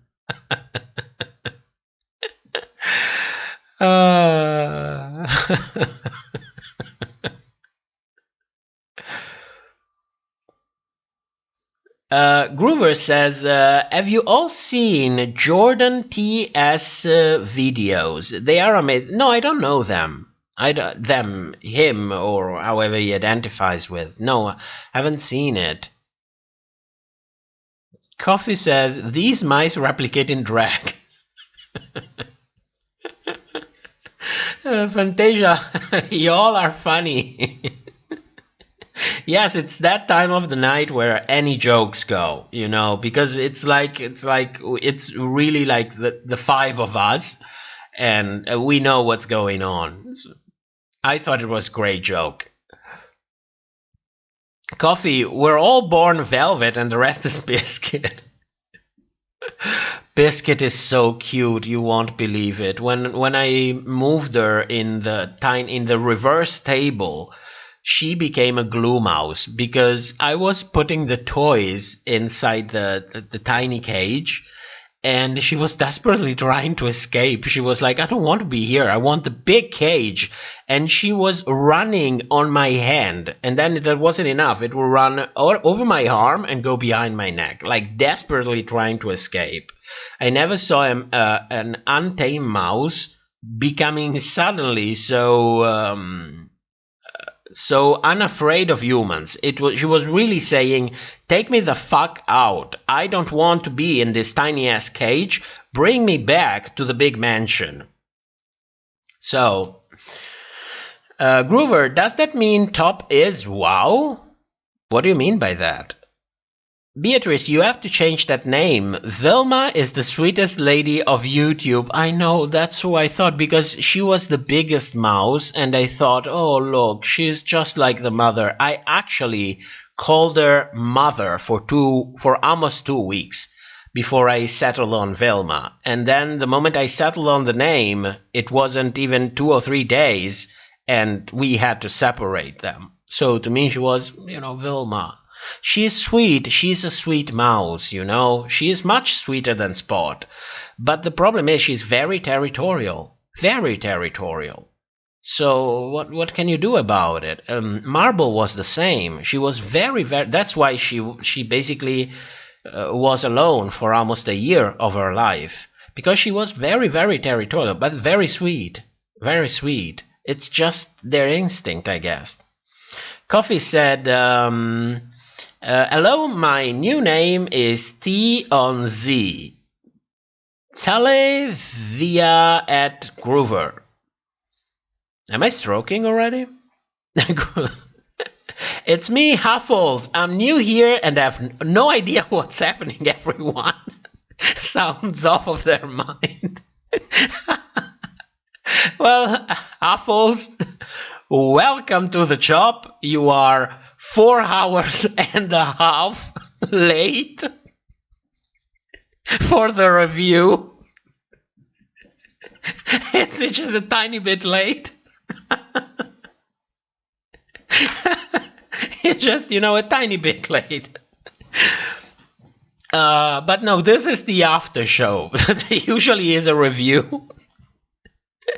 And then we go in the after show where we do we try to hang on to that little bit of social life that we still can get.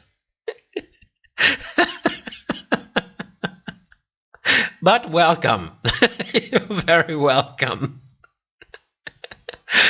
Groover, glue mouse, that reminded me of Mousetrap. No, glue mouse in the sense that it glues to you. It glues to you.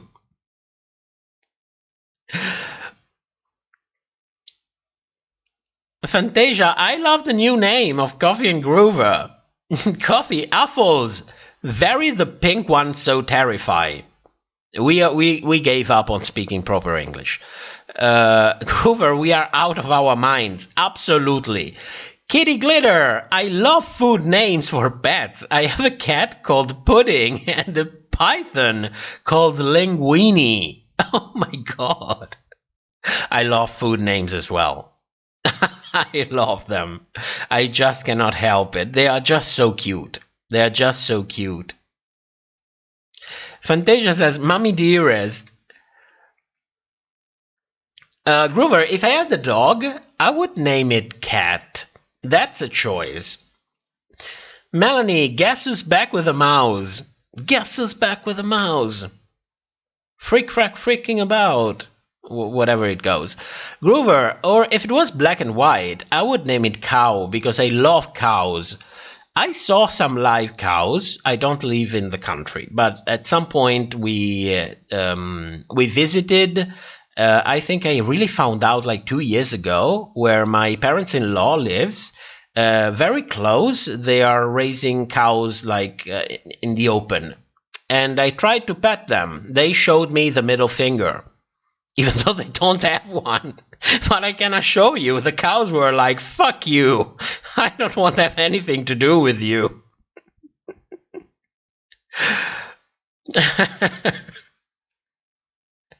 Groover, 4 hours.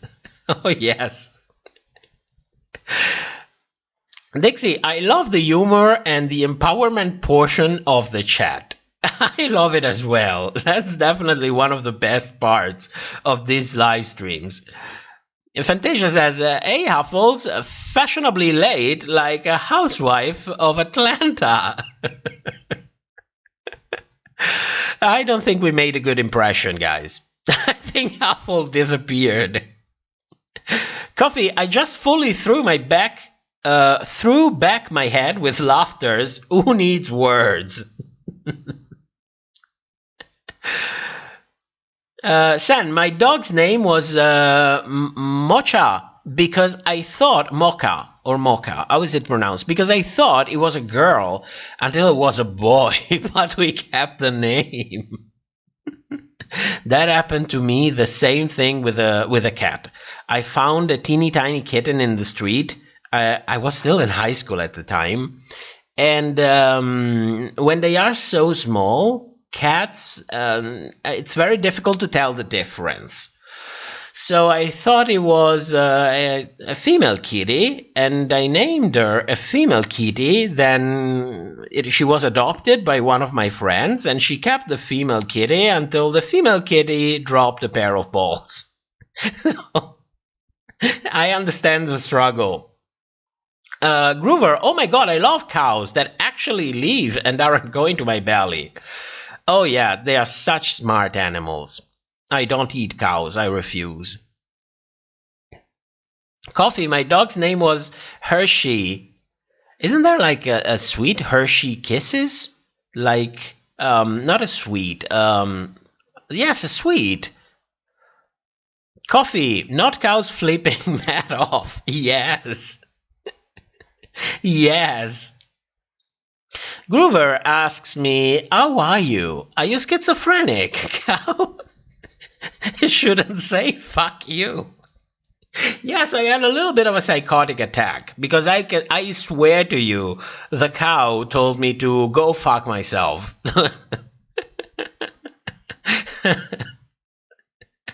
Beatrice, I always call my cars little mice, and my friend's son used to say to me that they will be so offended. Why? I mean, cars little mice? Fantasia, it's more reality TV. I miss every Sunday to talk with you guys, but it's not that great anymore. The Housewife of Atlanta? I know what it is because I heard it from Drag Race. I'm honest, that's where I heard it from. But I never actually watched it. I have no idea what's going on. Melanie, were the cows on a farm? I'm a psychic.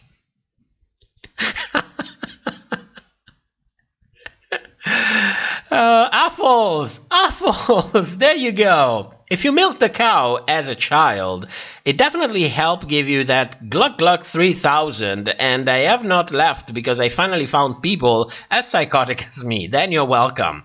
You're absolutely welcome. Sen, Mocha is the pronunciation. Thank you. Is the pronunciation, and I said was because he passed away, but when I get another pet, I will get the opposite gender's name. Like if it's a girl, she will get a boy's name. If it's a boy, she will get a girl name. We're all in for fucked up gender. Grover, are you better than me? Cows are my favorite animals and literally eat them. What is wrong with me? David Mazzato. Rose is the winner. David, welcome to the stream. You see, who was it? Where is it? I lost it. Apples, you see, we have another new user who just joined us. Like 5 hours a little bit too late for the review, but thank you for coming. Thank you for coming. Fantasia, I got to take a drink, and I got to take a sip as well. The night is still young. Oh shit, why do I pour a drink and then look at the screen? Because I'm a fucking idiot. That's how easy it is. You know what's funny? That I oiled this desk like not even a year ago. And it's completely destroyed already.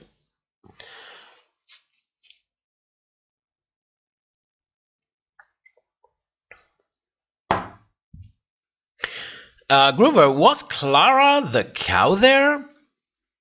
I don't know. What I can tell you is that they didn't like me. They were not impressed at all. Kitty Glitter, all this cow talk is making me think of Utica's cow Clara. Groover, we stand apples. Coffee, Clara has entered the chat.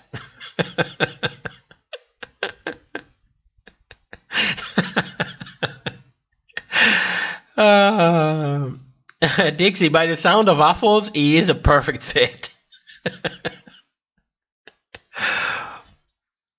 Oh my god. Oh my god. This night is crazy. This night is crazy. Groover, by the way, can we appreciate that Denali got obsessed with Clara the cow? She wrote Clara on her mirror message. Really? Oh my god, I have to see that. I absolutely have to see that. Let's go to... First, we go to Wikipedia to check the mirror message, and then we look for a shot. Where are we? Oh my god, it's real. Clara, over any gold medal, crown, or cash prize, my sisters were the greatest rewards. S13, off to get some D. Okay. Later skaters love Denali. You have a better memory than me. The mirror message is the last thing I look at when I watch an episode. That's what happens when you focus on the edit. Kitty Glitter, I hope Utica never drank milk from... Oh my god. Wait a second.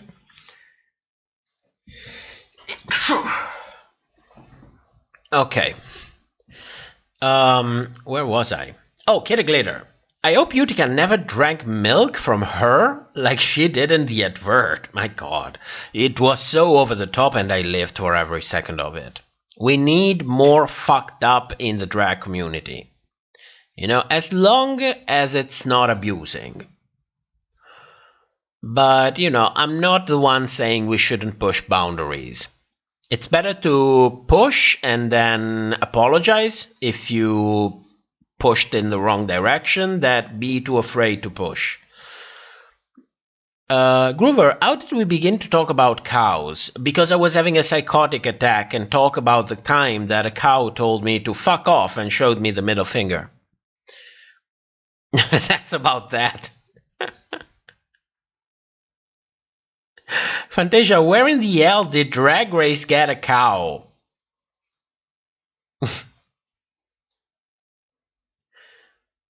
It's that damn psychic. Damn psychic. Sasha, I love that Denali talked about her ass in her mirror message because of what she had with RuPaul and they didn't even hair. Oh, wait a moment. Let that sink in for a second. I love that Denali talked about her ass in her mirror message because of a talk she had with RuPaul, and they didn't even hair.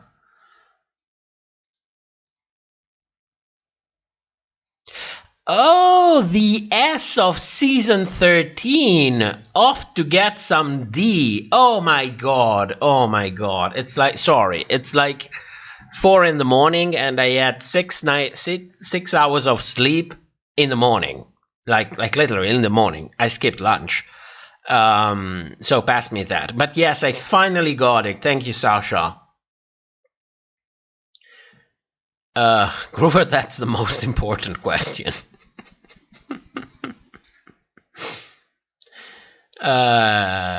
Kitty Glitter, I was cackling when she was pretending to drink from the cow, honestly. It's like when Sakura drop-kicked into a fart. I found that so funny, but the judges thought it was so crude. Well, you know, comedy is definitely a subjective thing.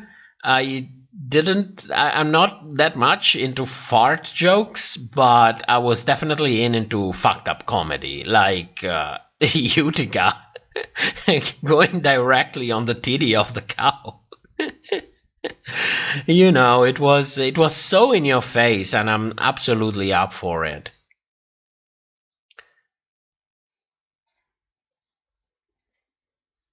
Groover, the cow, how did they get there?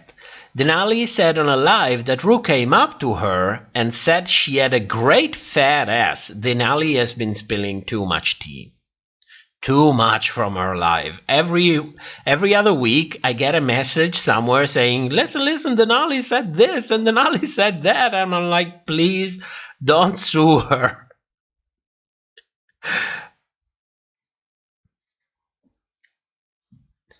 Coffee drop kick into a fart was an iconic statement, no lie. It was. Rassan Haslam. And I butchered your name as well. Welcome to the club. Denali definitely coming back for All Stars. She was Jen this season. She gonna be a fan favorite to return. Absolutely, absolutely. And if she plays her cards right, she might not even need All Stars. But she will definitely be on All Stars. Groover, can we all collectively drop kick to a fart? Not live. Not live. We are all, in my fantasy, we are all in the same room. Groover, Denali spilling too much tea and I'm living. Rue wants to fuck Denali and Crystal. Well, she is in an open couple, technically. So, why not? Why not? Coffee, Chicago will fuck Rue up if she comes for Denali. Oh, Rue is too big. At this point, I don't think that she will ever get anything for fucking up Queens. Mostly because also, technically, she is just a producer on the show. A producer among many on a show that is paid by a network. So, you know, there is a lot of plausible deniability in there. And let's be clear for a moment. RuPaul doesn't even remember the names of the queens. It's not just a running joke. It's something that's being confirmed and told over and over and over again, among many other things. I don't think it's too much of a petty thing to fuck something up. You know, Ru strikes me more as the kind of person who is like, I don't have time to fuck you up. Let me just wait. You will fuck yourself up and I will be just sit here and look and count my money while you do it. I have more of that vibe from RuPaul, if you know what I mean. Fantasia, Tamisha said that the contract is up in a year. Yes, and I sent her a tweet because based on the season 8 contract, the NDA does not last a year. The NDA is perpetual.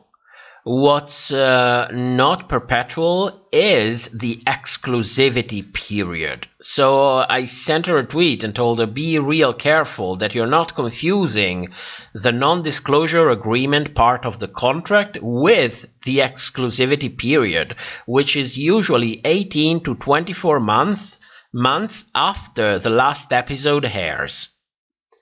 So I don't think that's the case. I don't think that's the NDA. At all, especially now that they are under VH1. I honestly think she was mistaken. Groover, I'm getting disturbing images. Good, it keeps you awake. Maybe RuPaul is getting dementia. No, I think she just doesn't care. You know. Russon. I'm going to go for Russon.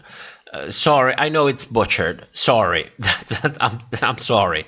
Says, Tamisha cannot want to return for All Stars and be spilling the tea. I really want to see her back. Yeah, the two things are not compatible. The only way in which they would be compatible is if they fuck her up on All Stars. That's the only way. Kitty Glitter, that reminds me of the clip of RuPaul at DragCon, and she's like, oh, what's her name? Oh yeah, Nina Bonina Brown, and I cringed. Yeah, I mean, in a way I can understand her. She's old, and there are, you know, a dozen new queens every year, but in a way it's also your job.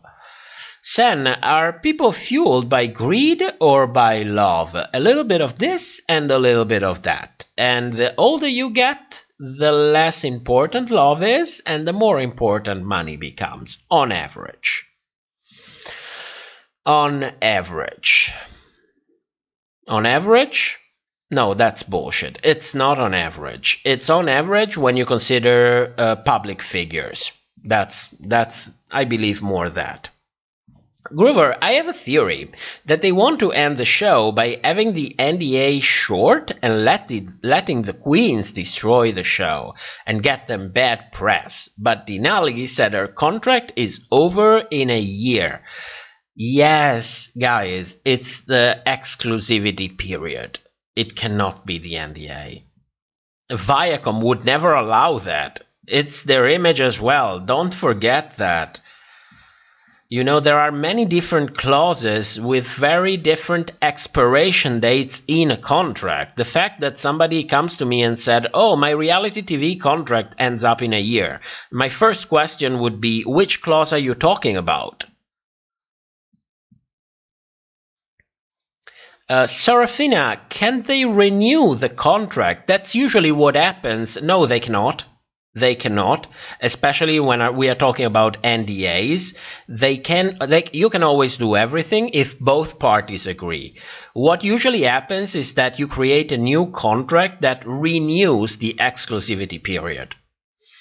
Sen, do you consider to be an introvert or an extrovert?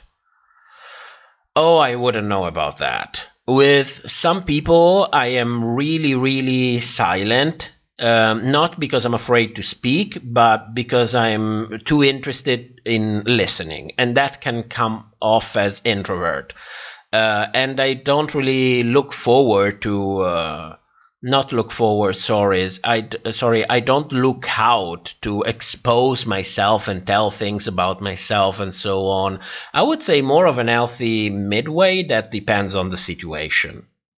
I would go like that. Wind of Gus says, it would have been funny if there was a live audience this episode and someone yelled at Candy in the middle of her performance, so tell us a joke. Yeah, the problem is that they have individual microphones, so they could cut out that audio. Ross, oh, thank you. Rason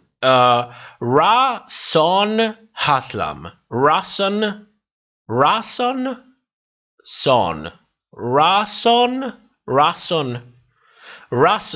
Haslam. It's butchered anyway, isn't it? Be honest, tell me the truth. Melanie, Ginny said 1 year as well. Yeah, but that's from the BBC. I tend to believe that it could be that they have 1 year on the whole contract. London Jones says, why do you all hate Candy? Weird behavior. No one here hates Candy, don't worry. We are very, very objective and we don't gang up on everybody. As a matter of fact, people who watch the stream think that I live for Candy Muse. When I don't really enjoy it, but she's a human, you know. She's deserving of being treated like a human like anybody else. Coffee, we don't know Candy, we only know the producer's version. That's perfectly said. That's perfectly said. Wind of Gus says, I live for Candy, and Groover, I love Candy. Melanie, although UK might have different rules, that's my suspicion as well.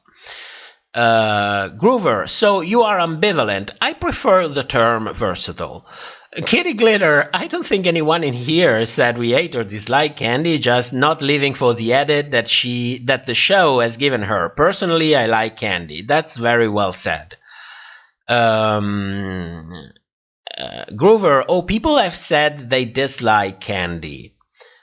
And Huffles, what does everyone think about a no-winner season? I think that the winner should become the new head judge if and when RuPaul retires. I think that RuPaul's love for money will keep her young until well in her 80s.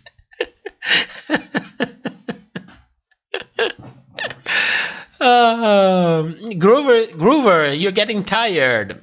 You need more energy drink. From Little. Yuli R says, which queen do you want to hear the most from when their contract ends? Oh, good lord. I need a very observing queen that will know everything about contracts as on the top of their mind. So I'm going to go with Yua Hamasaki. Because she knows the fuck out of contracts. She is like in there. I bet that she read the contract. So I'm going with Yua Hamasaki. Coffee, I wish winners had more of a role in the shows. Yes, me too. Me too.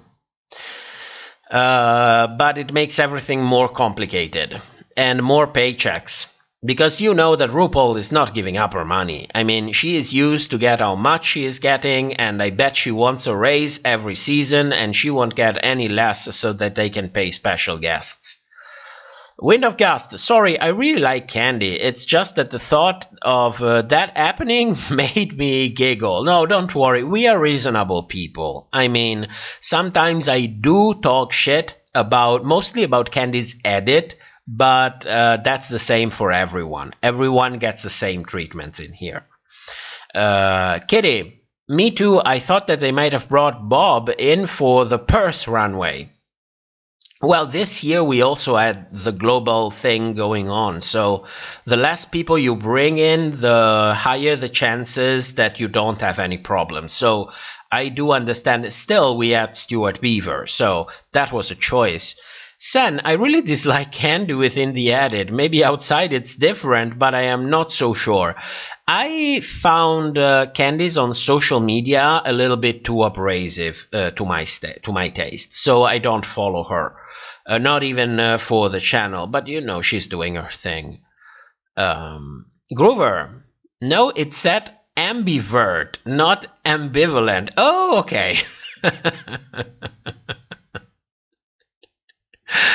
Coffee, Candy's joke about RuPaul being dead tickled me.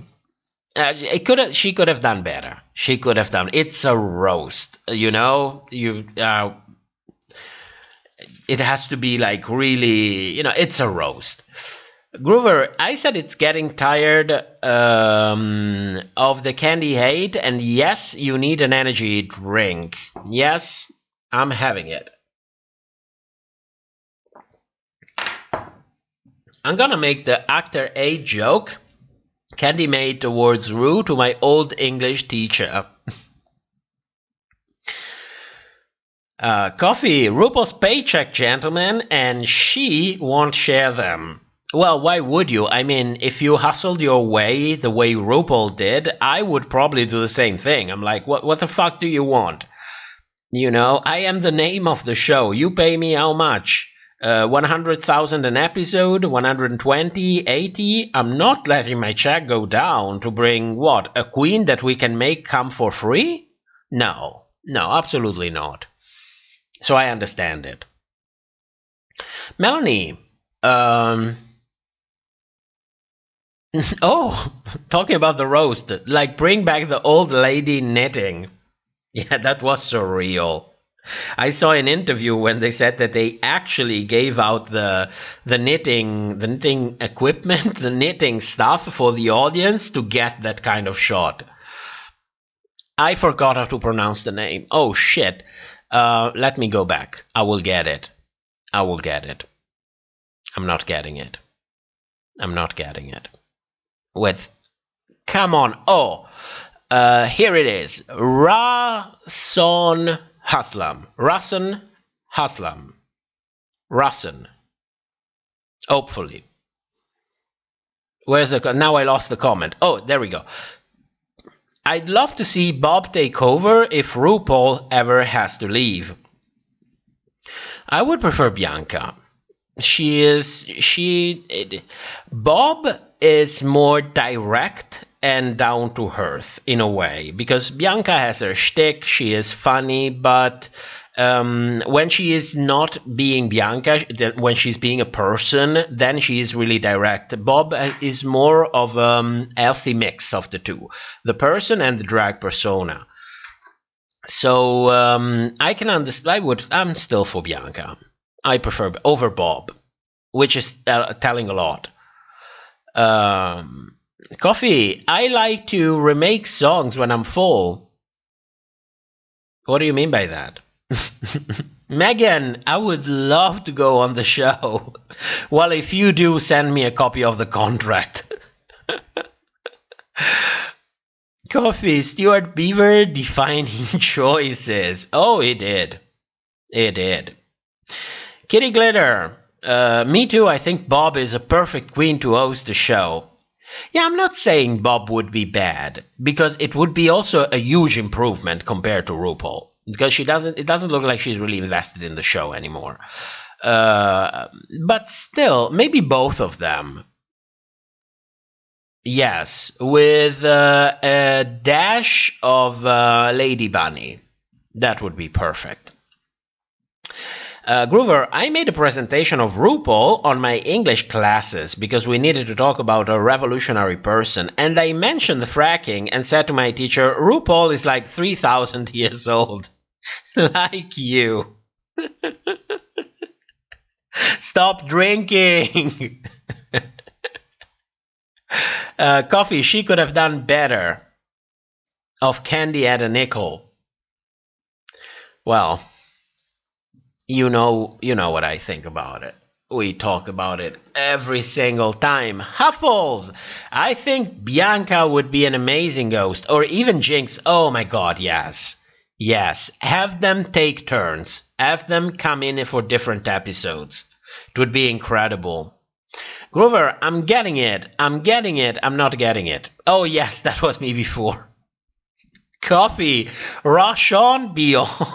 That's what I thought as well. I'm sorry for butchering people's names and forgetting how to pronounce them and not being professional. But this is an amateur channel. Sen, I think Bianca would be as good as a host because she would tell it to you how it is. And Sen, never forget the power of money. Never forget the power of money. Too much power, too much money, and everyone will be eventually corrupted. But yes, for the most part, I agree with you. Groover, Bob would be my pick. Valentine, I miss when I felt like Crew had a connection with the Queens. Yes, me too. It was, what, like Season 1, Season 2? Something like that.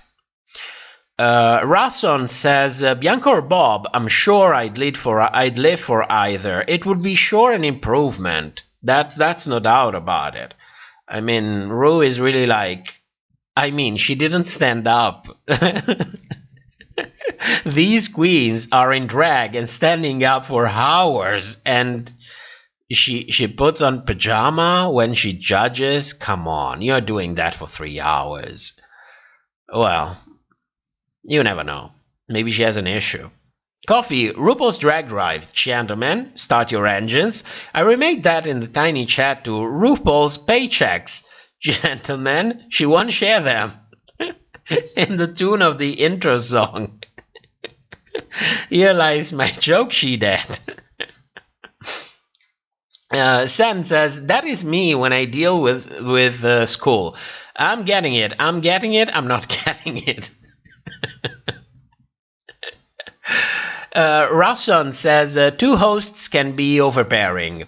Oh yes, it might be a little bit too much, especially if they don't have a very good chemistry in which they don't try to outshine each other's.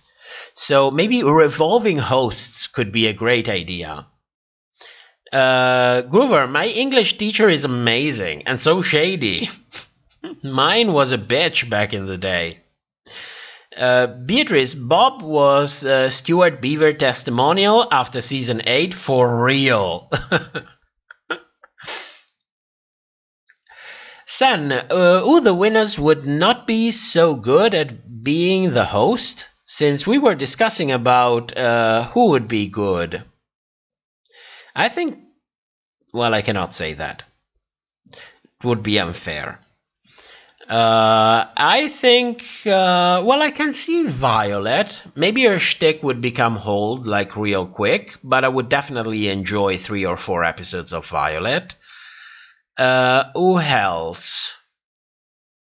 Well, I cannot really think of anybody. Well, we had that terrible Meet the Queens for, what was it, season 11? With Aquaria live, but she was also really young. She was like 22 at the time. So many things change at that age. I don't know who would actually be bad. Maybe BB, because she has this, she gives this energy of superiority in a way. But, you know, you can never tell if it's the edit or she's really like that. I have no idea. Kitty Glitter, all the connections Ru has with the queens on recent seasons seem so fake and staged. It's sad to see. The queens look up to her so much, and it's like she's using them for coins. Yeah, yes. Yes. I'm keeping it at that. Yes. You've seen Pearl's, what Pearl's tweeted. And she's one who came out and said, she is my idol. And she told me, nothing you say matters unless the cameras are rolling.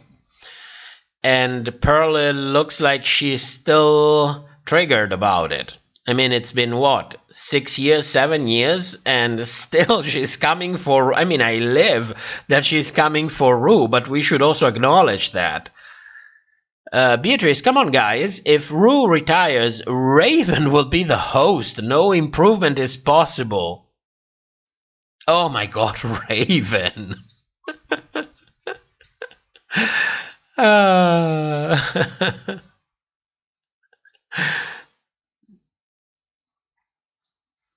Groover, Tamisha the mother responded to my mail. You bitch. You bitch. I don't believe that. She told me, well, she didn't answer, so I cannot even say that I was blessed by being flipped off by Mama Tamisha because she didn't answer. Coffee Groover, what did she say? Yes, Groover, share. I want a screenshot on the general section of the Discord right now. I want a screen share. I will bring it on screen. I will bring it on screen. Sen, with Raven skin, it appears the sun does the death drops on Raven.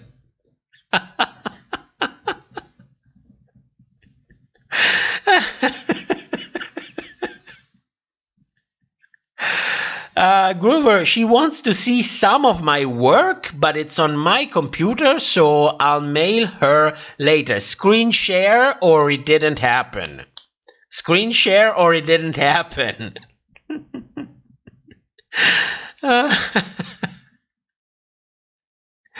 Luna, imagine Raven and Raja hosting. I don't want to imagine that. I don't like fashion photo review. I don't know if because I don't like them on the show or because I don't like the things that they are said and maybe they are paid to say certain things. So I don't know the difference on the two. So I'm a little bit conflicted. I'm a little bit conflicted on that.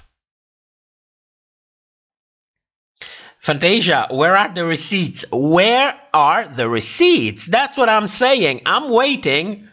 I'm on the Discord right now. You can see that I am online. And I see Palooza that says hello. Hey there. Oh, here it is. Here it is. Receipts are coming. 1 second, let me save the image and it's going directly on stream. Is everything censored? Email. Okay. There we go.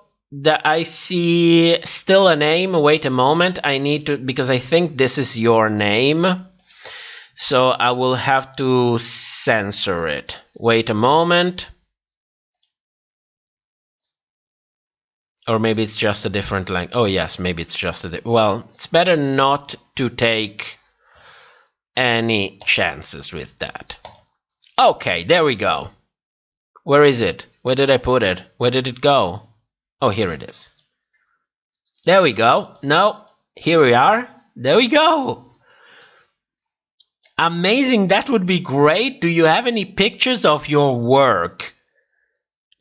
I hate you. I hate you. I really hate you. I'm jealous. I'm just jealous. It's just jealousy. Healthy jealousy. It's healthy jealousy. So, good for you. Ask for the coins. A little bit of coins. Just a little bit. If you do a good job.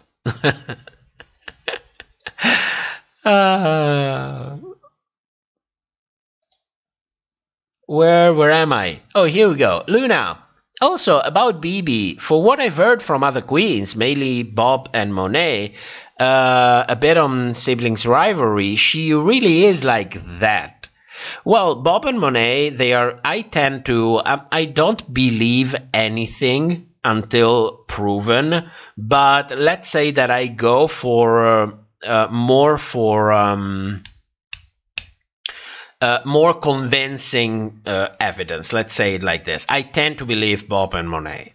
I tend to believe them until proven contrary. So, yeah, I had the same vibe because the edit cannot really convey that kind of attitude 100% of the time, but you never know. You never know.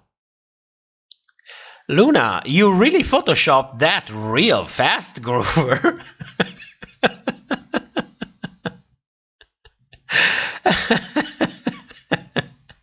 Apples, winner, chicken dinner. Oh my god, I want McDonald's. I want McDonald's, but I cannot buy it. My god, I want McDonald's. Grover, oh my god, not the coins. Well, I'm putting it there, you never know. You never know. Well, I do understand supporting, giving work because you want to give support, but you know, until a certain point, because I'm sure that if she has people working for her, these people are getting paid. You know, time, it's support is always good until a certain point. You know, if you start like working for free, like 3 hours a day, no, every day, no. Kitty Glitter, Mother Tamisha has arrived. Oh, definitely. Definitely. Grover, not asking Mama for the Drag Race coin. Well, but you never know. You also have to, you know, also be aware of it. You know, most of the time you see, oh my God, I adore you so much that, of course, if my work is supportive for you, I'm going to give you my work. But there is also a limit to that. Let's not forget it, okay? Because there are people that I'm not mentioning that ask other people to work for clout for like 50 hours a week for 3 weeks in a row. So let's keep that in mind. I don't mean to be shady toward Tamisha or any other queen, but these things do happen. So there is a limit, and find out where the limit is for you. What makes you comfortable with. And that's what I wanted to say. I said it as a bad joke, but that's what I wanted to say. Coffee says to Grover, I will donate coins with your name on them. Props to the editor. Coffee, this really is chicken dinner. Oh my God, stop mentioning chicken dinner. I want a mac chicken. I want a mac chicken. Like now. Like I'm hungry. It's like dinner time for me. I woke up at 3 p.m. Okay, it's 4 a.m. It's 12 hours later. It's fucking dinner time. It's dinner time, and I want a McChicken. So, and I'm not going to get one. And they are still talking about McDonald's. Grover, stop talking about McDonald's.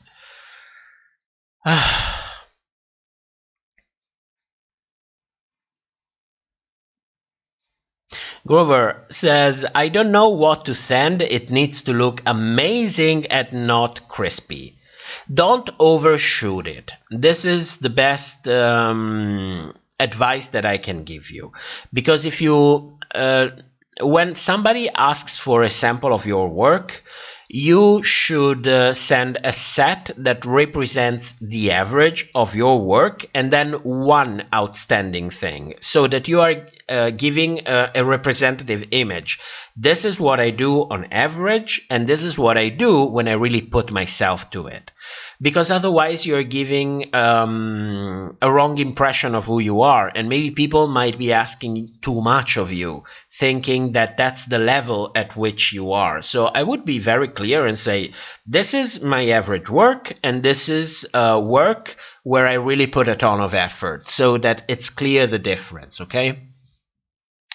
Kitty Glitter, I'm off to bed. It's 3:11 and I got no little energy drink to keep me up. It was great to get here on time for once and see you next week. Thank you so much for coming and see you next week. San, I'm so happy for you, Groover, and jealous. My God. My God. Almost 40,000 subscribers and no one cared to answer us. Then this bitch, Groover Horner, arrives from nowhere and she answers him. The disrespect. The disrespect. Melanie, I'm hungry. Me too. I'm so hungry. Okay, 1 second. I need to give the antibiotic to Little Biscuit and I'll be back. Like 1 minute.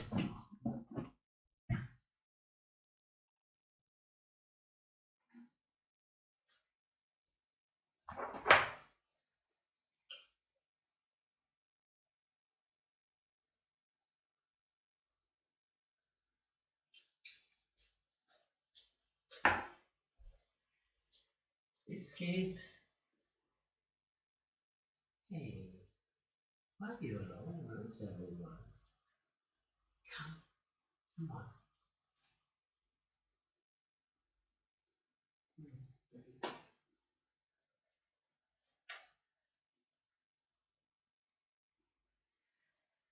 Okay.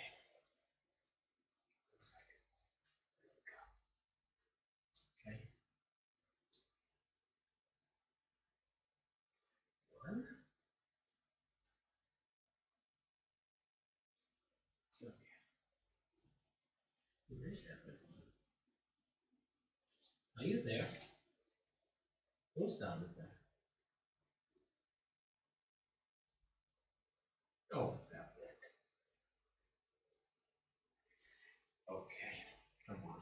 Second row. There we go. It's okay. Come on. It's okay. It's okay. There we go. Okay. Okay. Okay.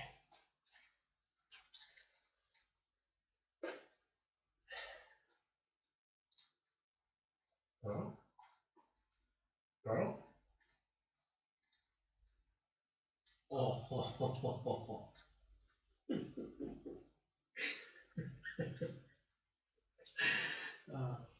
Just be, oh my God.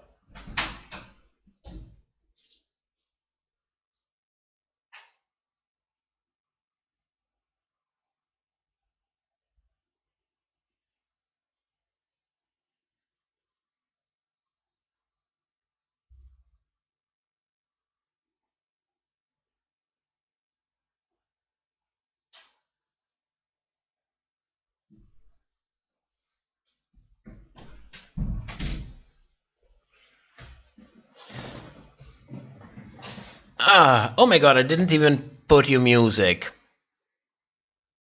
I'm such an unprofessional person. Grover, my anxiety is going through the roof, and thank you. That's actually some good advice. Yeah, just ask. The relatable people always have good advices. Coffee, girl, have you seen her intros? She's humble. Oh my God. Her intro are there is so much work behind them. So much work behind them. Affles, I live in Hawaii and it's 4:14 p.m. and I don't have a life, so I'm here to stay. You're welcome to stay. It's 4:18 a.m. here and I don't have much of a life as well. Well, who has these days? Groover, maybe I will become the computer. I will shout out Miss Iman every 10 seconds. And then she would fire me. Completely agree. Lena, oh my fucking God. Where did all those likes come from? You guys are the best. Oh yes, I forgot to ask people to give me likes. But thank you, that helps the channel. I'm so bad at self-promoting. I'm good at insulting Groover out of jealousy, but Affles asks, does anybody else overuses Trixie's quotes? Not really. I don't really. I mean, I like Trixie, but I don't really follow her. And I don't think I use too many Drag Race quotes. I always say Jantasy. Like I'm addicted to it. Everything is a Jantasy. And feeling my oats. Like those are the ones who stuck the most with me.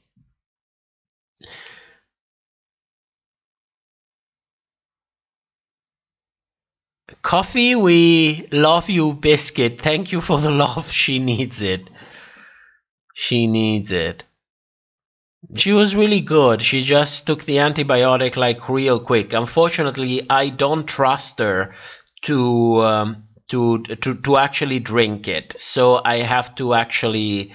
We have a mini attachment that attaches to the small syringe, so that we can give it directly in the mouth and be sure that she's actually eating it, because we cannot put it in the water because there is 3 mice and only 2 needs to be on antibiotic. You don't want to give it to someone who doesn't need it. So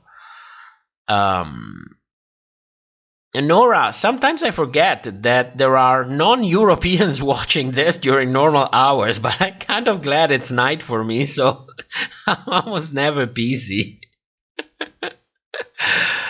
Coffee, I am doing a full runway walk. Should I do open? And I'm gonna get arrested for female fraud.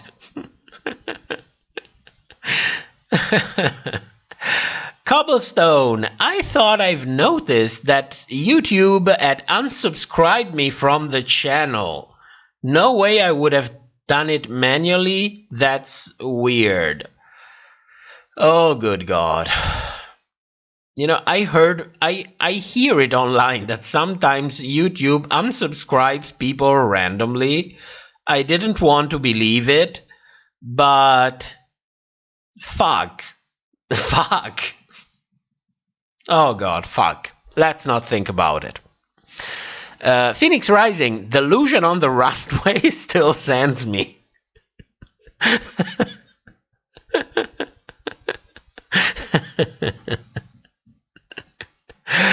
Groover, you invented filling my oats. No, it was Jiagan.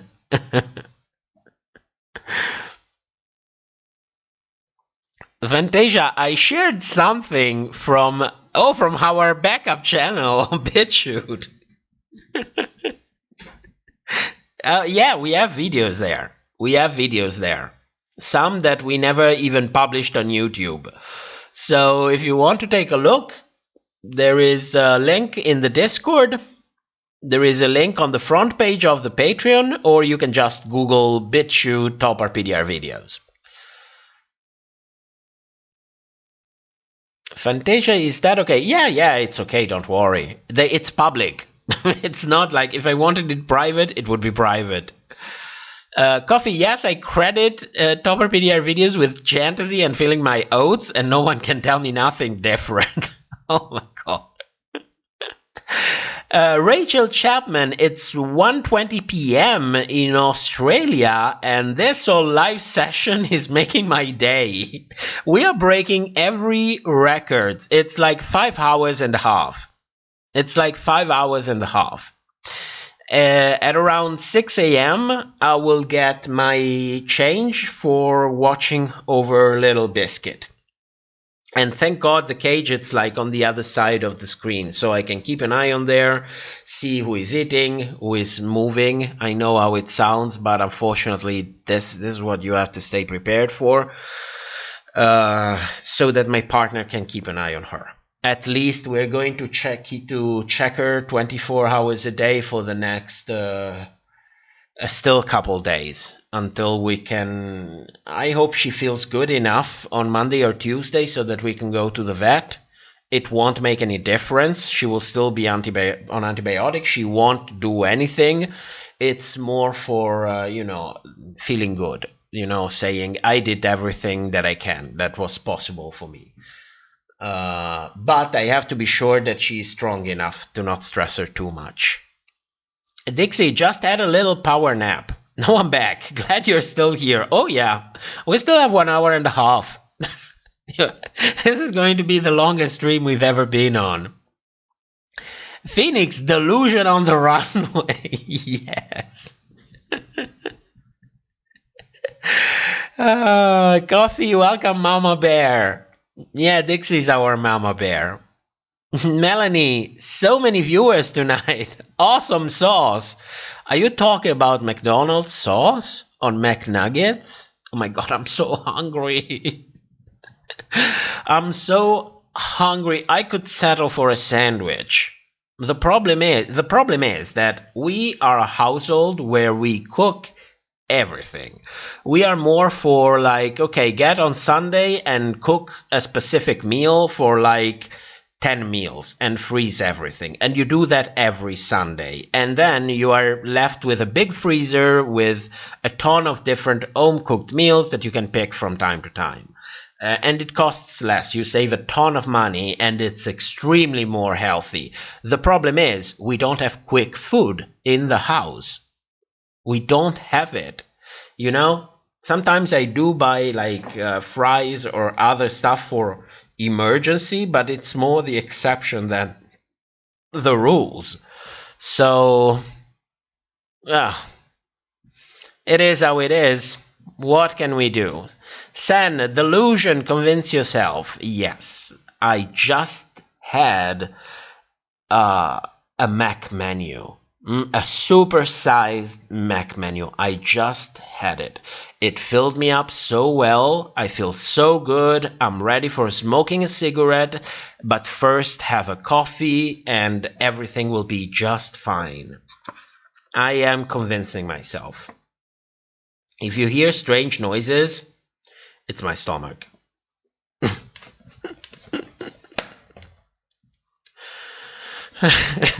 Grover, stop talking about food.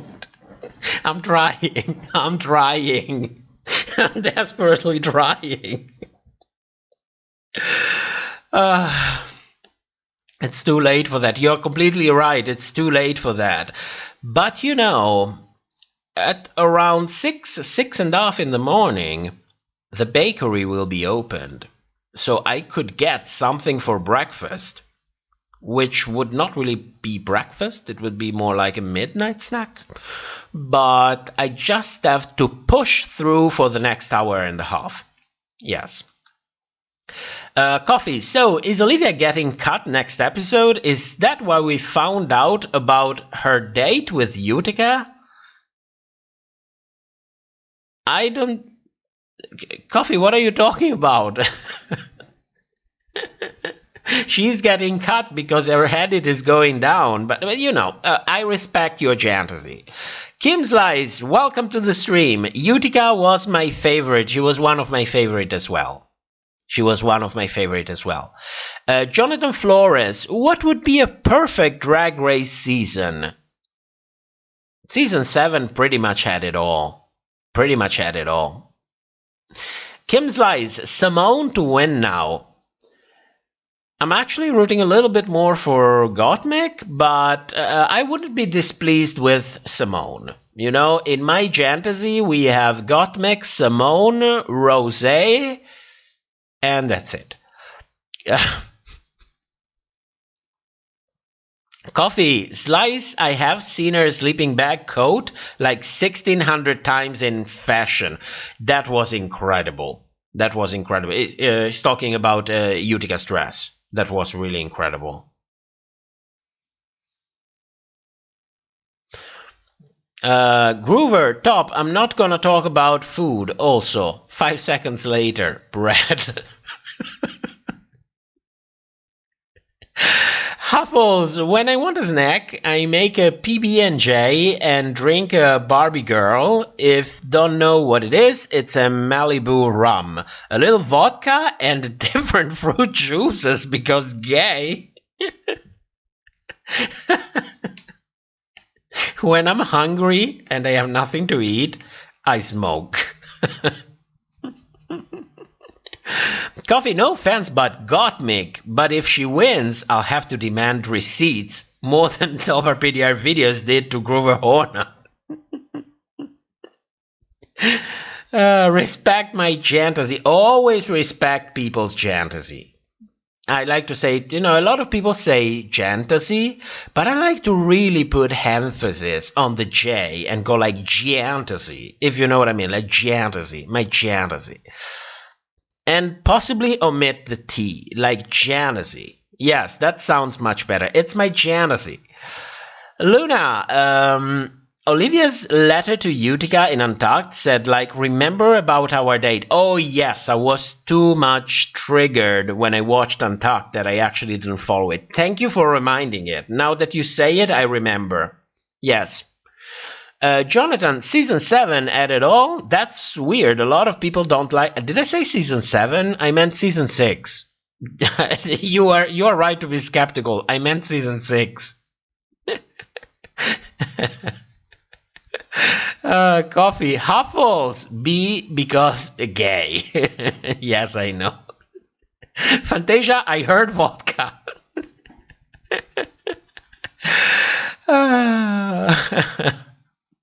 Groover, but that Tamisha really wanted help, and that makes my heart go.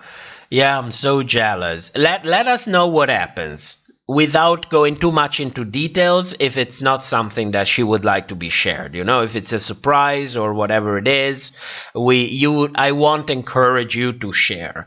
But if it's things that you can share, things like, yes, I'm working a little bit of something or so on, let us know. Let us know. It would be really nice. You know what? I'm going to go smoke a cigarette. If any of you needs to take a bathroom pause or a toilet pause, oh, it's the same thing, of course. A cigarette pause or getting something to eat. This is the best time. I am going to leave you for a couple of minutes to shake it up. And then we will be back, because this stream never ends. That's as simple as that. That's as simple as that.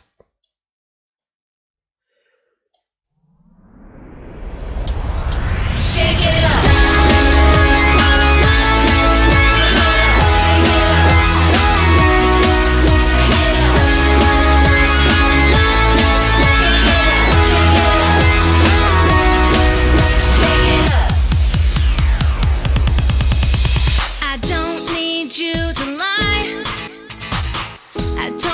You to flatter.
to endure so many clinical lines, so little actual cures. When getting money's our religion and I'm back, not going anywhere.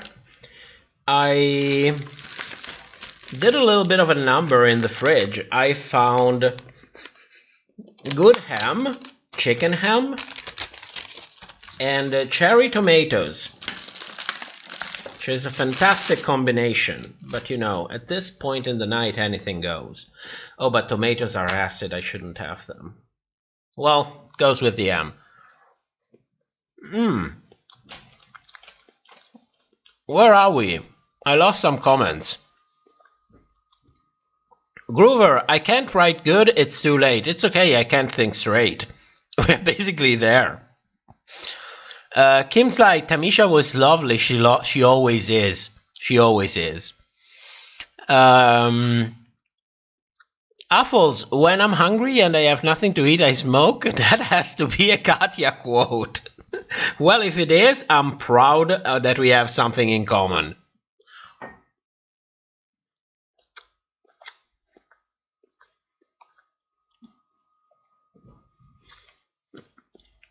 This really has become a mukbang, an eating channel. Whatever it is. I hope I don't sound ugly when I eat.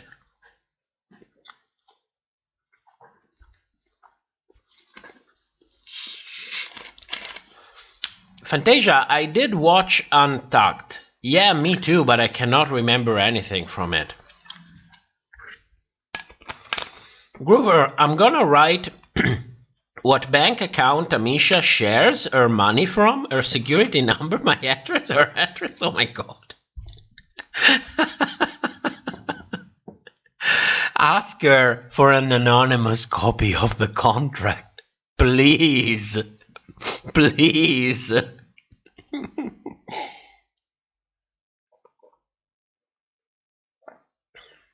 Groover, Shake It Up. Is this the Disney Channel?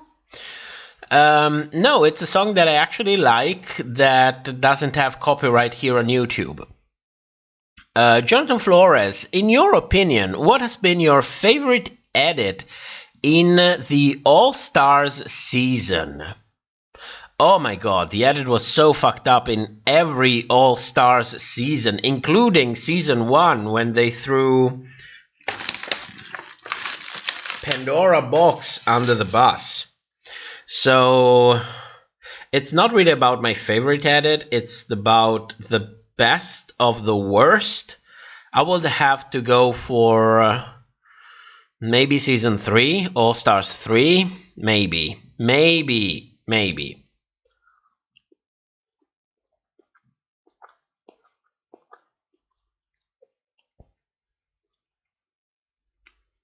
Fantasia, no tomato, indigestion. Well, I see we are all on the same boat, aren't we?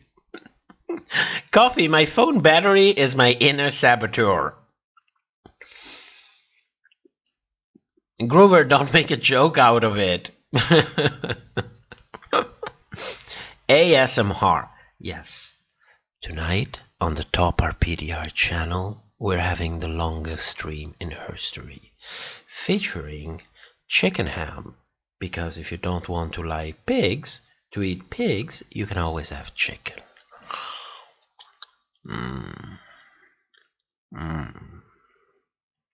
Tastes like cigarettes. Oh my god.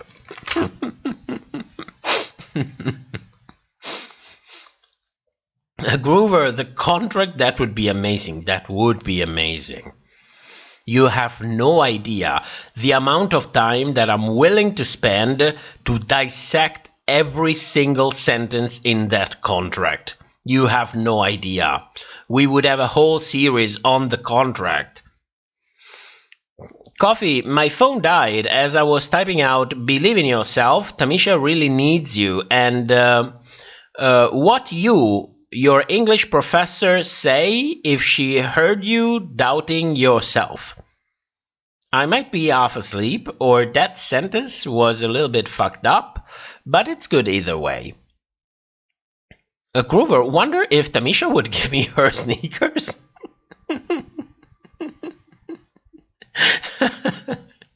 And my English teacher would tell me, you cow.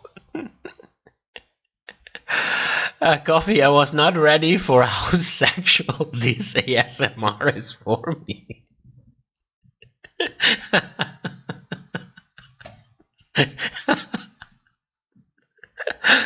Oh, good God. Oh, good God. Lena, this ASMR is making me feel the opposite of horny. I don't doubt that. I don't doubt that for a moment. Coffee, believe in yourself, you cow. At Groover, yes, come on, yes.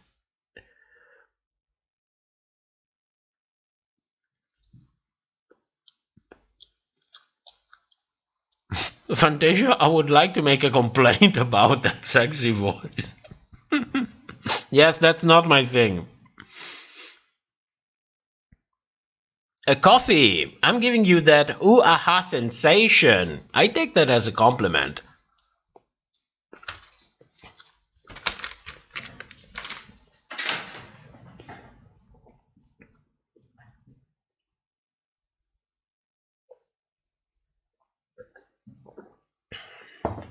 Groover, you're a camp cow. You're a camp cow stunning. And we are the reason you get demonetized. Oh my God, let me... No. No. We need the YouTube coins. We really need the YouTube coins. Speaking of coins, next month, I think in the next 3 weeks, I will know exactly how much taxes we need to pay. Which means after that, it's spending time. So the first thing that will come is a microphone that will make me sound sexy as hell. Gently sponsored by the patrons. And after that, we will really think about investing a little bit. We won't have enough for the desktop that I want, but it's time to invest a little bit. Hoping that we won't get demonetized. So we will see. Dixie, did someone say cherry tomatoes? Yeah, I'm not having it. I'm forgetting it's too acid. It doesn't work with the Red Bull. San, I'm going to bed. Sis is tired. Well, thank you for being with us so long, and thank you for helping me going through the night. It's going to be another long night.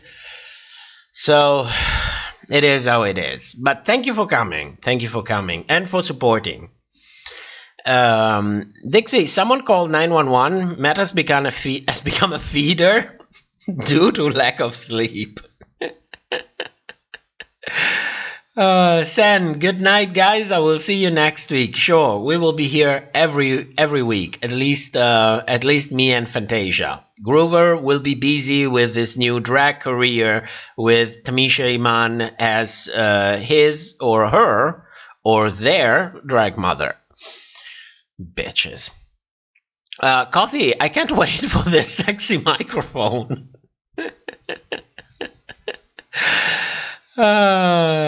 Fantasia, my birthday is tax day. Oh my God. I like your voice as it is. You know what's the difference with a proper microphone? That it changes the ratio between background noise and voice. So you can shut down the background a little bit more, and the voice gets more normalized. So you don't hear too much sounds that really speak into the microphone, like the S's. And it gets more balanced, you know. It doesn't change the way the voices sound. it makes it more average, more normalized. And once you hear it, you really feel the difference. You really feel it. And if it's not good, I'm going to send it back. Plain and simple. Money back, no problem.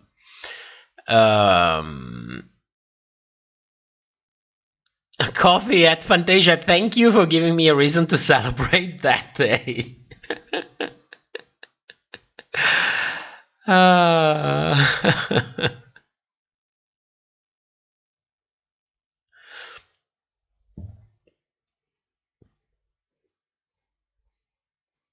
Where am I? Where am I?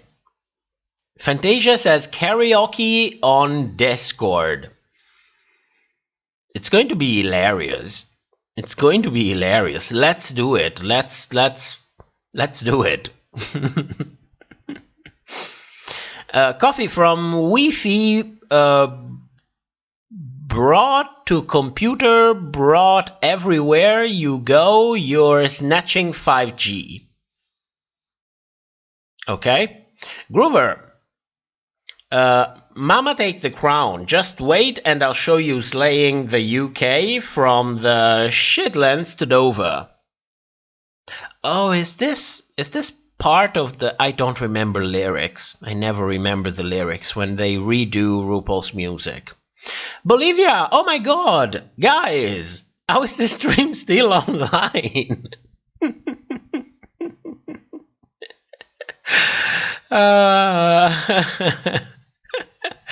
Bolivia, one of my mice is not having a great time, so we are taking turns at keeping an eye on her since yesterday night.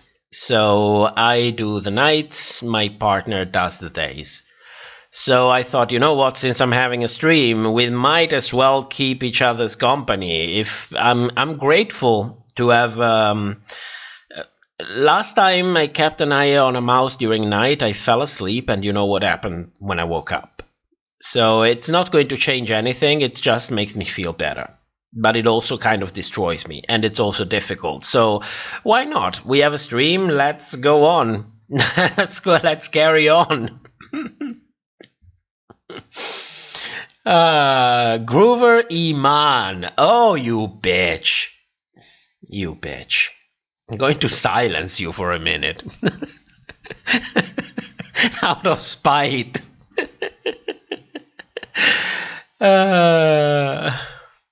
Coffee at Bolivia because heaven is missing a few angels. That's really sweet.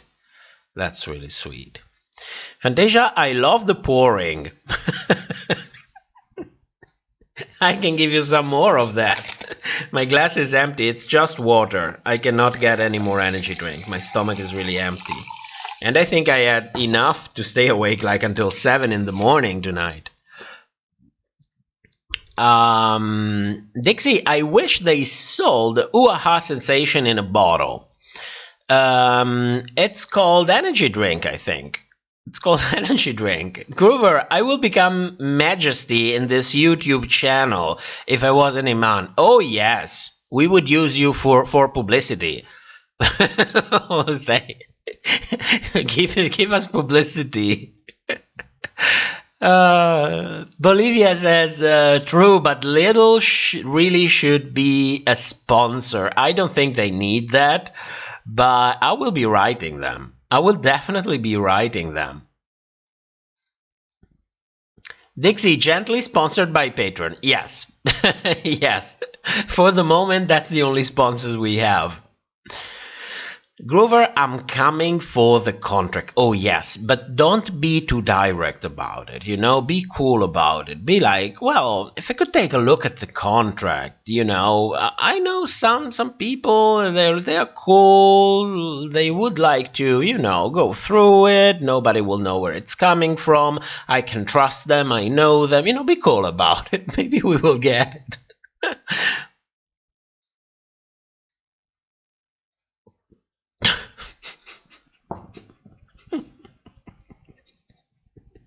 Dixie asks, does the microphone vibrate?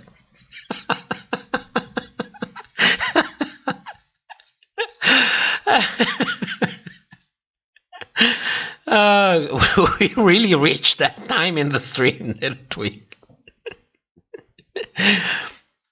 Coffee, I'm going to silence you for a minute.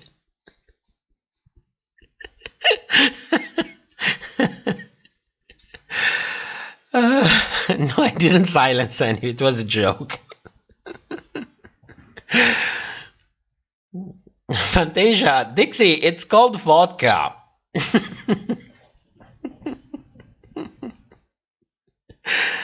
Groover, I will be the poster child of this channel. You will be right next to the mice. We will have your face coming out of the D. And I would hint in drag battles to sub to you, and the Mishas will recognize you. You know, sometimes I think if one queen would come out and say something like, you know, there is this channel that they have been reviewing the edit and showing how everything goes and so on and so forth, we would blow from one day to the other. The problem is that due to what we do, nobody in their right mind would ever do something like that. It doesn't matter how professional we are about it, how objective we try to be, how respectful we try to be. If you go against World of Wonder, you are not going to work with World of Wonder anymore, and you cannot associate with anyone who does that. That's plain and simple. They do it between queen and queen. You can imagine what they would really not do it for a nobody. So, but it would be amazing. Groover, I will have an ad on the ad portion of her streams. Melanie to Dixie, no need to apologize for wanting to know if things vibrate.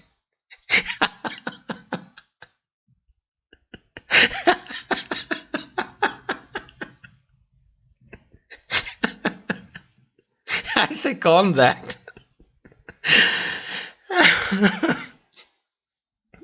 Apples, if it vibrates, send me the link.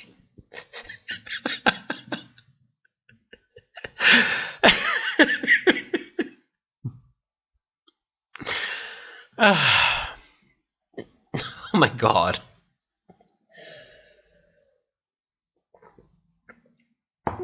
Coffee, 3 mice, and Groover Iman. Yes, we would like to raise awareness of Groover as well. Coming out of the D. I didn't mean it to be a joke. But when you look at the logo, the D is the one with the bigger hole.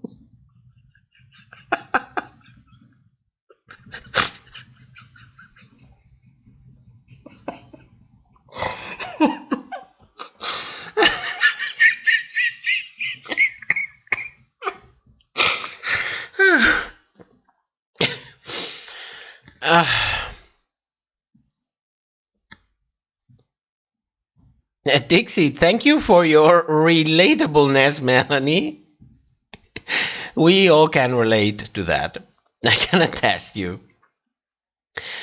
Coffee, if you go against World of Wonder, you'll be left in Wonderless world. I need an energy drink. Yes, you do. Yes, you do. Fantasia, I will become an advertiser. We should... Fantasia, my God, you're helping so much with everything. You are helping so much with everything.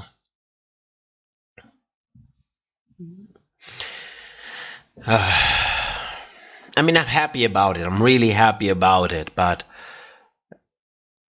you know, if it starts, you don't need to do too much. You don't need to. Don't go too much out of your way. I really appreciate what's already there, you know.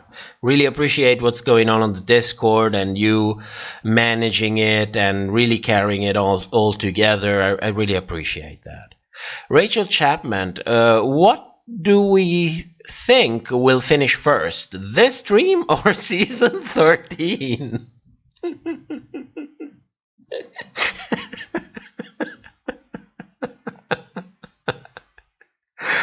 Oh, good God. The coffee, the D is the one with the bigger hole. Yes, it's a matter of fact, it's right there. The logo is right there. At Rachel, it depends on who has the bigger hole. Oh my God. My God. Hey, Groover, it's so late I held that laughing so hard. Well, my partner sleeps with earplugs when I'm streaming, because otherwise it's impossible. I cannot do this. And my neighbor is an elderly grandma in her 90s, so she doesn't hear very well. That's why I can actually, well, I'm not screaming on stream, but I'm not being silent. Fantasia asks, Groover, are you updating a merchandise ad? Huffles, girl, you okay? You're giving me Katya wheezes.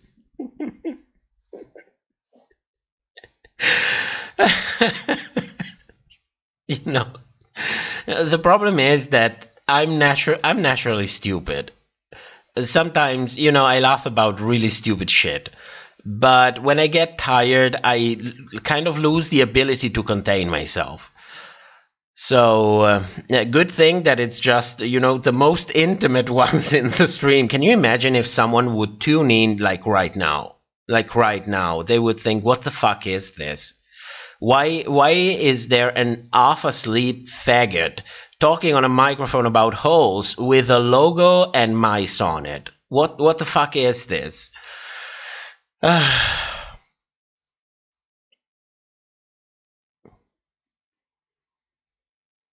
Groover, I thought of doing that a month ago. I should have prepared more. No worries. Better late than never. And you don't need to prepare. Please understand this. You don't need to. You already have your things done. It's as easy as that. Send in your things saying, this is my average work, and this is what I can do when I invest twice or 3 times the time that I invest on the average work. That will give the best impression of what you can do. If it goes, it goes. If it doesn't go, you did your best to make it go. It's better to always not get where you want, but present yourself as you are, than getting something that you really want by presenting yourself as something you are not, because you are condemning yourself to push your boundaries over and over and over again and go over time. And in a way, it's a great learning experience, but it can really drain you, if you know what I mean. I don't know if I'm even making much sense at this time, but I hope the message arrived. So don't worry, it's okay. It's okay. Give what you have, show how you are. And that's it. And I'm sure she will appreciate it. You know, I'm sure a lot of people come in and say, oh, I can do this and I can do that and look how good I am. And sometimes just being down to earth is what works the best. Sasha, that's the longest stream we've ever had. It is. It is. What is it, like 6 hours now? Bolivia, Huffles, don't even start with Katya. I had the strangest dream with her. Oh my god.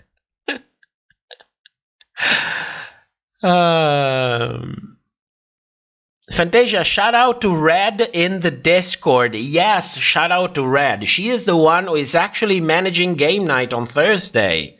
And other things that we cannot mention here. But there are other things that she does in there. So shout out to Red.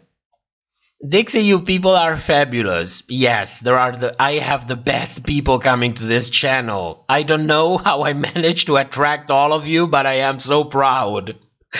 Especially because not only you can tolerate me, you actually like what I'm saying. So that's extreme. You know how rare it is? It's incredible. It's really incredible. And this is, the bullshit that everybody said. Oh, we have the best fandom and so on. But, yeah, there are a ton of things that I thought were bullshit. And then doing this is starting to change my mind on a ton of things. So, but it's great. I'm having a great time out of a fucked up situation, which is even more impressive. So I thank you as well. It's mutual. Coffee, now that we mention a big D with a bigger O, I can't hear the stream the same way.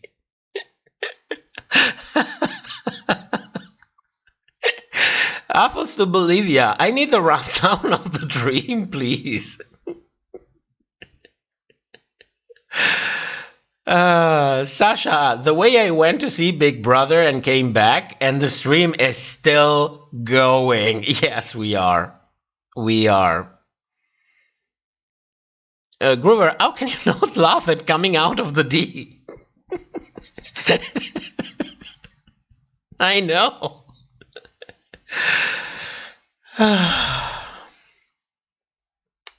Coffee, if someone tuned in right now, it would literally be Pink One so terrified. I don't get that. Like when a random stumbled on a Trixie video and left that iconic comment. Groover, I would have thought you were crazy, but so am I, so it works. No, that's good. That's a good attitude. I like that.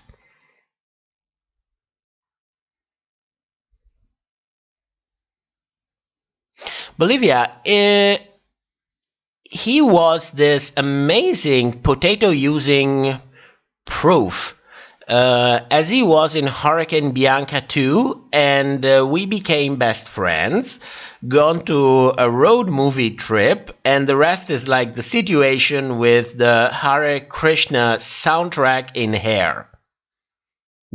I don't know what you're referring to, I have zero idea, but I think where you're going with it, and that was extremely classy of you.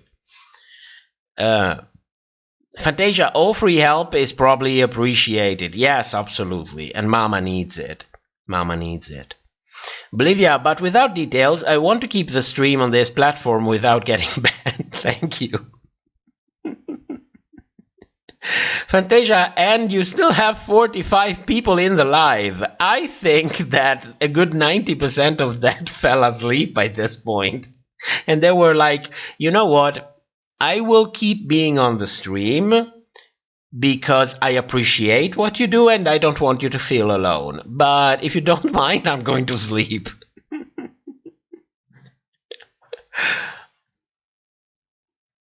Groover, I'm willing to work for free. Or will if a contract counts as free. Yes, that would be amazing. My God, my mouth is watering thinking about that contract.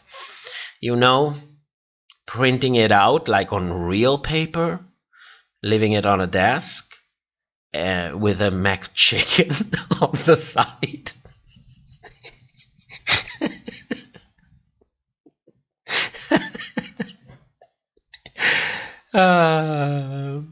Coffee, this is seriously the most incredible space. I'm being sincere when I say I'm so grateful for this family, as am I.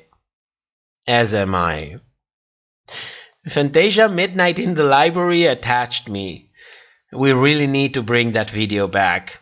It will be blocked, but we really need to bring that video back.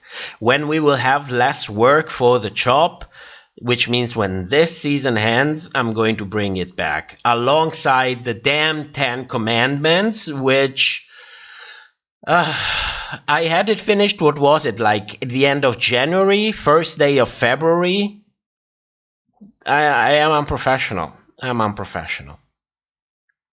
Sasha asks, how many energy drinks you had already? I trashed 3 cans and I have 4 empty ones on the desk. So I'm going to go with 7. If we don't count the 2 that I had this afternoon. But it's okay. This week is like this. We just need to push through. We just need to push through. Groover, wait, so Tamisha will pay me the money and the contract, and what will you pay for the oh my god. Oh my god. Getting sharper by the hour. Hopefully a cheeseburger. A McChicken. I'll go for a McChicken. Apples, if the contract does go public, delete this video forever because they can't find you. Well, it would be suspicious. We will private it. We would private it. Don't worry. Coffee, that sexy paper lying on the table next to a big thick pan and a warm moist McChicken. Oh my god, it's almost time for another cigarette, isn't it? Am I smoking too much? Oh, but I'm an idiot. I have my electronic cigarette. I could just vape a little bit of nicotine.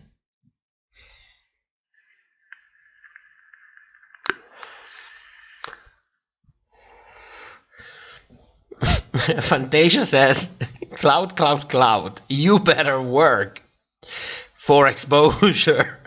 My god, I loved that video. It was so short and so shady and so well balanced. Velho, you're still here? I just woke up and you have been here for an hour when I went to sleep. Yes, we are going in for the long round tonight. We are going in for the long round tonight. Fantasia, Velho, where you been? He went to sleep. He went to sleep. Getting my good night's sleep before going to work. You see, he went to sleep. Good for you. Good for you if you can. Groover, stop it with the food. I'm trying. I'm trying, but my mind is like Bolivia, law and burgers is perfect.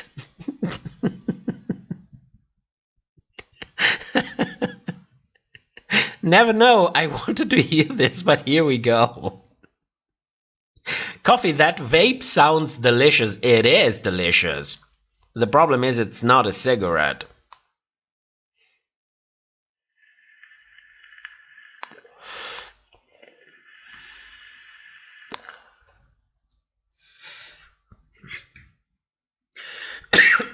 And somehow vaping makes me coughing. But not the cigarettes, which is really strange. I think it's because it's a different, because the vape is more, I don't want to say humid, but it has a water component through it, to it. When the cigarette, it's just like this really dry smoke. So it's just that you're not really used to, because I kind of started smoking more. Groover, I'm convincing myself I'm sleeping and this is a dream and I'm living my fantasy.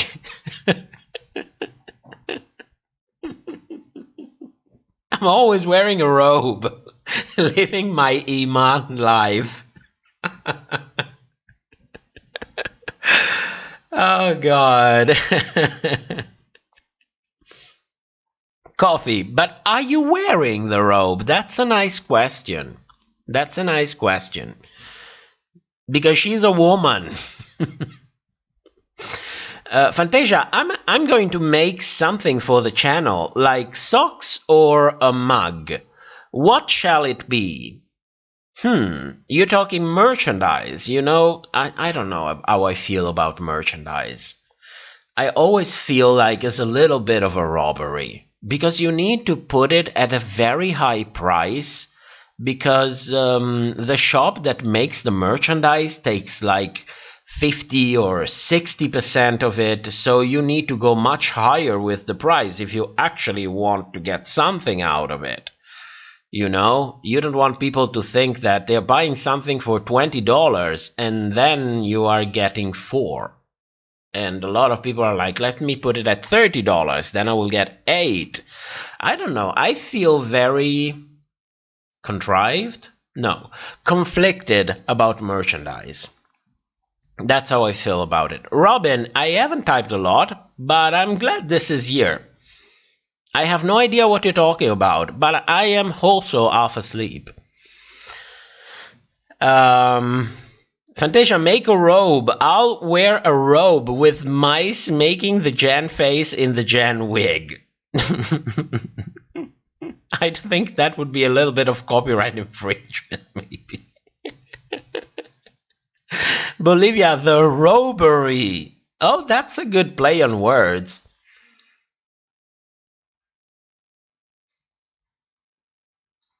Fantasia said, I'll call her. Send in your work, Groover. Absolutely. Fantasia actually talked to the goddess on voice. On voice. Coffee, if I don't have a top robe, it's rigor mortis. Careful for what you're asking for, because the robe may end up topping you. And then in Dixie's voice, but does it vibrate?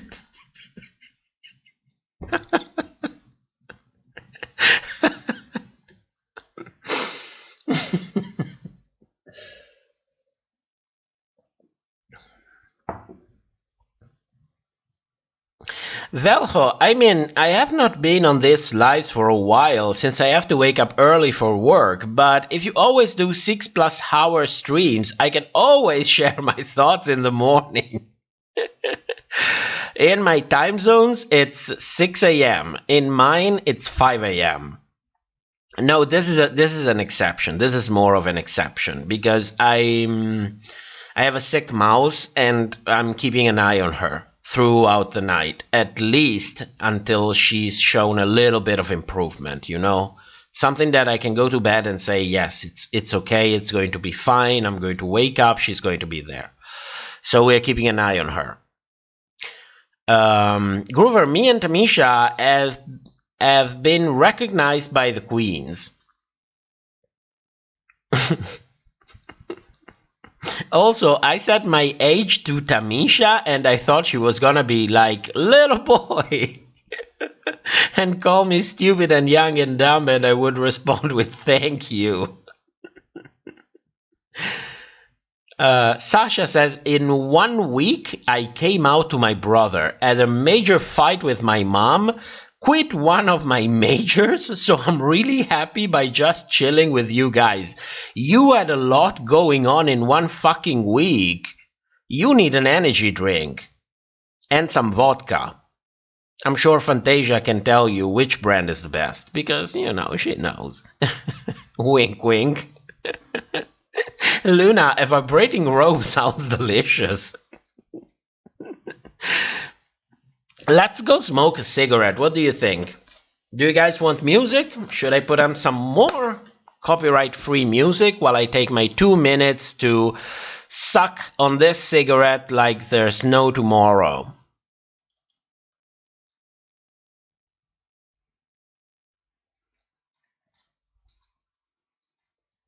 I actually, you know what?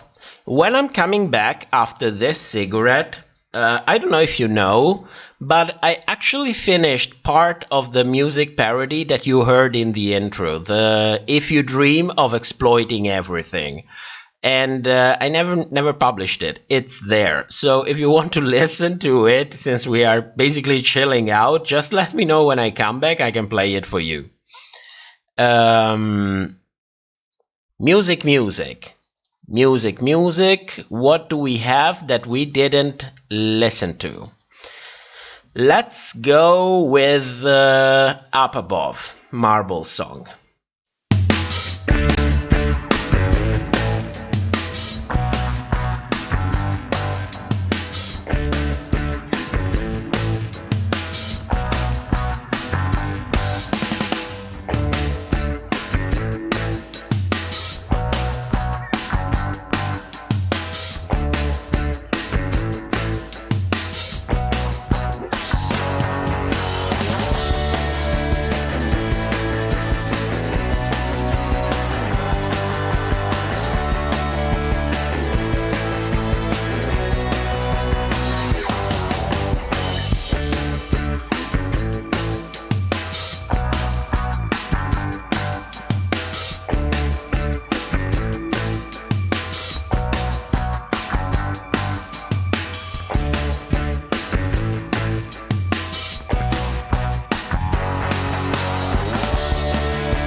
And I'm back. Back again and again and again. Coffee, it's always time for a cocktail. It is. It is. Long live Mrs. Kasha Davis. Sasha, I feel fine now, but it was definitely long. Maybe a cocktail would be nice. Yeah, I applaud you, because I would probably be on Xanax. I would probably be on Xanax. Coffee, computer, play the commercials. Alphonse, this song is giving me Rock and Trixie vibes. It's a nice one. It's really a nice one. I like it. Oh, chat skipped. Oh, there we go. This is Trixie covering and also twin songs from the early 90s. And Coffee, we are all there doing Charlie Brown dance moves to this song in my Jantasy. Groover, remember when Gigi lost season 12? Remember when I said on this channel and I asked, hey guys, since we are on the live stream and you come and keep me company and make me feel like I actually have something going on this channel, I want to let you choose which video will be the next to come. So just vote. And everybody said, a video on Gigi Good. And I said, yes, I'm making it. It was last April. Then it became 1 video, then 2 videos, then 3 videos, then 4 videos, then became a whole series, and then it's still on the computer. And that's it. Good God. So, I'm coming to the conclusion that you don't want to hear me singing.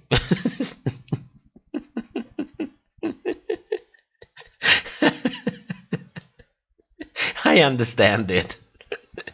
I understand it. But at least you can give me feedback and tell me tell me what you think about it. Like, brutally. Where is it? Music parodies. Nope. Work in progress. Yes. When did I do it? Livestream 1? Was it Livestream 1? I don't even know. I'm usually so organized. And I don't know where I put it. Maybe it was here? No?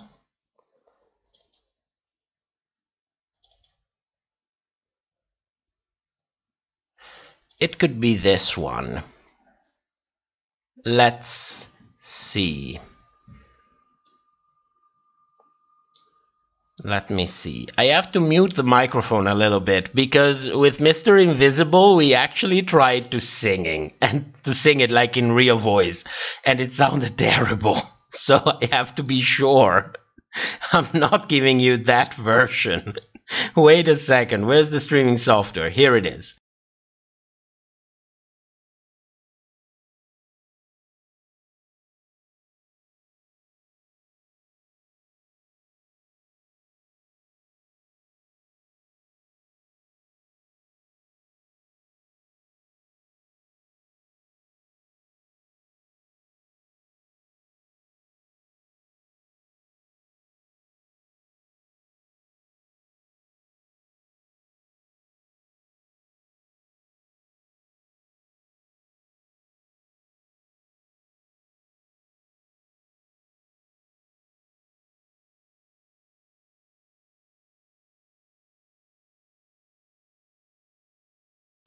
Thank you for the patience, and I found it. So let me just check that the audio is actually working. My desktop audio. I hope it's working. I'm going to play it.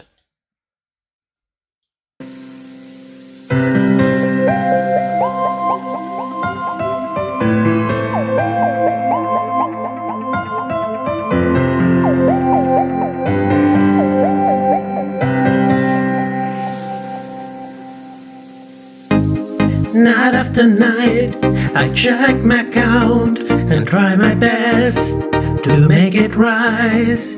And day by day, I close my eyes, ignore the pain in my brother's lives. An injection of cash is all I need to shut the voice in my head. Through the dark, till I see the shiny contract on my desk. If you dream of exploiting everything and believe nature's not worth anything, if you sign the lease, all your wildest dreams, they will come true. They will come true. If you think exploiting drug is not enough, all these queens, they deserve to get it rough. Just ignore the tweets and all your wildest dreams, they will come true. They will come true.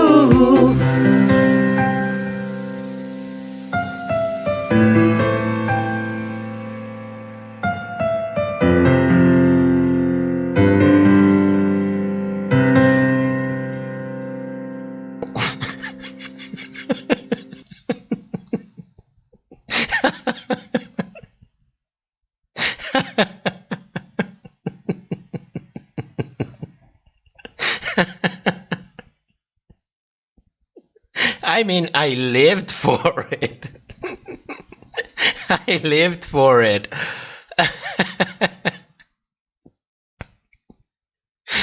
Luna, better mix than the last rose ago. Thank you.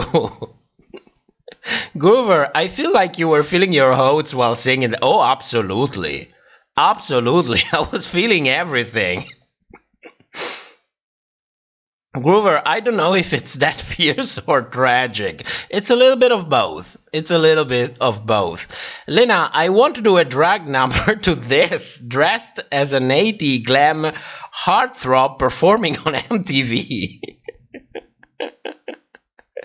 Cobblestone, the lyrics are the mood. Coffee, this is my life forever now. Should we publish it? Do you think it's ready for publishing? Should we just make a stupid video and publish it?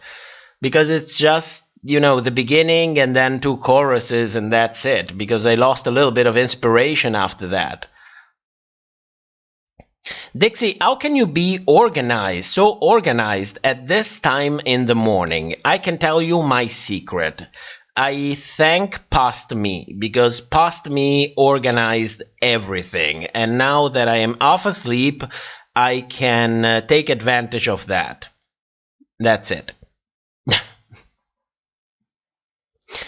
Coffee, we got melody, we got lyrics, we got harmonies. Yes. Luna, I did not pay attention to the lyrics, but honestly, it's good. Coffee, this was the fiercest delusion we saw on the runway. I absolutely love this song. That's a very huge compliment. Groover, 5 people left. You scared them away. DP woke up, but the song made him woke up. Welcome back. I hope it was a nice awakening. Groover, you guys, I'm preparing for sleep because this is crazy and I need to sleep. I completely understand you and envy you a little bit. Luna, someone called Jordan T to mix it with the original.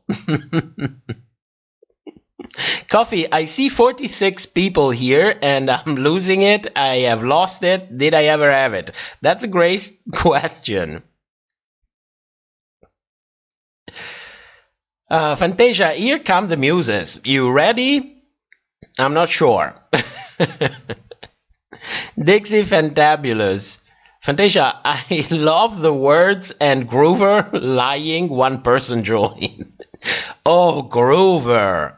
The E-Man family doesn't lie. Remember that. Remember that. Sasha, good night, Groover, and have a nice week. And don't overthink it. When you wake up tomorrow, don't overthink it. And it will be just fine. Don't worry, it will be just fine.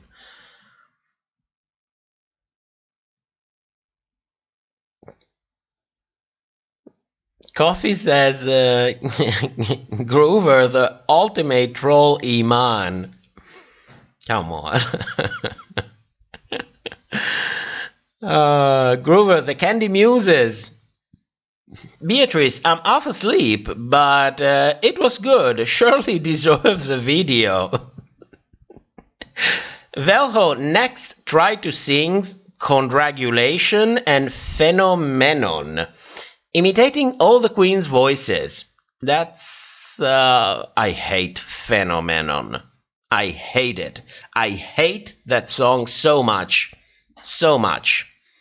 Dixie, you were feeling everything? Oh yes, from the bottom of my heart. You know, I was imagining it. I am RuPaul, and I love money. And I love money so much that I cannot sleep at night. I spend all of my time refreshing my online bank account to see how many royalties I get by the minute. And that is still not enough. Because my inner saboteur in my hand is telling me, you don't have enough money. You are worth nothing if you don't see the bank account going up, and I cannot sleep about that. And I am RuPaul, so I don't give a shit about anything else. So even though there is the Black Lives Matter movement, everything that happened in the recent time, I don't give a shit about that because I only care about this than money. And it's not rising fast enough until I see the lees. And then the lees appears shiny and beautiful like it dropped from the heavens. And that is the answer. And that is the answer. Because if you dream of exploiting everything, you just need to sign the lease. And all of your dreams will come true. You know, I was really feeling it. I feel that song. I feel that song deep down.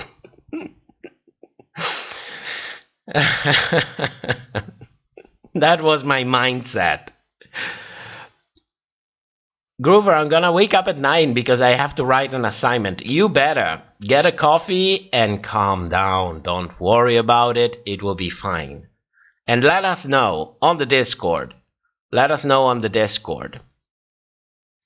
And if you land the job, I will celebrate you with a post in the community section of the channel. Fantasia says, Hercules, muses, not the candies. Coffee Kitty Girl remix, that will come. Coffee, I love money.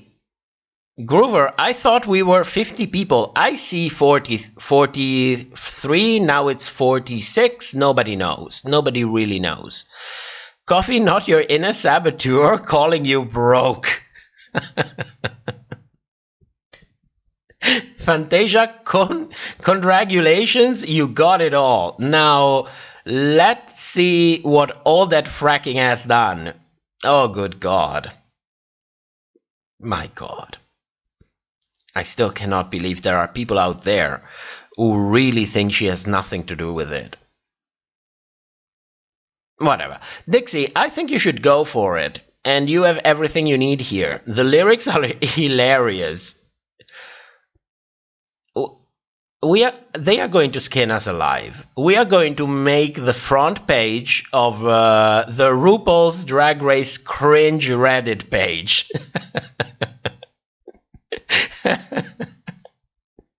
Okay, let's do it. Let's do it. I have 2 episodes that need to come out, and after that we are going to publish that. And my singing name officially will be the Deranged Queen, which I think it's pretty accurate. I think it's pretty accurate. You know, I dream of a section on the channel called the Deranged Queen Jukebox. You know, like Jan made Jan's Jukebox, and since I'm leaving my Jantasy, that's only right to, you know, give the reference. Why not? Why not? Cobblestone, thanks to your lyrics, I finally relate to RuPaul.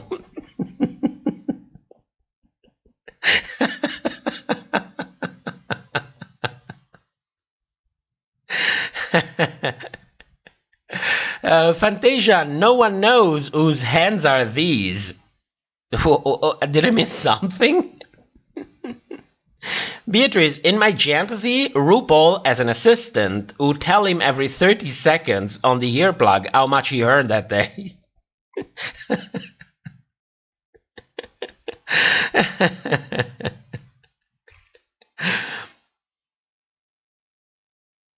Oh, Coffee, I want to be able to sing those lyrics by heart.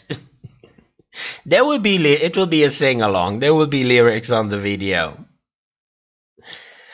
I'm dabbing, and that noise that play when Trixie dance is playing now. Love you. Groover, I think dabbing is socially acceptable now. Can you, I have no idea what dabbing means. I'm trying to play it cool, but I really have no idea what it means.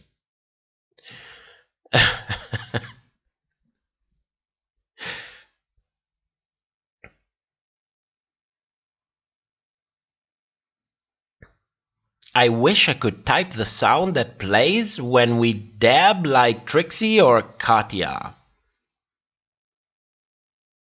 I have no idea. That's a dab. That's a dab. Oh, thank you. Thank you. I'm very much lost on slang. Jumbirdie, hello, welcome. Welcome to the Frack Pack. All the relatable people that you ever wanted in your life are right here. You need not to look any further. At all. Fantasia, it's madness and chaos whose hands are this ill. Send a video if you don't understand. No, I saw it. I saw it from the I think I have it. I don't have it. No, I don't have it. But let's pretend that I have it. Melanie, it's a dance from Fortnite. Okay. I have it.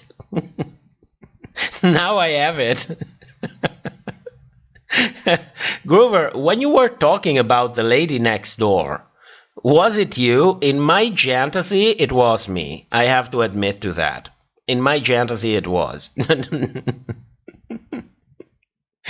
Jumbirdie, I love this channel. No joke, just a fact. Thank you, and we love you. Even though we don't know you. But yes, thank you for the compliment. It's 5:30 in the morning. Oh, Dixie, the deranged queen. I love it. Lena, Mr. Relatable's age is showing. Oh, yes, it is. Yes, it is. I would love to still be in my very early 20s when I could just stay up all night like this. Doesn't happen anymore. Doesn't happen. I feel like delusional can be made into a drag name. I feel that too. We just need to find a nice play on word with that. Groover, it's so late, Top. What have you done to us?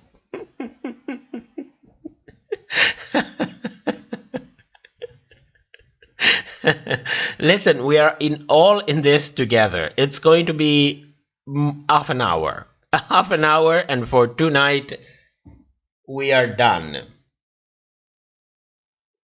Velvet is running like crazy under the towels. She found out that there is a way under the towels because we changed the temporary cage today. And instead of laying the towels flat, we put two sets of towels folded in half, one for one half of the cage, one for the other. She just found out that there is actually a place under the towels, and she's getting her life going under the towels. It looks like there's like a snake moving.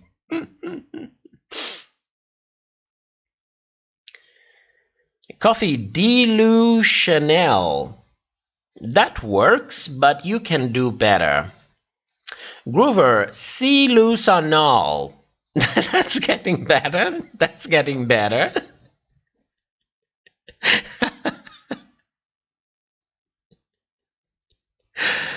Where am I? Where's the chat? Oh, here it is. Dixie, we will all be singing this by heart in no time. That would be hilarious. But well, if you liked the lyrics to this song, the ones for Kitty Girl are even better. They are even better. I really poured all my being in those lyrics. So I hope you will be wowed once that one come out. You know, there is no bigger thing that sharing stupidity is one of the best gifts that we have in life. Coffee. Groover is right. My brain is broke and broken. That's a terrible combination. Cobblestone. Collaboration with you, with your oh my god. You're right. Age is showing. Collaborate with your granny neighbor. When?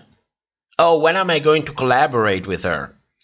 Well, I don't think she's really that much there at all. She's a really sweet woman, but you know, at 90 something, you go at a much slower pace. Let's say it like this. A Groover says, I think the name should definitely include anal. I tend to agree with that because anything with anal is automatically better. It adds, you know, that little something, Jamberdi, this live stream is longer than season 13, but 100% much better. Thank you. If you like a proper train wreck, then welcome to the live stream. Groover, delusional. That's we are getting closer. We are getting closer. Coffee, I wish I could see the me's. What's a me's? My god, I feel so much like Gia Gunn every time I have to ask what's something. Because it's probably something so simple that I should know it, and I look like I look more like an idiot than usual. Affles, my drag name is Charlemagne Intervention, and let me tell you, honey, I get the laughs. Kevin Moore, you're doing amazing, sweetie. Thank you. Thank you. I'm not sure I will even remember everything that went on tonight. I will probably won't. Fantasia, it's 5 o'clock in the morning conversation. Got horny. You said you'd go to bed soon, so I snuck off to your bedroom. Is that a quote? DP, have you ever wanted to be a producer on Drag Race? Yes, but not for the money. I would like to produce in there to actually bring the show to its former glory. Because to me is an historical piece of entertainment. You always hear me talking the worst shit about it, but the reality is that I have a veneration toward it.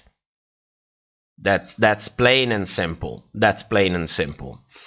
But at this point, there's so much money involved that radical changes or radical comebacks will never be welcome, even if you are RuPaul herself. There are just too many different interests and too much money going on. If anything will come slowly. Velho, right now, go wake the bitch up. No, come on, let him sleep. Let him sleep. Imagine sleeping through me having a live stream the whole night. It's even if he has earplugs, it's not going to be a pleasant sleep. Coffee, the annual edition is really a special little twist at the end. I completely agree. Anal goes with everything. Clearly, it's like diamonds are a woman's best friend. Anal is a fag's best friend. You cannot have a fag if you don't have a little bit of anal, and you don't necessarily have to be a fag. I mean, we like to spread our, the things that we do, our culture, and so on. So, you don't need to be a fag to profit from the nice things that comes out of anal, of doing anal. That didn't come out right, did it? Groover, this live stream has been going on for a fourth of a day. Let that sink in. Oh, good God. Oh, good God. More than that. It's almost 7 hours. No, it's less than that. It's less than that. Oh my God, you're talking a fourth. We're almost going for a third. Fourth of a day is 6 hours. Shit. Coffee. I'm typically the idiot. Mise is a made-up word for mice. Oh. Dixie, be right back. Pearl just dropped a new Roxanne video. Oh my God. I will take it as a good wake up thing. Jamberti, delusional. What about Louisianal? What about Louisianal? What about Louisianal D? No, something like that. We can work about it. Fantasia, we got shit to do. Coffee, imagine sleeping through your entire live stream. Velho, Tia Lusanal.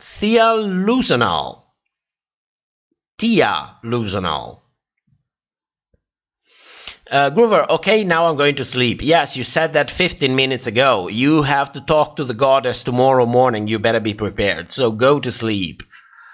Fantasia, we love anal options. We sure do. We sure do.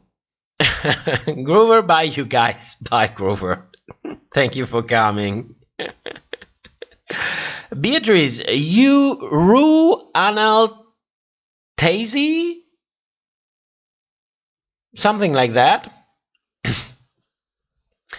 Fantasia, love you, Groover. Have a lively week. Lovely week. Oh my God, did I really say lively? Chamberti, 6.36 hours and 37 minutes. Yes. Yes.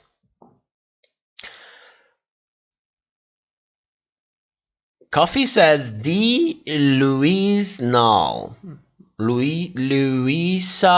Null. Yeah, we need to work on. I think it's too late to think about puns, especially in a different language. Felicia, my house is clean. Dinner is cooked and served. Thank you for the company. You're welcome. Velho, Louisiana sounds like a homosexual person resisting, residing in Louisiana. I was thinking more about Louisiana Purchase. Giamberti, di Louisiana. Fantasia said, top, you have filtered comments. You have top comments. You need live comments. You are missing some funny stuff. No, I have live chats. What am I missing? I only have live chats on my live stream. What am I missing?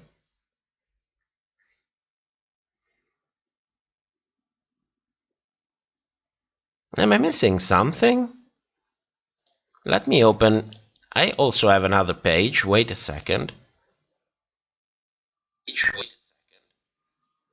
Okay, I have the page with the actual stream. Let's see what we get. Let's see if there is a difference. No, it's the same comments. What are you referring to? I think I'm getting all of the comments. What I'm thinking is actually happening is that I don't realize that I skipped through them. That's the most likely option. Coffee, that looks really good. What was it? Oh, di Louisiana. Wisdom a productive queen. Fix me a plate. Are we talking about food again? Ooh, the bakery will open real soon. Luna, welcome to the stage. Di Lucional Iman. Still, there is something that's not really working. I guess sleep at some point will bring some nice ideas. Luna, we bear that in Trixie's voice, right? Chamberti. D. Louisiana is a filler queen. Sorry about it. Luna Delusion. Oh, in like with a French accent, like delusion. Delusion. Does it sound French? Delusion. Delusion. It's more like French is more like you're trying to fuck somebody with your words. Delusion. Delusion. Well, something like that. Sounds good. Sounds good. I like it. I like it. Ahmad Nasmi Yusuf. Hi everyone from Malaysia with love. Thank you. Thank you for coming. It's almost 7 hours late for the beginning of the stream, but thank you for coming. I appreciate it. I know how it sounds. I'm just tired. I appreciate it. Thank you for coming. Dixie, I'm back. A little disappointing for now. For what? What happened? Fantasia, people are going to sleep and waking up to this stream. We are just practicing. Because you know that the contract stream is going to come when I have time to actually prepare it properly. It's going to come, and it's going to be like this is the timing that we're looking for. At the same time, we're making history. Of the channel, for sure, we never had a stream this long. I mean, the most that we did was like 4 hours and a half, something like that. I think it was back like in season 12. We had like a long stream. It was more than 5 hours, but not five. Not five. This is like going like, woo. Coffee, this is the beginning. This is the beginning of the live stream you like. Where's the water? You know what's funny? What if he sleeps longer?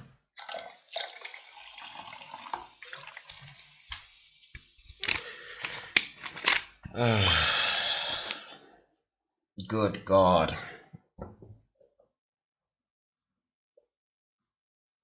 What a fucked up weekend. Good thing that we can laugh about it. That really, really helps. You know, if you feel miserable for anything, just laugh at yourself a little bit. It will make everything much better. And you know what's the best thing about it? Laughing at yourself with somebody else. That's the best thing about it. Not talking about offensive and other stuff like that. You make fun of me, I make fun of you, and at the end of the day, it's not that serious. Fantasia, lucky me, it's only 11:48 p.m. Yeah, we probably started, it's like 5 p.m. Your time is like 5 p.m. when this is started. So you had dinner. Did you hear, everybody? Coffee, did you hear? She had dinner. She didn't tell anybody that she had dinner. Jamberti, I was literally sleeping when the chop section ends, and 2 hours later, well. Coffee, if he sleeps longer, I'm gonna sound like top RPDR videos on my meeting tomorrow. Whatever, that's why they should read my reports. Yeah, if you're tired, go to sleep. Go to sleep. We're almost there. I'm glad I could use my time to support the mouse fam. Thank you. Thank you for coming. It was hilarious. Fantasia, this is the stream that never ends. Yet it goes on and on, my friends. Some people started listening, not knowing what it was, and they will continue. John Birdie, Fantasia in my country too. You're both from the U.S. probably. Is that Ahmad or Ahmad? Like, no, probably it's not Ahmad. It sounds a little bit too North African. Hi everyone from Malaysia with love. 11:50 a.m. here. Lucky you. Lucky you. Coffee, are we talking about food? Coffee, I'm gonna be laying in bed wondering if I'm missing a live stream. Don't worry. Don't worry. We won't have another one until next week. Chamberdi, I am from Peru. Okay, so it's not the same country, but it's the same time zone. It's probably the same time zone.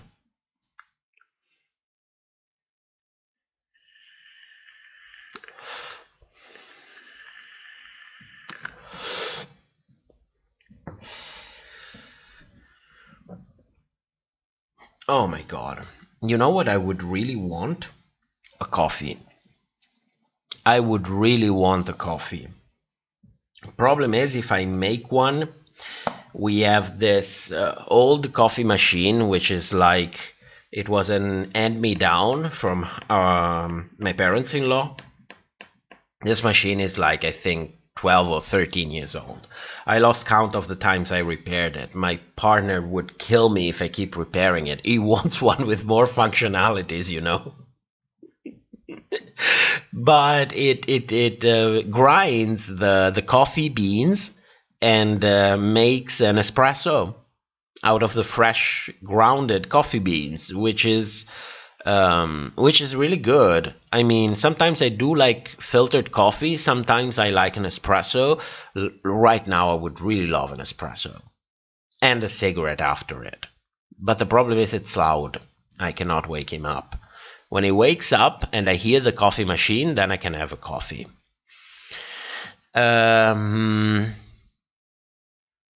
Sasha is 12:52 for me. 12:52? So in the morning. It's lunchtime. It's basically lunchtime. Hamad, I'm from Malaysia. Jamberdi, it's 1 hour more. Robin, 1:50. Yes, 1. Hello. 11:52 here. Yes, we are spread all over the world. And this is something amazing. This is something amazing. When I think that we are spread everywhere, that there are literally people that are living in the afternoon of the day before and other people with the lunchtime of the day after. And I know it's stupid, but I find it incredible. I still find it incredible. Melanie, I still haven't eaten. Shops will open soon, so I'll get something then. I can relate to that. I can relate to that. Jamberdi, super relate. Yes. Yes. Sasha, it's 12:54. Did I say something else? Could be. Could be. Melanie, in the UK, it's 4:54 in the morning. Damn. So you feel the pain. And don't forget that we in Europe shifted our clocks today. Well, yesterday. Yes, to me it's still today because I haven't slept. But we did it Sunday in the night of Saturday. So it was basically Sunday morning at 2 or 3 or 4 a.m. So basically, for me, it's almost 7 a.m. because we just switched with the clock. Even though the clock says 6, it's like real 7 for me. So it's going. It was, it's a fucked up situation. Velho, is there an anal option? I can see wanting a new one, if not.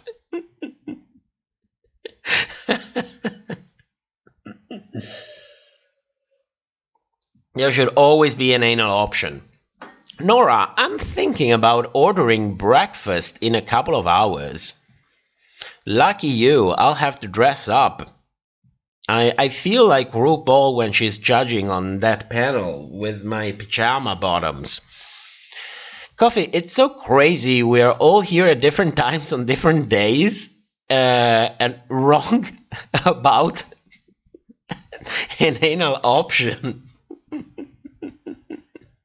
Lisa, I'm in the U.S. and it's 11:55 p.m. Still early. Almost midnight. Yeah, the night is still young. Giamberti, Rosé is the only pork chop queen still alive. It's kind of sad. It is. It is. If you think that they kind of divided them, split them in those groups with already the, you know, the idea of how things were going to go down. Yes, it's kind of sad. Jaylin Beno, I think it would be kind of funny if you out of nowhere just started sleeping on stream. I snore. It wouldn't be a good look. I can assure you. I have a ton of bad looks and we can laugh about all of them, but snoring is like, it's like tragic. It's so tragic it's not even funny. I should actually have surgery because of my septum. It's just that I'm like, yeah, I'll have it next year. And then it's like, I'll have it next year and next year and next year. And I'm still here. C said, hello again. World of Wonder, you have been going for 6 hours. I admire your enthusiasm. It's 5 a.m. here in the UK. No, he said, wow. It's 5 a.m. here in the UK. Yeah, tonight it's going like this. It's going like this. We're doing the best of what we have. Chi-Chis, I hate that a lot of the older pageant queens are assholes, mainly here in Texas. They give us some names. Come on, give us some tea. After all, it's just, you know, we are all between the more intimate side of the families. Give us some names. Give us something juicy. Fantasia says, Chi-Chi's the return queen. What are you guys talking about? Felicia, I'm on the West Coast in the US and it's 8:57 a.m. I decided to start making tomorrow's dinner.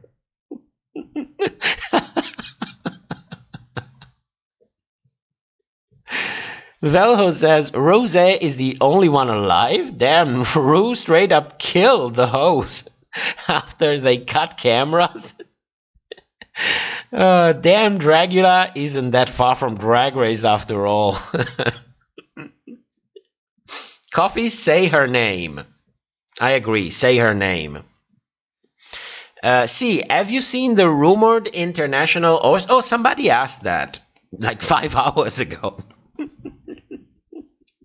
We don't really do rumors. We don't really... Because we cannot really distinguish between rumors and spoilers. So, no, not really, not really. Felicia, it was 86 degrees here today. Fahrenheit. It's 86 Fahrenheit. I only speak Celsius.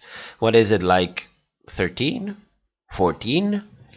I cannot do math at this time of the day. Let me check.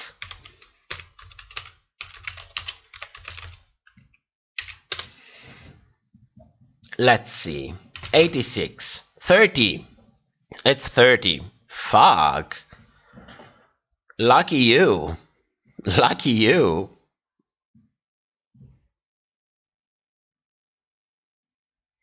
Chi-Chi's, I do know one queen here in my time. Oh my god. Can I read? I do know one queen here in my town. I kind of do know, I don't know, she's a Brooks. Come on, give us the name. We won't tell anyone. Dixie, 9 p.m. in Vancouver. I think the more mature people are fascinated. I never even imagined something like this being possible. The world doesn't even resemble 20 years ago, and it boggles my mind. I can relate to that. I can relate to that. I'm still surprised how much the internet have enriched our lives. Can you... Oh, sorry, I was going to say something like, can you imagine being born in the 50s or 40s? But can you imagine? It's astonishing. I don't know if I'm still this astonished because half my brain just stroked away or what. But Velho, maybe Queens wore H&M backstage. Could be. Chichi's, I don't know, she's very petty and shady towards my drag sisters and a lot of the newer queens. Come on, spill the name. We won't tell anyone. We won't tell anyone. We will just talk between us. C says, it is gag-worthy. Fantasia, who do you all think Tamisha was talking about in her live streams? Clues had to do with Drag Race multiple times to win. I have a couple of options. John Birdie says, me trying to write in English is a little hard. Yeah, it's like as me trying to speak in English. So don't worry. Sasha, 7 hours of streaming. Yes, we're going to get an award. Fantasia continues. 2. As a Drag Race review show. Oh, it's Raven. It's Raven. It's Raven and Raja. Come on. It's all about that. I never said it, but I'm too tired to try to hide it. I'm like 99% sure she was talking about them. Dixie, Felicia, it was 40 degrees here and it poured rain and we even had a sleet storm. What's a sleet?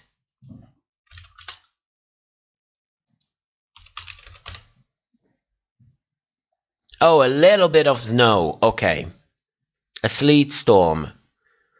Unbelievable. It's time to move. This rain in Vancouver is intolerable. Oh, it's that kind of snow that it's mixed with rain, probably.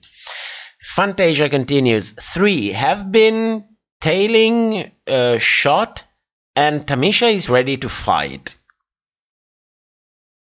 Oh, Chi says D. Brooks. Not going to give us the whole name. We'll have to work for it. She's related to Jiggly, kind of. Let's Google. The Brooks drag queen. What was the state again? Virginia? Texas? Texas.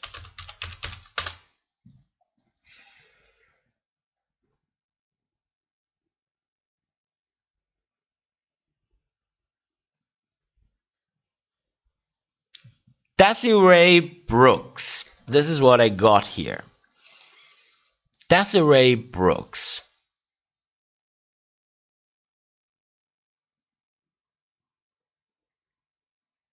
Oh no, please tell me it's not this one. This is a queen that passed.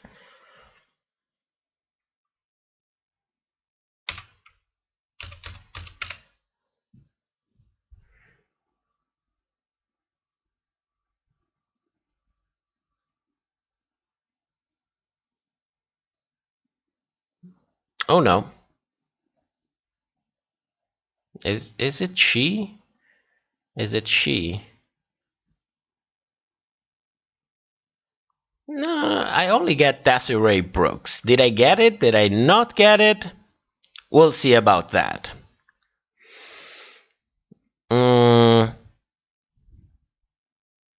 See, would you like the rumored list of queens for it? No.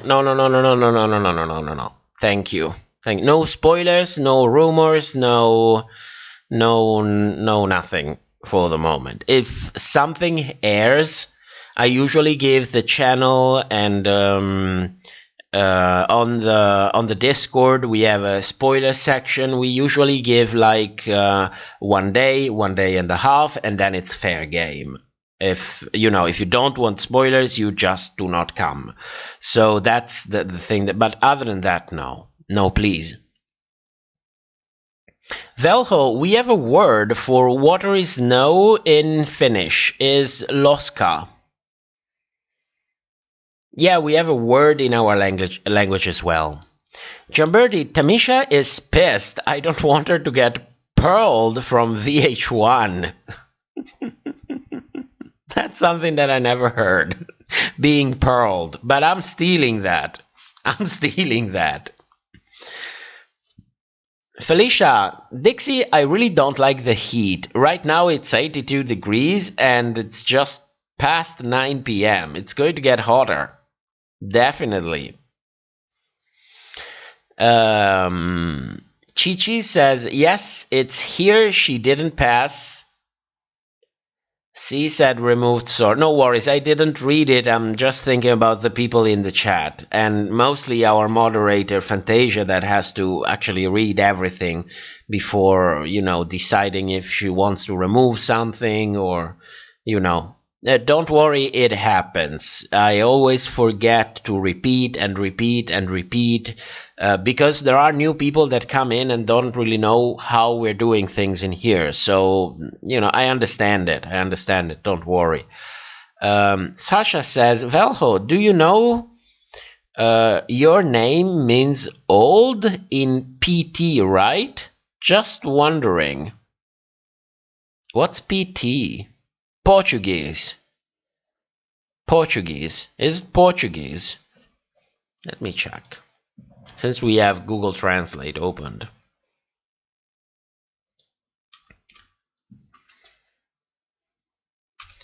Velho. Oh, yes. Portuguese.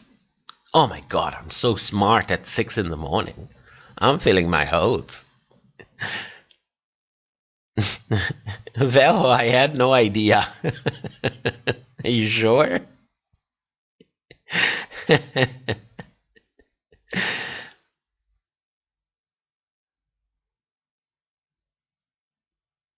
John Birdie said, I get into the Discord today. Welcome. I still have the Discord opened. Well, it's not interfering with the quality of the stream, but yeah. Melanie, Fantasia, a queen who won after multiple tries with a review show. Trixie or Monet? I think it's Raven. The problem is, maybe you want to confuse a little bit. You want people to get to it.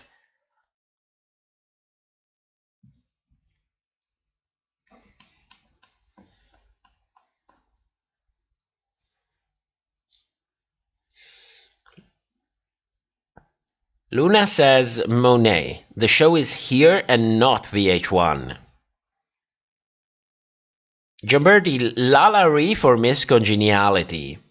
I could see that happening. Beatrice says, I think Trixie. Velho, I came up with this name when I was 9 years old. I'm pretty sure, 1, I had no idea about Portuguese, and 2, wouldn't I have called myself old? Fantasia says, Joy for Congeniality. Yeah, he was sweet. He really came off sweet.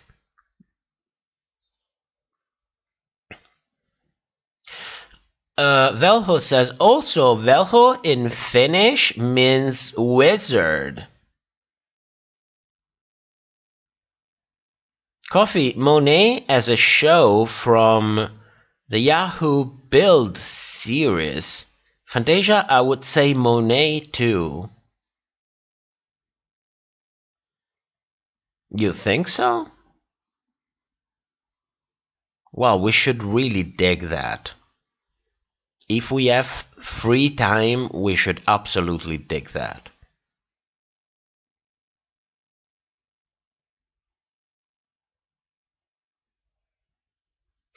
Luna says, but that's a talk show. The exchange rate? This is getting intriguing at this day of the night. Well, of the morning. Did the sun rise? Not yet. John Birdie, Joy J, our first openly gay drag queen, deserved better.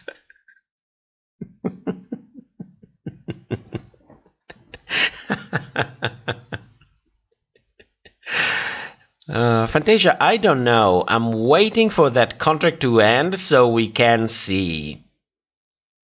But that, I don't think that has to do with the contract, because the contract covers everything that happens while filming Drag Race, and possibly while filming projects connected to Drag Race, which are on the contract. You know, you sign up for them as well.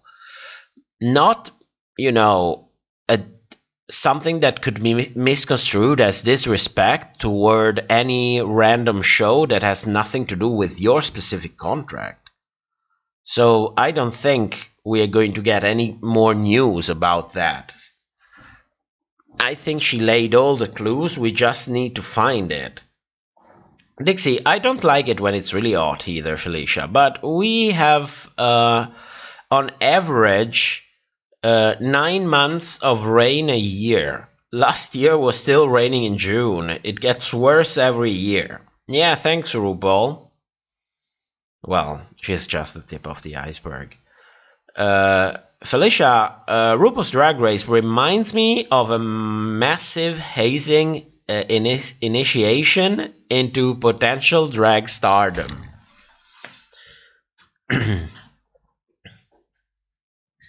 Coffee, thanks to Joey, I have the perfect phrase to describe myself. Ooh, Tamisha said that she has thirsty wigs. Oh, then it cannot be Raven. It cannot be Raven. And that it's more Trixie. Fantasia says, I'm going by her words. Yeah, but this is strange. This is strange. If it's somehow connected to the contract, then it has to be something that appeared in there. Wouldn't it? Why would the contract cover that? Unless it is Raven, and Raven is part of the show because she does RuPaul's makeup. She's the only one. She's the only one.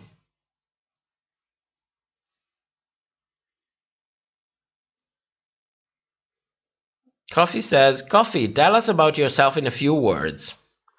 Luna, at this day of the night. You're quoting me? Coffee, I'm a gay-ass bitch. Filler queen. Chi-Chi's, how would Raven do All-Stars and do RuPaul's mug at the same time while competing? Oh yeah, you're right. You're right. Proud of myself for learning Finnish. Fantasia says, taking them out. Protocol 1 by 1. I'm rapping RuPaul's Joey. What? J.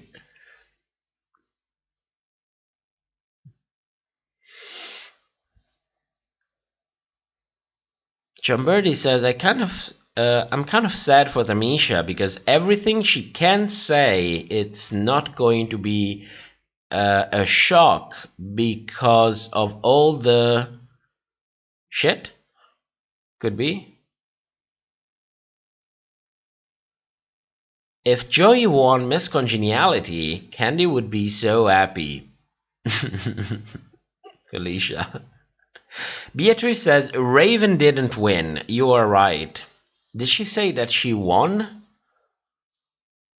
Because if we're talking about the same live, she was going like, she said something, oh, no, maybe you got more information from someone else. Because right now I have in my mind that live That was the one that a little bit triggered me when she talked about a queen doing reviews, and she was not stunning the first time around, and she was complaining that she had to prepare during this global thing that's going on. This is what I have in my mind. Probably you are referring to something else too. Something more, something that I might have lost.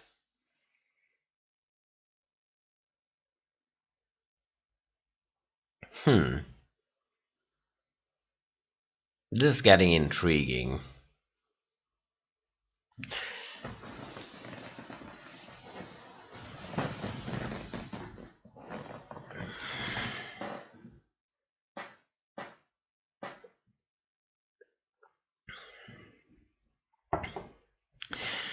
Okay, Fantasia, she said it took you twice to win. And that was that live. I have to rewatch it. Absolutely.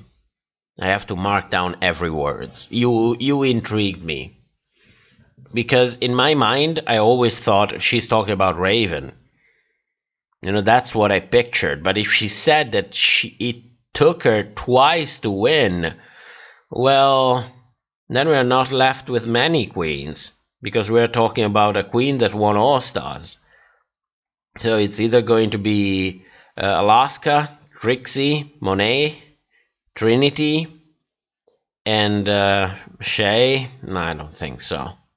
She doesn't have a review show. I mean, it's really a small group of queens.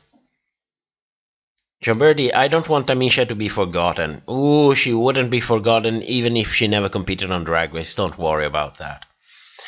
Sasha, did you guys know that Candy and Joey were in the same room alone when they were doing the promo? Nothing happened though, or at least that's what we know. I don't think Joey is into bigger men. I don't know where I heard it. I remember at the time that I thought that this was a credible source, but you know, I'm going really with the top of my mind, and it's like 6 in the morning, so you know. Fantasia says you can't see it. She deleted it. She might have misspoke. Oh shit! This is why everything needs to be saved. You never know. Sasha, oh my god, did we talk about the fact that Utica asked Olivia out? That was cute. Valho Alaska has a review show with Willem. Are her wigs thirsty? So it's going to be Alaska, Monet, or Trixie.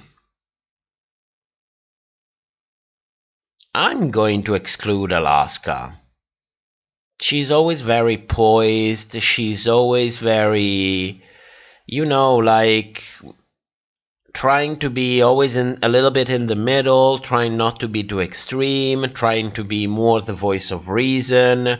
I would picture more Monet having something stupid came out of her mouth, but just because to me she looks like really genuine. She's like, I'm talking. It doesn't really matter if I'm really thinking about it. I'm just, you know, going, whatever comes, you know, very unfiltered in a way.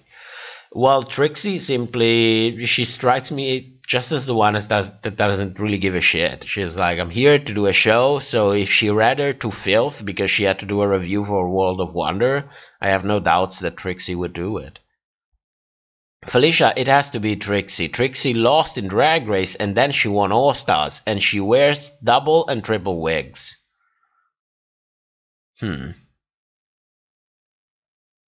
Chumberdi, Sasha, you naughty bitch. Jules from New Zealand. Oh my goodness, is this still going? It is. It is.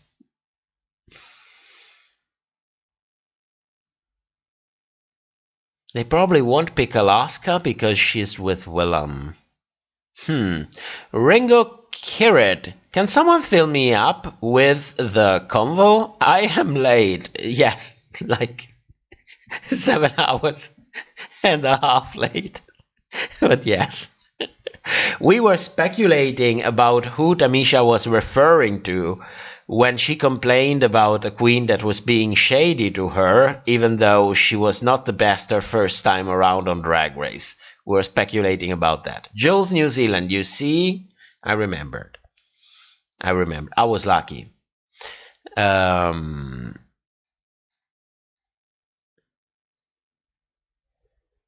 Fantasia, game night. Game night? Who is the queen? Tamisha was talking about it. Game night. So this was...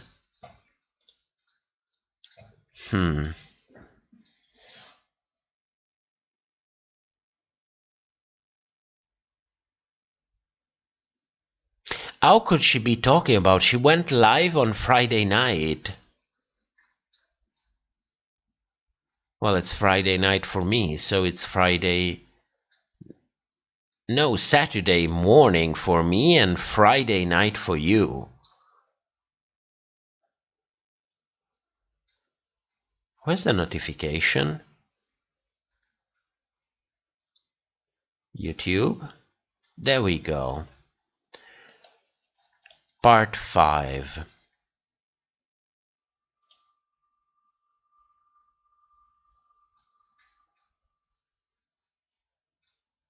Maybe she went live on Instagram, because I see 2 videos this week.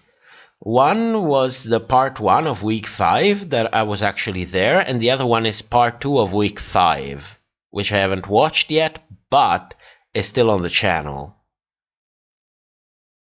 Fantasia says, "You're thinking too hard." Yeah, I tend to lose myself when it's too late. That is, you know. Beatrice, Monet doesn't work with World of Wonder. Trixie does the pit stop. Yeah.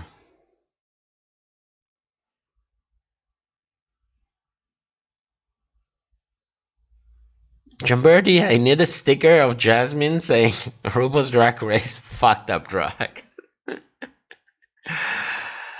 Yeah. In a way, yes. In a way, she also gave drag a huge platform. Like, huge. Luna, it could not have been Monet then. Bob would skin her alive. Felicia, it was Instagram. I was sent the link, but it was already taken down. Shit. Shit.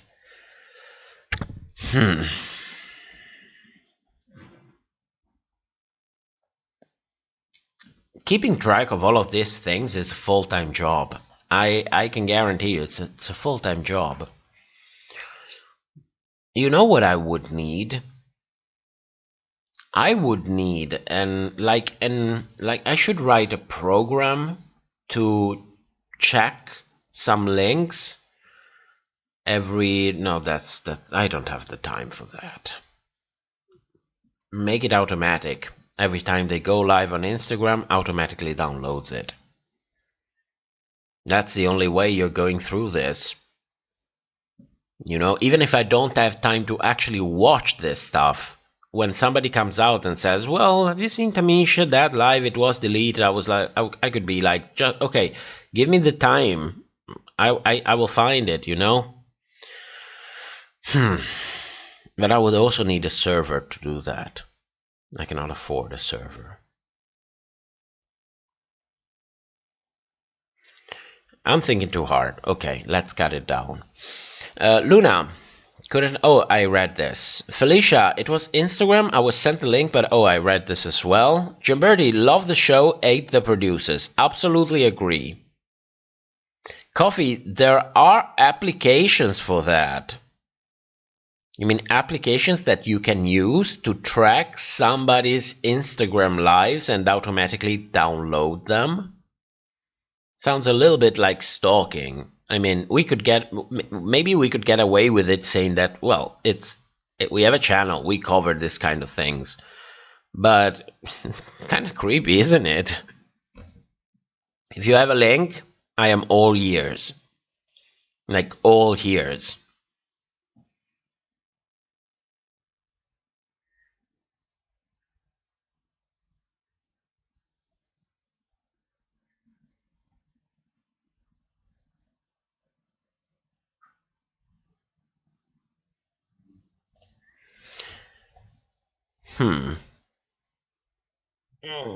Where's the water? And he is still sleeping.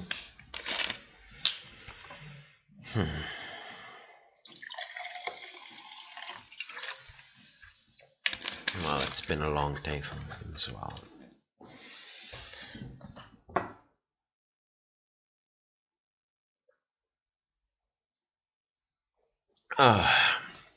Okay, you know what? Time to go. Time to go. Going to wake up Mr. Invisible, have a nice coffee, have a nice cigarette, and grab something to eat. So, with that said, thank you for coming to the longest stream we ever had on the channel. Coffee, if you find that app, send me a link on Discord or on Twitter. What do I usually say? Okay, yes. Come to the Discord on Thursday night for what we do on Thursday night and game night. And it's going to be stupid and it's going to be fun. So if you would like, you're all welcome to join. What else? I will try to have episode 11 and episode 12 with the videos and the reference and all the sections, so you don't have to go through the whole video just to see what you want to see. And I think that's it. I'll see you all back on Sunday if you will just join us for the live stream on Sunday. Thank you so much for keeping me company this long. It's been nice. It's been a strange and fascinating experience, and that's it. That's basically it. Thank you for coming, and have a nice week, everyone. Good night.